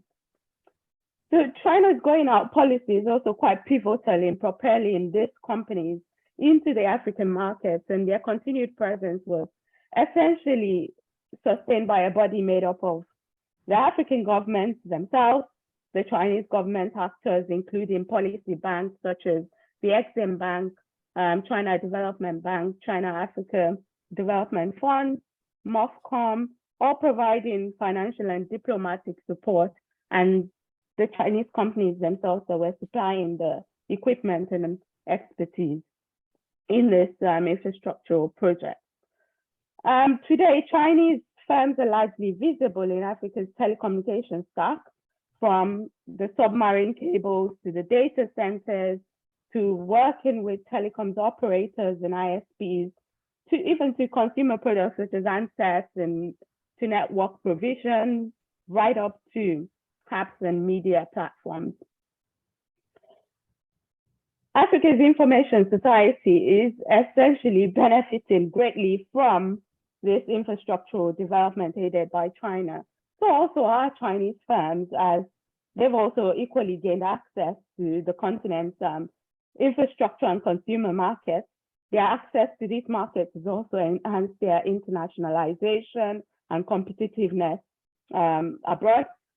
Also, China's involvement in Africa also furthers Beijing's the realization of Beijing's digital Silk Road. So this dominance of Chinese firms in Africa's telecommunications stack places African countries in China's technological sphere of influence. So with this scrutiny, like Kobus mentioned, comes great, or with this dominance rather, like Kobus mentioned, comes great scrutiny. And much of the research has, however, focused on geopolitical implications. While these issues are like important, it is also crucial to understand the environmental, the socio-economic and governance impact of this infrastructure project. And in this research project, I examined the case of the national ICT broadband backbone in Tanzania. So in 2009, Tanzania embarked on a project to deploy a national ICT broadband backbone that would provide higher capacity of ICT services and connectivity to landlocked neighboring countries in East Africa. So phase one, the project is a 5-phase project. Phase 1, 2, and 3 of the project was financed by China's Exim Bank and was implemented by CICCC, the Chinese International Telecommunications Construction Corporation. That's a Chinese telecom firm in collaboration with Huawei. So in terms of the importance of the project, the NICTIB itself was expected to enable the provision of affordable internet to Tanzanians, increase the use of ICT technologies or ICT within Tanzania itself, provide connectivity to all landlocked neighboring countries, establish point of presence across Tanzania's administrative districts, facilitate the implementation of e-government initiatives, and also provide all licensed operators, telecom operators, equal access to fiber networks to catalyze competition in the local market. So though proposals were made to several donor agencies, including the World Bank, but China was the only willing financier of the project at the time, and will go on to finance the first three phases of the project. So the deployment of the NICTIB was, like I said, quite significant, as prior to the NICTIB and the introduction of undersea cables, EV, and CCOM, East Africa was the last major region on Earth without fiber optic broadband internet access. So it heavily relied on satellites for access, which was really expensive and posed technical constraints, including limited available bandwidth for domestic and international linkages, transmission delays, and limited quality. So in that sense, the NICTIB essentially improved access, connectivity to broadband in urban and rural areas in Tanzania. It also facilitated the provision and adoption of ICT services in Tanzania, with improvements in delivery of e-services, benefits, and these benefits cut across various sectors of the economy, including education, banking, tourism, health, and agriculture. So there was increased connectivity and utilization of mobile services to send messages, internet access, the use of HEM services such as e-money, mobile banking to transfer money, make payments for services, conduct trade and trade transactions. And also all of this helps to cut down the cost of travel to carry out such payments. So in that sense, it's really fostered ICT, the use of ICT within Tanzania. Also, this has also affected education because there's been increased usage of e-education services connecting, and 28 higher learning and research institutions have been connected with last mile connectivity within Tanzania. And this has also helped in terms of adoption of online applications and admission processes in universities.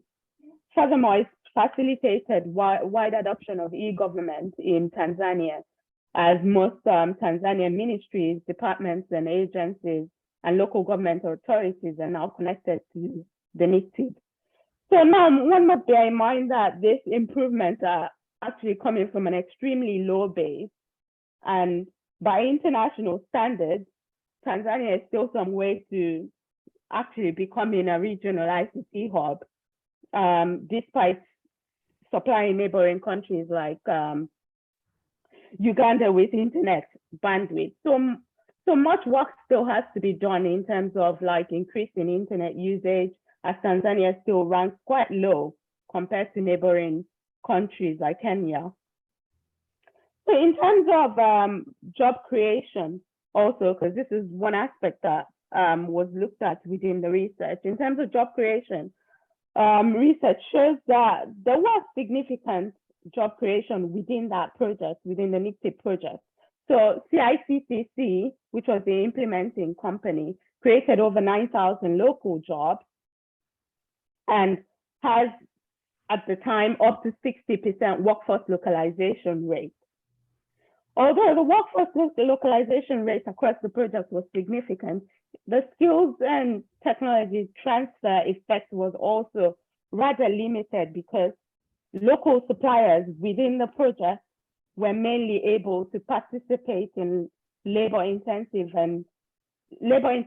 civil and electrical work, activities at the lower end of the value chain in terms of the use of technology, while production of assets at the higher end of the value chain was mostly limited to Chinese suppliers. Also, there was sort of a low proportion of Tanzanians actually occupying managerial and advanced technical positions within CICCC itself. So this also kind of limits the skills and technology transfer effect within the project. Furthermore, while training courses, there were formal training courses that were arranged for locals working on the project, including some actually being sent to China for training. So overseas training organized by CICCC, training was mostly limited to on-the-job training of local employees by shadowing and demonstration, which is rather a common form of training on Chinese projects in Africa.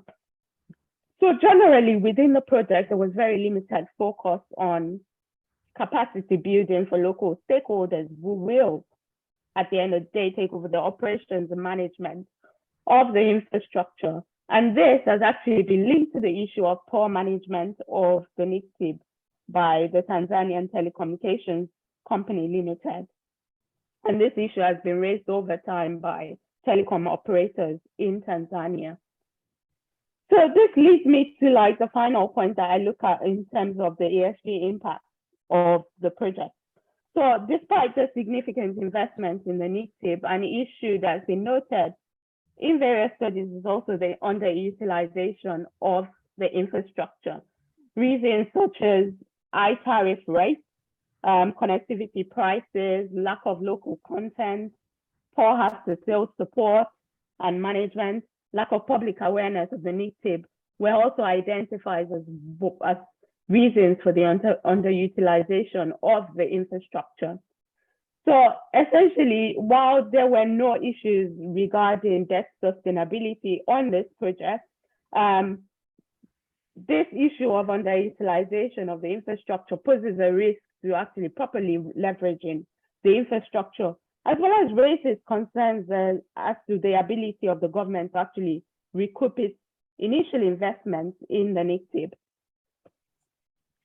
So to conclude, ICT infrastructure like the NICTIP is significant if Africa is to close the digital divide and to also benefit from the global digital economy. However, in terms of the implementation of this project, more can be done by both Chinese and African actors to create conditions to properly leverage this investment for the host country's advantage.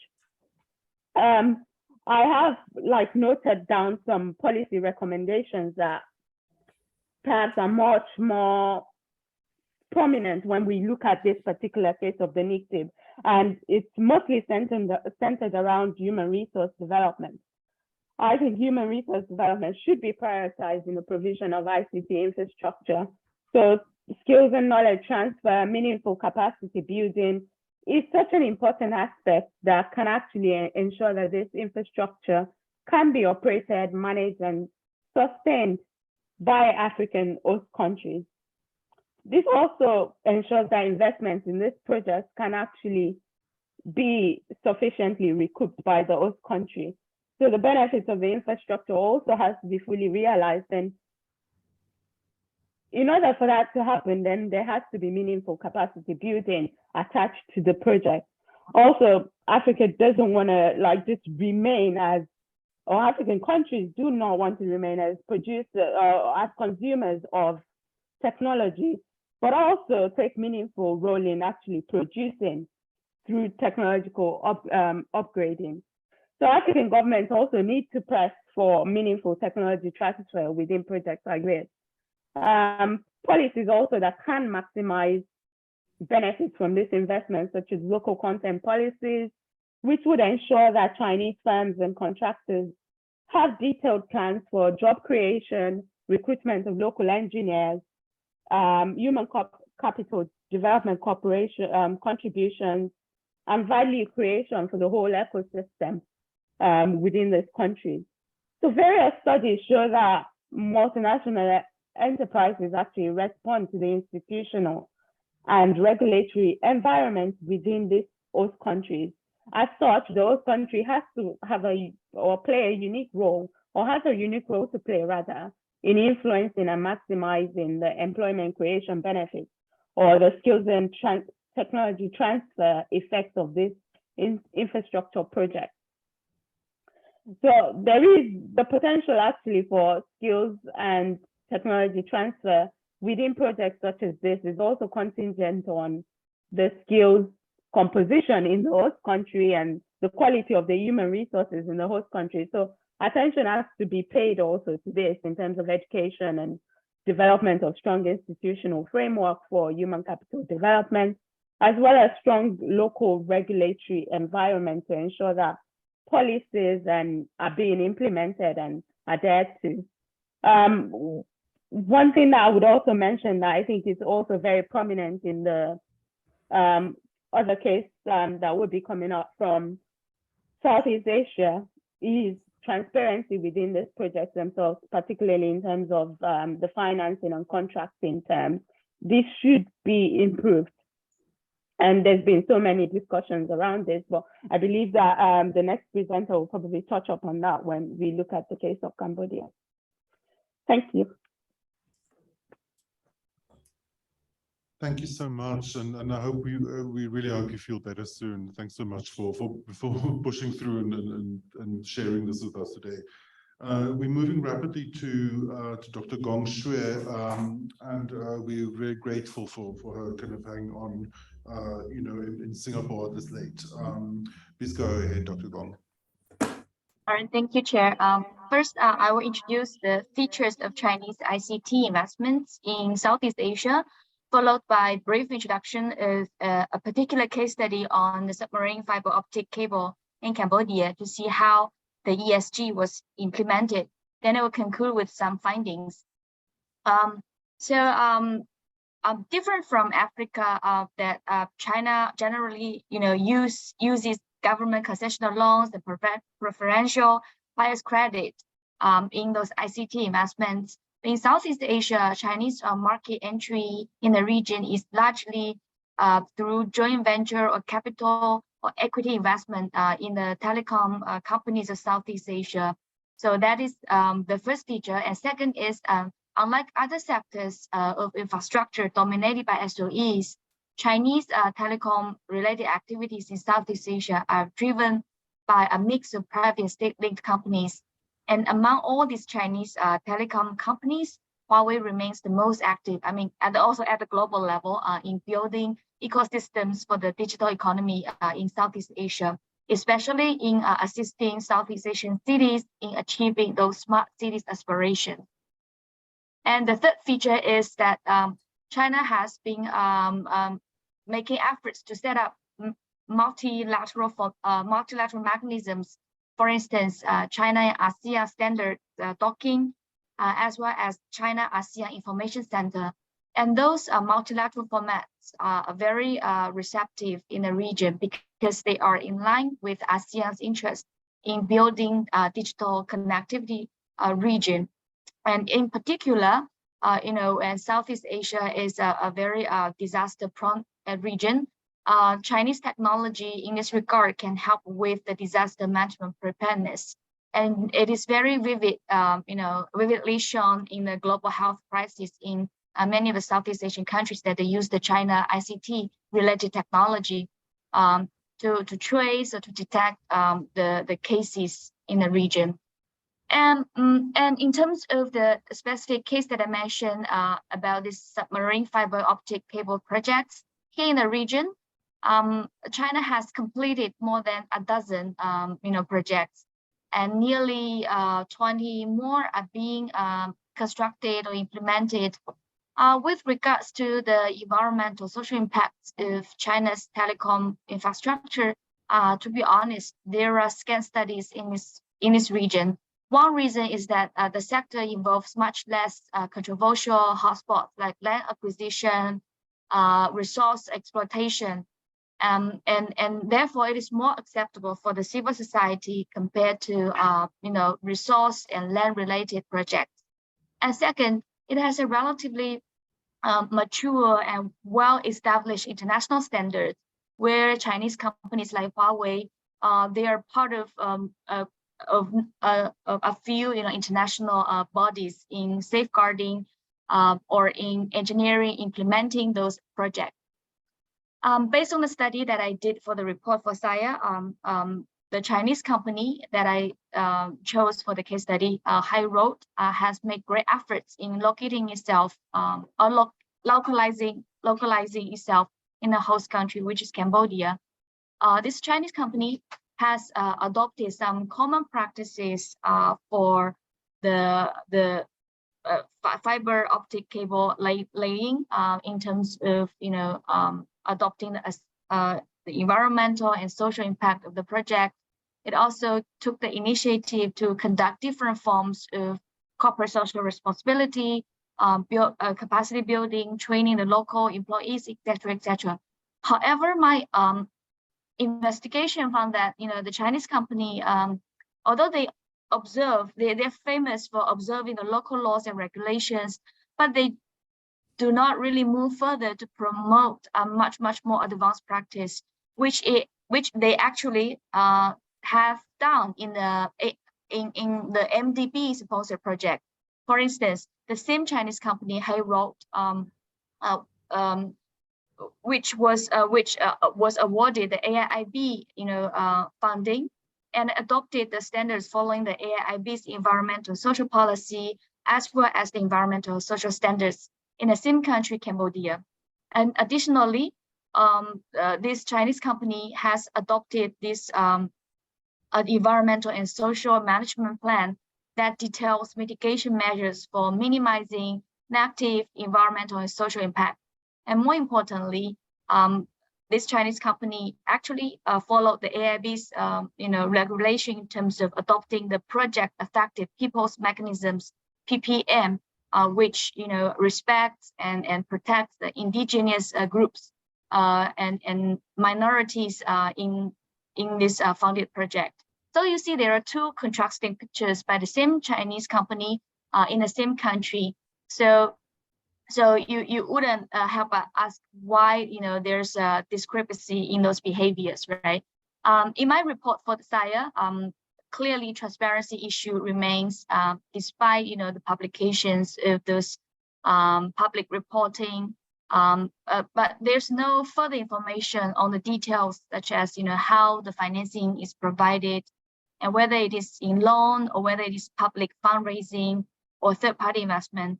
And it's also unclear in the case how the economic returns will be divided and how the company decided on procurement, because all the reporting by this Chinese company did not disclose such information, unlike what has been doing in the AIIB's funded project. But the Chinese company is not the one to blame, because in Southeast Asia, it's difficult to apply advanced practice if the local government standards is really low, and especially when the funding or the funder is not stringent in terms of adopting those high standard practices. As you may know, most of Southeast Asian states, they've been considered as highly corrupted with incredibly low governance capacities in terms of regulatory quality, rules of law, etc. So foreign investors, including the Chinese ones, they're highly vulnerable to the weak institutions. But again, interestingly, the AIIB sponsored same project in Cambodia to the same Chinese company showed that the Chinese companies, investors, they can be competent and competitive as to apply a much advanced standard in infrastructure projects.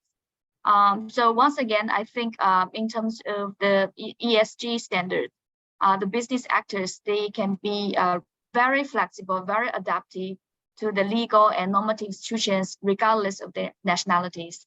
So I shall stop here. Thank you.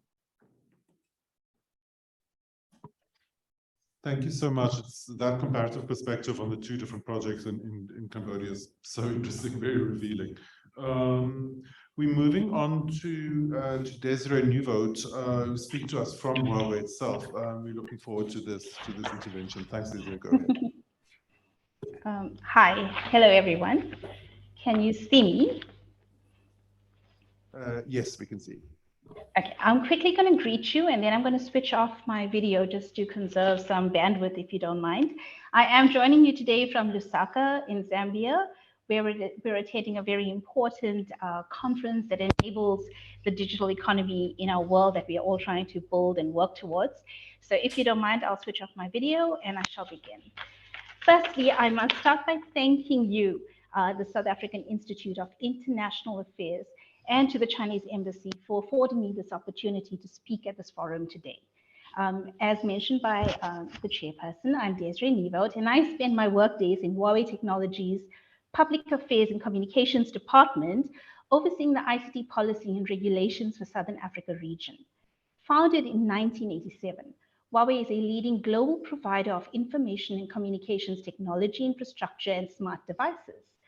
With approximately 190,000 employees, the bulk of which are in research and development, we operate across more than 170 countries and regions, serving more than 3 billion people in our world.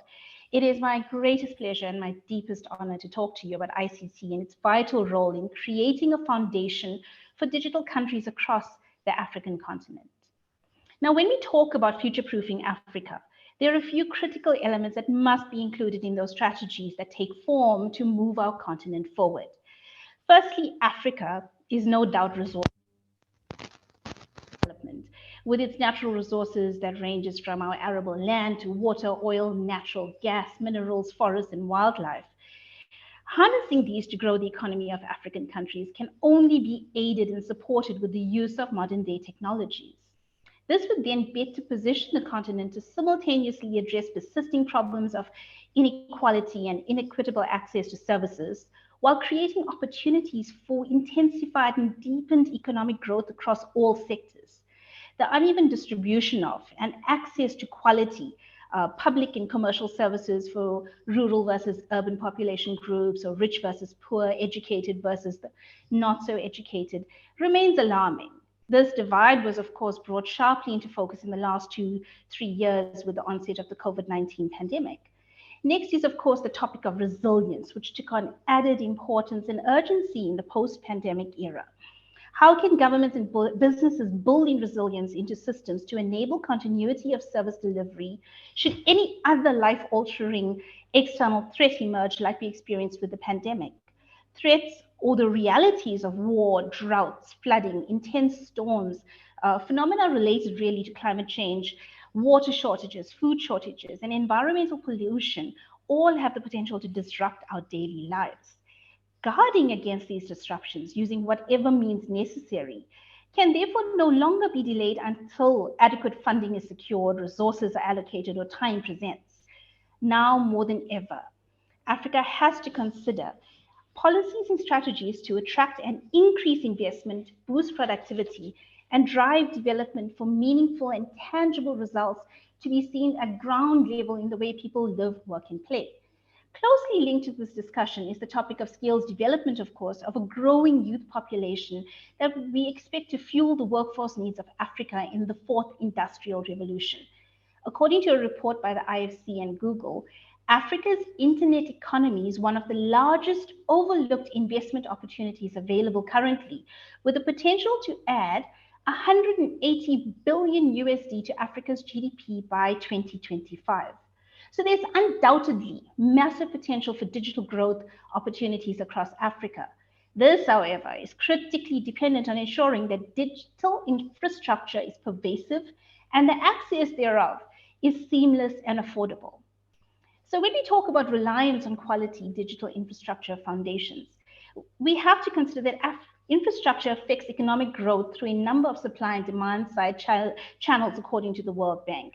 Investments in energy, transport, water, and telecommunications networks directly impact growth with their availability enabling the production of goods and services, while their unavailability or intermittent stoppages for whatever reason severely impacts productivity. Infrastructure connects households across metropolitan areas to higher quality services like healthcare and education, as well as opportunities for skills development and employment.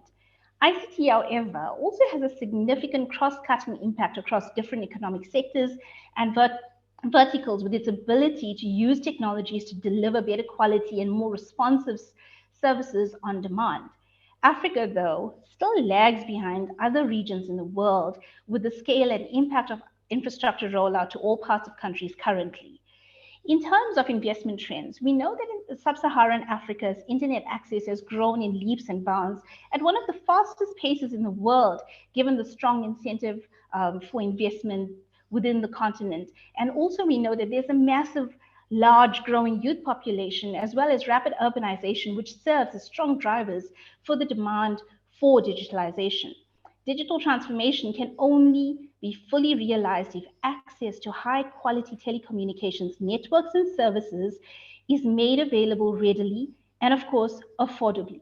The last few years have seen increased investment in data centers, of course, across the continent, as well as in more subsea cables reaching more of our countries. Governments and enterprises of all sizes have seen the benefit of moving their operations to the cloud to ensure business and service continuity, regardless of the environmental threats being faced. Accelerating the type and the pace of investments into digital infrastructure in Africa will be critical to ensure the development and growth goals are achieved, so society benefits from the improved quality of lives and, of course, the improved opportunities.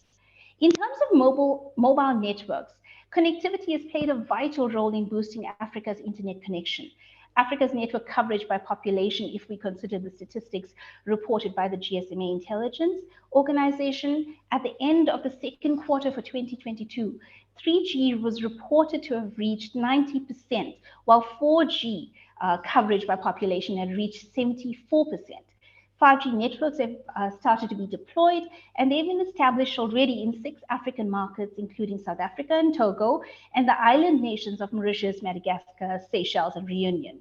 With a population of 1.4 billion people, Africa has over 706 million unique mobile subscribers, of which 448 million are unique mobile internet subscribers.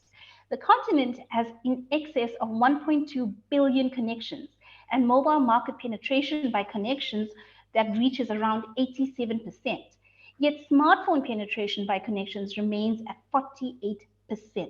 Mobile connectivity is likely to remain the dominant means of internet access for Africans, with high-speed 4G and 5G networks providing far greater bandwidth, lower latency, and a myriad of new digital products and services that will meet the growing needs of the continent. However, questions arise around how many people are still too far away from next generation network sites that have been deployed, and how many live within areas of high quality broadband coverage that actually are capable of accessing and utilizing those services. Then when we talk about fiber to the homes, fiber to the premises, widespread availability of high-speed broadband internet through fiber to the premises connections to homes and offices remains severely underdeveloped even now in 2022, with rollout being mainly restricted to capital cities. Fiber-based broadband services household penetration remains below 2% across sub-Saharan Africa, although South Africa does a lot better with their fiber-based broadband subscriptions, representing almost half of all fiber-based subscriptions in the region. More has to be done to make fiber more pervasive across our countries, beginning with greater access, of course, to subsea cables reaching Africa. The concept of meaningful connectivity is now, I think, a well-entrenched topic in our discussions around digital inclusion. By this, we of course refer to the user's access to smartphones specifically and 4G mobile internet as a minimum, along with unlimited access points in homes, places of work or study. Across the 52 countries in Africa, we still have significant numbers of people living in rural areas, ranging from 86% in Burundi to around 30% in South Africa. Many of these rural dwellers do not have access to meaningful or even basic connectivity. The Alliance for Affordable Internet found that, for example, in Mozambique and in Rwanda, fewer than 1 in 50 people in rural areas have meaningful connectivity. Addressing the coverage gaps across Africa is faced with several challenges, as we know, chief amongst them being rural network deployment costs. Tower construction costs including civil works, are no doubt higher in rural areas due to the underdeveloped terrain and the lack of existing infrastructure. Energy costs are also significant contributors to the cost of running sites in rural areas, leading to unfavorable returns for investors. There is still the burning need, however, to deliver quality connectivity to all parts of the country and segments of the population, more specifically those marginalized in rural areas. Huawei addresses the rural connectivity challenge with very nuanced infrastructure solutions like the Rural Star. Now, Rural Star is a lightweight rural network coverage solution that supports 2G, 3G, and 4G connectivity. Rather than using satellite or microwave backhaul, Rural Star uses a more affordable, non-line of sight wireless backhaul technology with 10 to 40 kilometer reach over cellular relay, linking connectivity from a donor site, which is an existing macro site. This is a useful function in emerging market geographies with, for example, mountainous, desert, or island terrains. For Rural Star site build, small trucks are more than capable of transporting the required equipment, reducing again the deployment costs as well as deployment time in unconnected areas given terrain-related difficulties of reaching more rural areas. Furthermore, Rural Star Pro requires only 2 solar panels to power an entire site, significantly reducing power consumption and lowering the weight of the base station to nearly 550 kilograms. Where alternative power supply is concerned, several solutions are readily available, ranging from grid-tied photovoltaic systems, which save electricity long-term, with no backup being required, to on-grid systems using battery backup and off-grid solutions delivering large PV arrays to serve the household or commercial daily load needs using sufficiently large battery banks supported where necessary by further generator backup. So these solutions talk to the everyday realities of all people, but especially those households in rural and remote areas. These are the types of solutions that are needed to connect the remaining millions who, until today, remain unconnected. Lastly, we must consider the opportunities available to people to join the digital society and become contributors to the shaping thereof. There is a marked lack of digital knowledge and skills required to use the available technologies and services. Facilitating skills development ensures that there are individuals with the capacity to operate the newly developed digital infrastructure more effectively and to consistently adapt to the frequent changes while complying with the ICT laws of the respective countries. Upskilling the current workforce is essential to ensure that our people in Africa are fully equipped to contribute to the growth of the industry and therefore to their country's growing digital economy. And as I conclude, a trend that emerged post-pandemic has been the movement of professionals to smaller towns and cities as remote working policies were introduced and sustained once the worst of the pandemic was brought under control. This means that it is now even more insufficient to have only basic connectivity in rural and remote areas while urban areas are continuously prioritized. The quality of service and the quality of experience needs are a reality across our countries, now more than ever before. Concerted efforts into achieving the digital connectivity goals across our countries is paramount if our people in Africa are to benefit from digitalization and connection to the internet. This begins with the relevant policies and strategies enabling the rapid deployment of digital infrastructure across our cities and towns to accelerate the transformation of our society and our economies. Huawei's mission is to bring digital to every person, to every organization for a fully connected and intelligent world. To this end, we will continue to drive ubiquitous connectivity and promote equal access to networks to lay the foundation for this intelligent world, provide diversified computing power to deliver pervasive cloud and intelligence, and build powerful digital platforms to help all industries and organizations to become more agile, efficient, and dynamic. I thank you. Thank you so much. It's really fascinating. Thank you. Just as we wrap up the session, I just would like to ask for comments from all three of the speakers, just around the issue of kind of, as I mentioned at the beginning, among infrastructure categories, we find that ICT provision is facing the most, or some of the most geopolitical pressure. Including a lot of funding from the G7 and so on to provide alternative network building. So I was wondering if all three of you could reflect on how you think these kinds of pressures are shifting the ICT landscape in Africa and in the global South, and what the future looks like for global South Chinese ICT cooperation. Maybe Motolani, maybe you can go first, and then Gongxue, and then Desiree, if that would work.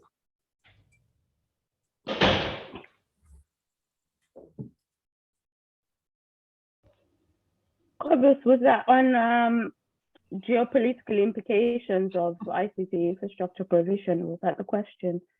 Sorry, I didn't quite catch it all. Yes, as geopolitical pressures kind of activate more and more kind of competing funding, do you foresee the landscape becoming more complex, or is there, do you think that the China-Africa internet cooperation will continue as is into the future? Yeah, well, I do think that the China-Africa cooperation within this particular sector is going to continue. Maybe not as usual. There will be more players for sure. And there's already talks about investment coming from Western companies as well as Western actors, whether they're like governments or institutions that are willing to invest into the ICT sector. And I think for the good of the development of Africa's ICT sector, it's just great that there will be more participation from different angles, not just from China, but also from Western companies as well as Western actors. I don't think there's any African country that would say that, oh, we just want to be fine with just this one provider. A multiplicity of providers would be what is beneficial for the whole ecosystem. And I think that's just the way to go. Obviously, things will become more complicated. And we've already seen calls of certain foreign governments telling African governments not to subscribe to services from certain companies, certain Chinese companies. I don't think African countries can afford to do that. It's best that we remain open to opportunities and investment coming from various providers. And I think that's just the way to go in terms of this.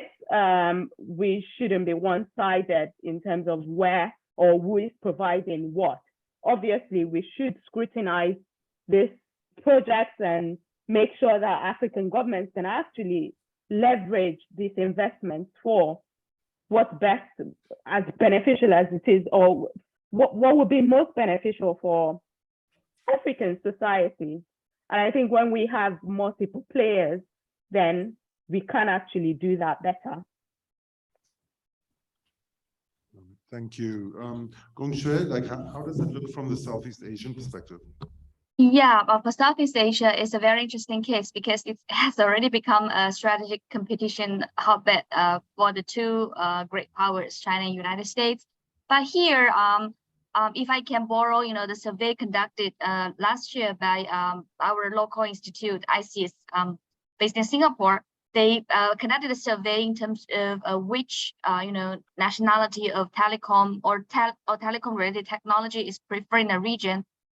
The Chinese telecom providers such as Datang Telecom, Huawei, and ZTE they are actually the second most preferred partners in building 5G infrastructure, just right after South Korea, Samsung. In countries like Laos, Cambodia, Malaysia, the preference for Chinese telecom companies is even much stronger. And the survey also shows that the Chinese company providers are preferred over their US competitors in almost all ASEAN member states. But of course, these the results of the survey are evolving due to the geopolitical dynamics. But the region now the region itself tries to frame the narratives on the implications of both great powers, high-tech export. They have been very careful in terms of choosing sides. So with that being said, all the countries here, they try to strengthen their national autonomy and independence, from these, national security related high tech, but also they embrace a multilateral platform to diversify the risks of, interconnectedness because of globalization and regionalization. So back to the question, I think Southeast Asia at this point, they have been very smart, in trying to, as I said, trying to diversify and mitigate the risks of putting the eggs into one basket. Thank you. And Desiree, what does it look like from your perspective?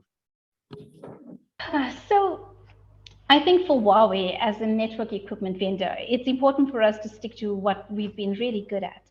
I mentioned earlier that a big chunk of our staff are actually in R&D. That's 55% more or less of our staff are involved in research and development. And a huge portion of our profits are pumped back into research and development to ensure that the products we bring are valuable to the countries in which we start to deploy them, because we really are driven by this need to ensure that the last person in the last most remotest of villages are connected. So having always supported an open ecosystem, we do want to see more players in the ecosystem, and we support this actively through our skills development program and other innovative programs that we have in place to ensure that we have a lot more innovations coming from our young African developers. Huawei, of course, will continue this because we really do want to see the ecosystem flourish with a lot more very nuanced solutions arising from the local people in the countries in which we operate, and working together with them in innovation and incubation hubs to bring this to reality and to deliver them and deploy them practically, so that we start to see very meaningful benefits arising from our countries where very unique problems are being addressed on a daily basis. So I think that's all I have to add after what Dr. Peltola has contributed very comprehensively to this question. Thank you so much. And thank you to all three speakers who joined us across time zones and illness and connectivity problems and everything to bring us these insights. We really appreciate it. It's fantastic to speak with all of you. So we are wrapping up today's session, and we're going to hand over just to Professor Chris Alden to start us off with some closing remarks, and then I'll just finish us off. Thank you. Go ahead, Chris. Thanks, Cobus. It's been quite a lively session, and one that's embraced a lot of topics, a lot of themes, and it's hard to pull out the key themes, at least from my corner where I see it. Maybe the way I can do is boil it down to three things. One is the significance of context here. So this is a comparative study across very different regions, across sectors, and experiences.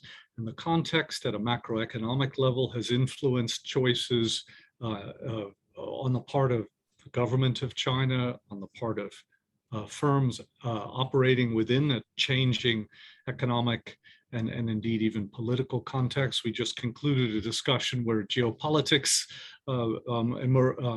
surfaced, so that geopolitical context is one of the new changes we've seen.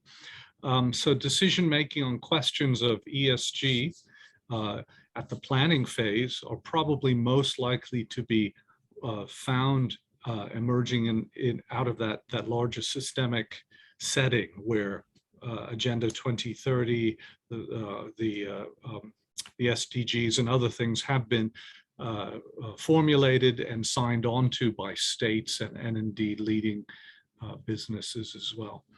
So if context is one feature, I think another one is complexity, and that complexity that we've seen is the very same one we've discussed in great detail. It is the detail of the situation in Indonesia or in Kenya or in Cambodia, in Nigeria.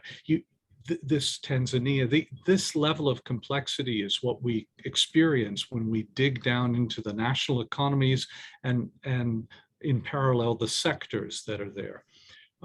Policy environments that differ, societies that are at different stages of development experience and responses to these sectors and economies and opportunities.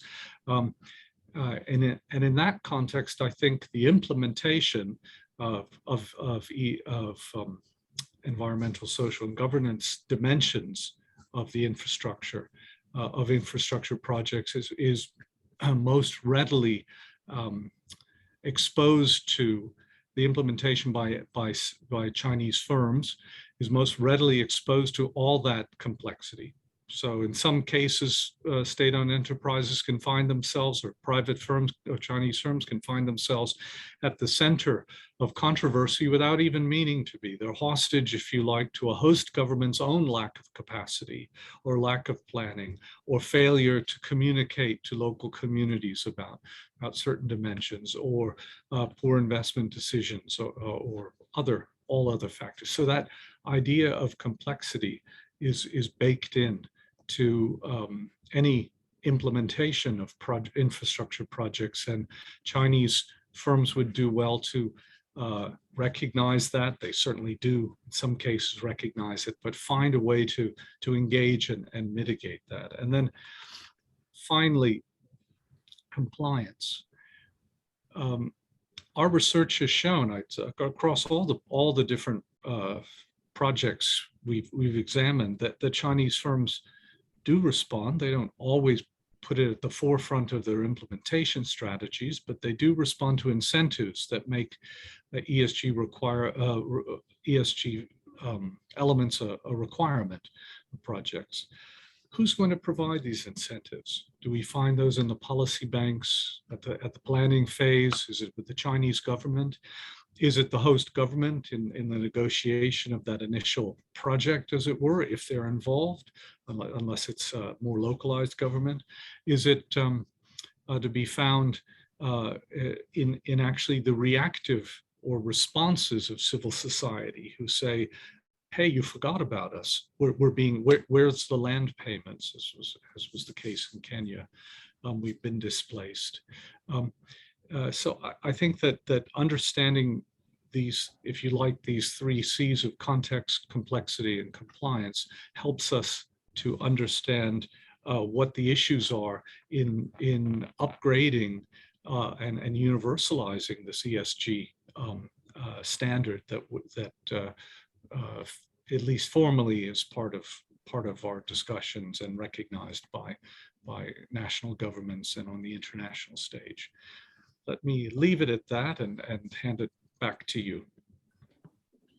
Thank you so much. That's absolutely, yeah. These kind of 3 C's provide such a useful frame, kind of to start grappling with this complexity. And I don't have much to add. The only thing that I would add is that these issues become more crucial, more complex, more important as we head into a climate crisis. The climate crisis that Africa has very little responsibility for, but where it's being hit disproportionately. And kind of in order for us to grapple with the full implication of ESG, we have to then also grapple with how those ESG issues fit into this bigger project of surviving a climate crisis, while also achieving development. So in that sense, kind of, I think China's relationship with Africa is key. Its relationship with the whole global south is key. And our work as researchers is, partly to really kind of unpack how all of that cooperation works and to try and then make suggestions to try and improve it for everyone. So I wanted to thank everyone listening and all of the speakers, and we just kind of want to close off with just a final comment from Lauren Johnson. Go ahead, Lauren. Hi, thanks everyone. I wanted to add a couple of comments that might also help direct future research that extends all of this research. I found the discussion and presentations on the railway line in Indonesia and the competition between China and Japan very, very interesting. And then this sense of that there was an equivalent lack of competition perhaps at the Africa, and there's not these two established infrastructure giants with a lot of regional experience and knowledge equivalently. And also that's East Asian firms in East Asia rather than East Asian firms in Africa. And then I was thinking about Tanzania, which, at least from a distance, I haven't looked at it closely, seems to be playing off Turkey and China quite well, and perhaps even Europeans in the railway sector. And so I wonder if there's any use in having a look at that, how Tanzania is playing off, because it's also such a usefully located hub in terms of its landlocked connectivity. And they seem to be utilizing that quite. So I just wonder if there's any additional lessons that can be drawn from that over and above what has been learned from the Kenya experience. And then secondly, on the ICT session, also the Tanzania story goes back to the Tandara Railway, of course, so there's that whole kind of big picture.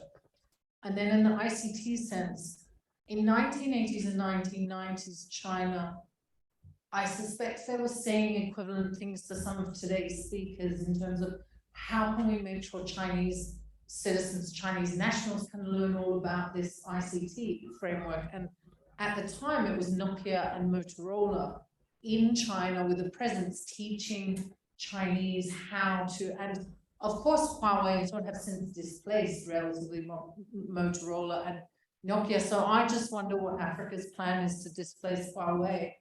And perhaps there is a use, particularly the speaker who's based in Finland, Mosolani, perhaps even her next project can be to dig out all of the Nokia executives who were in China in the 1980s and 1990s and find out what exactly, like how did China learn so much so quickly from these companies, and what can Africa learn from that? So I think if there's a way to dig back to Nokia and Motorola and extract some of those lessons so that some African company can displace Huawei in the same way, maybe that could be a goal for 2050 also.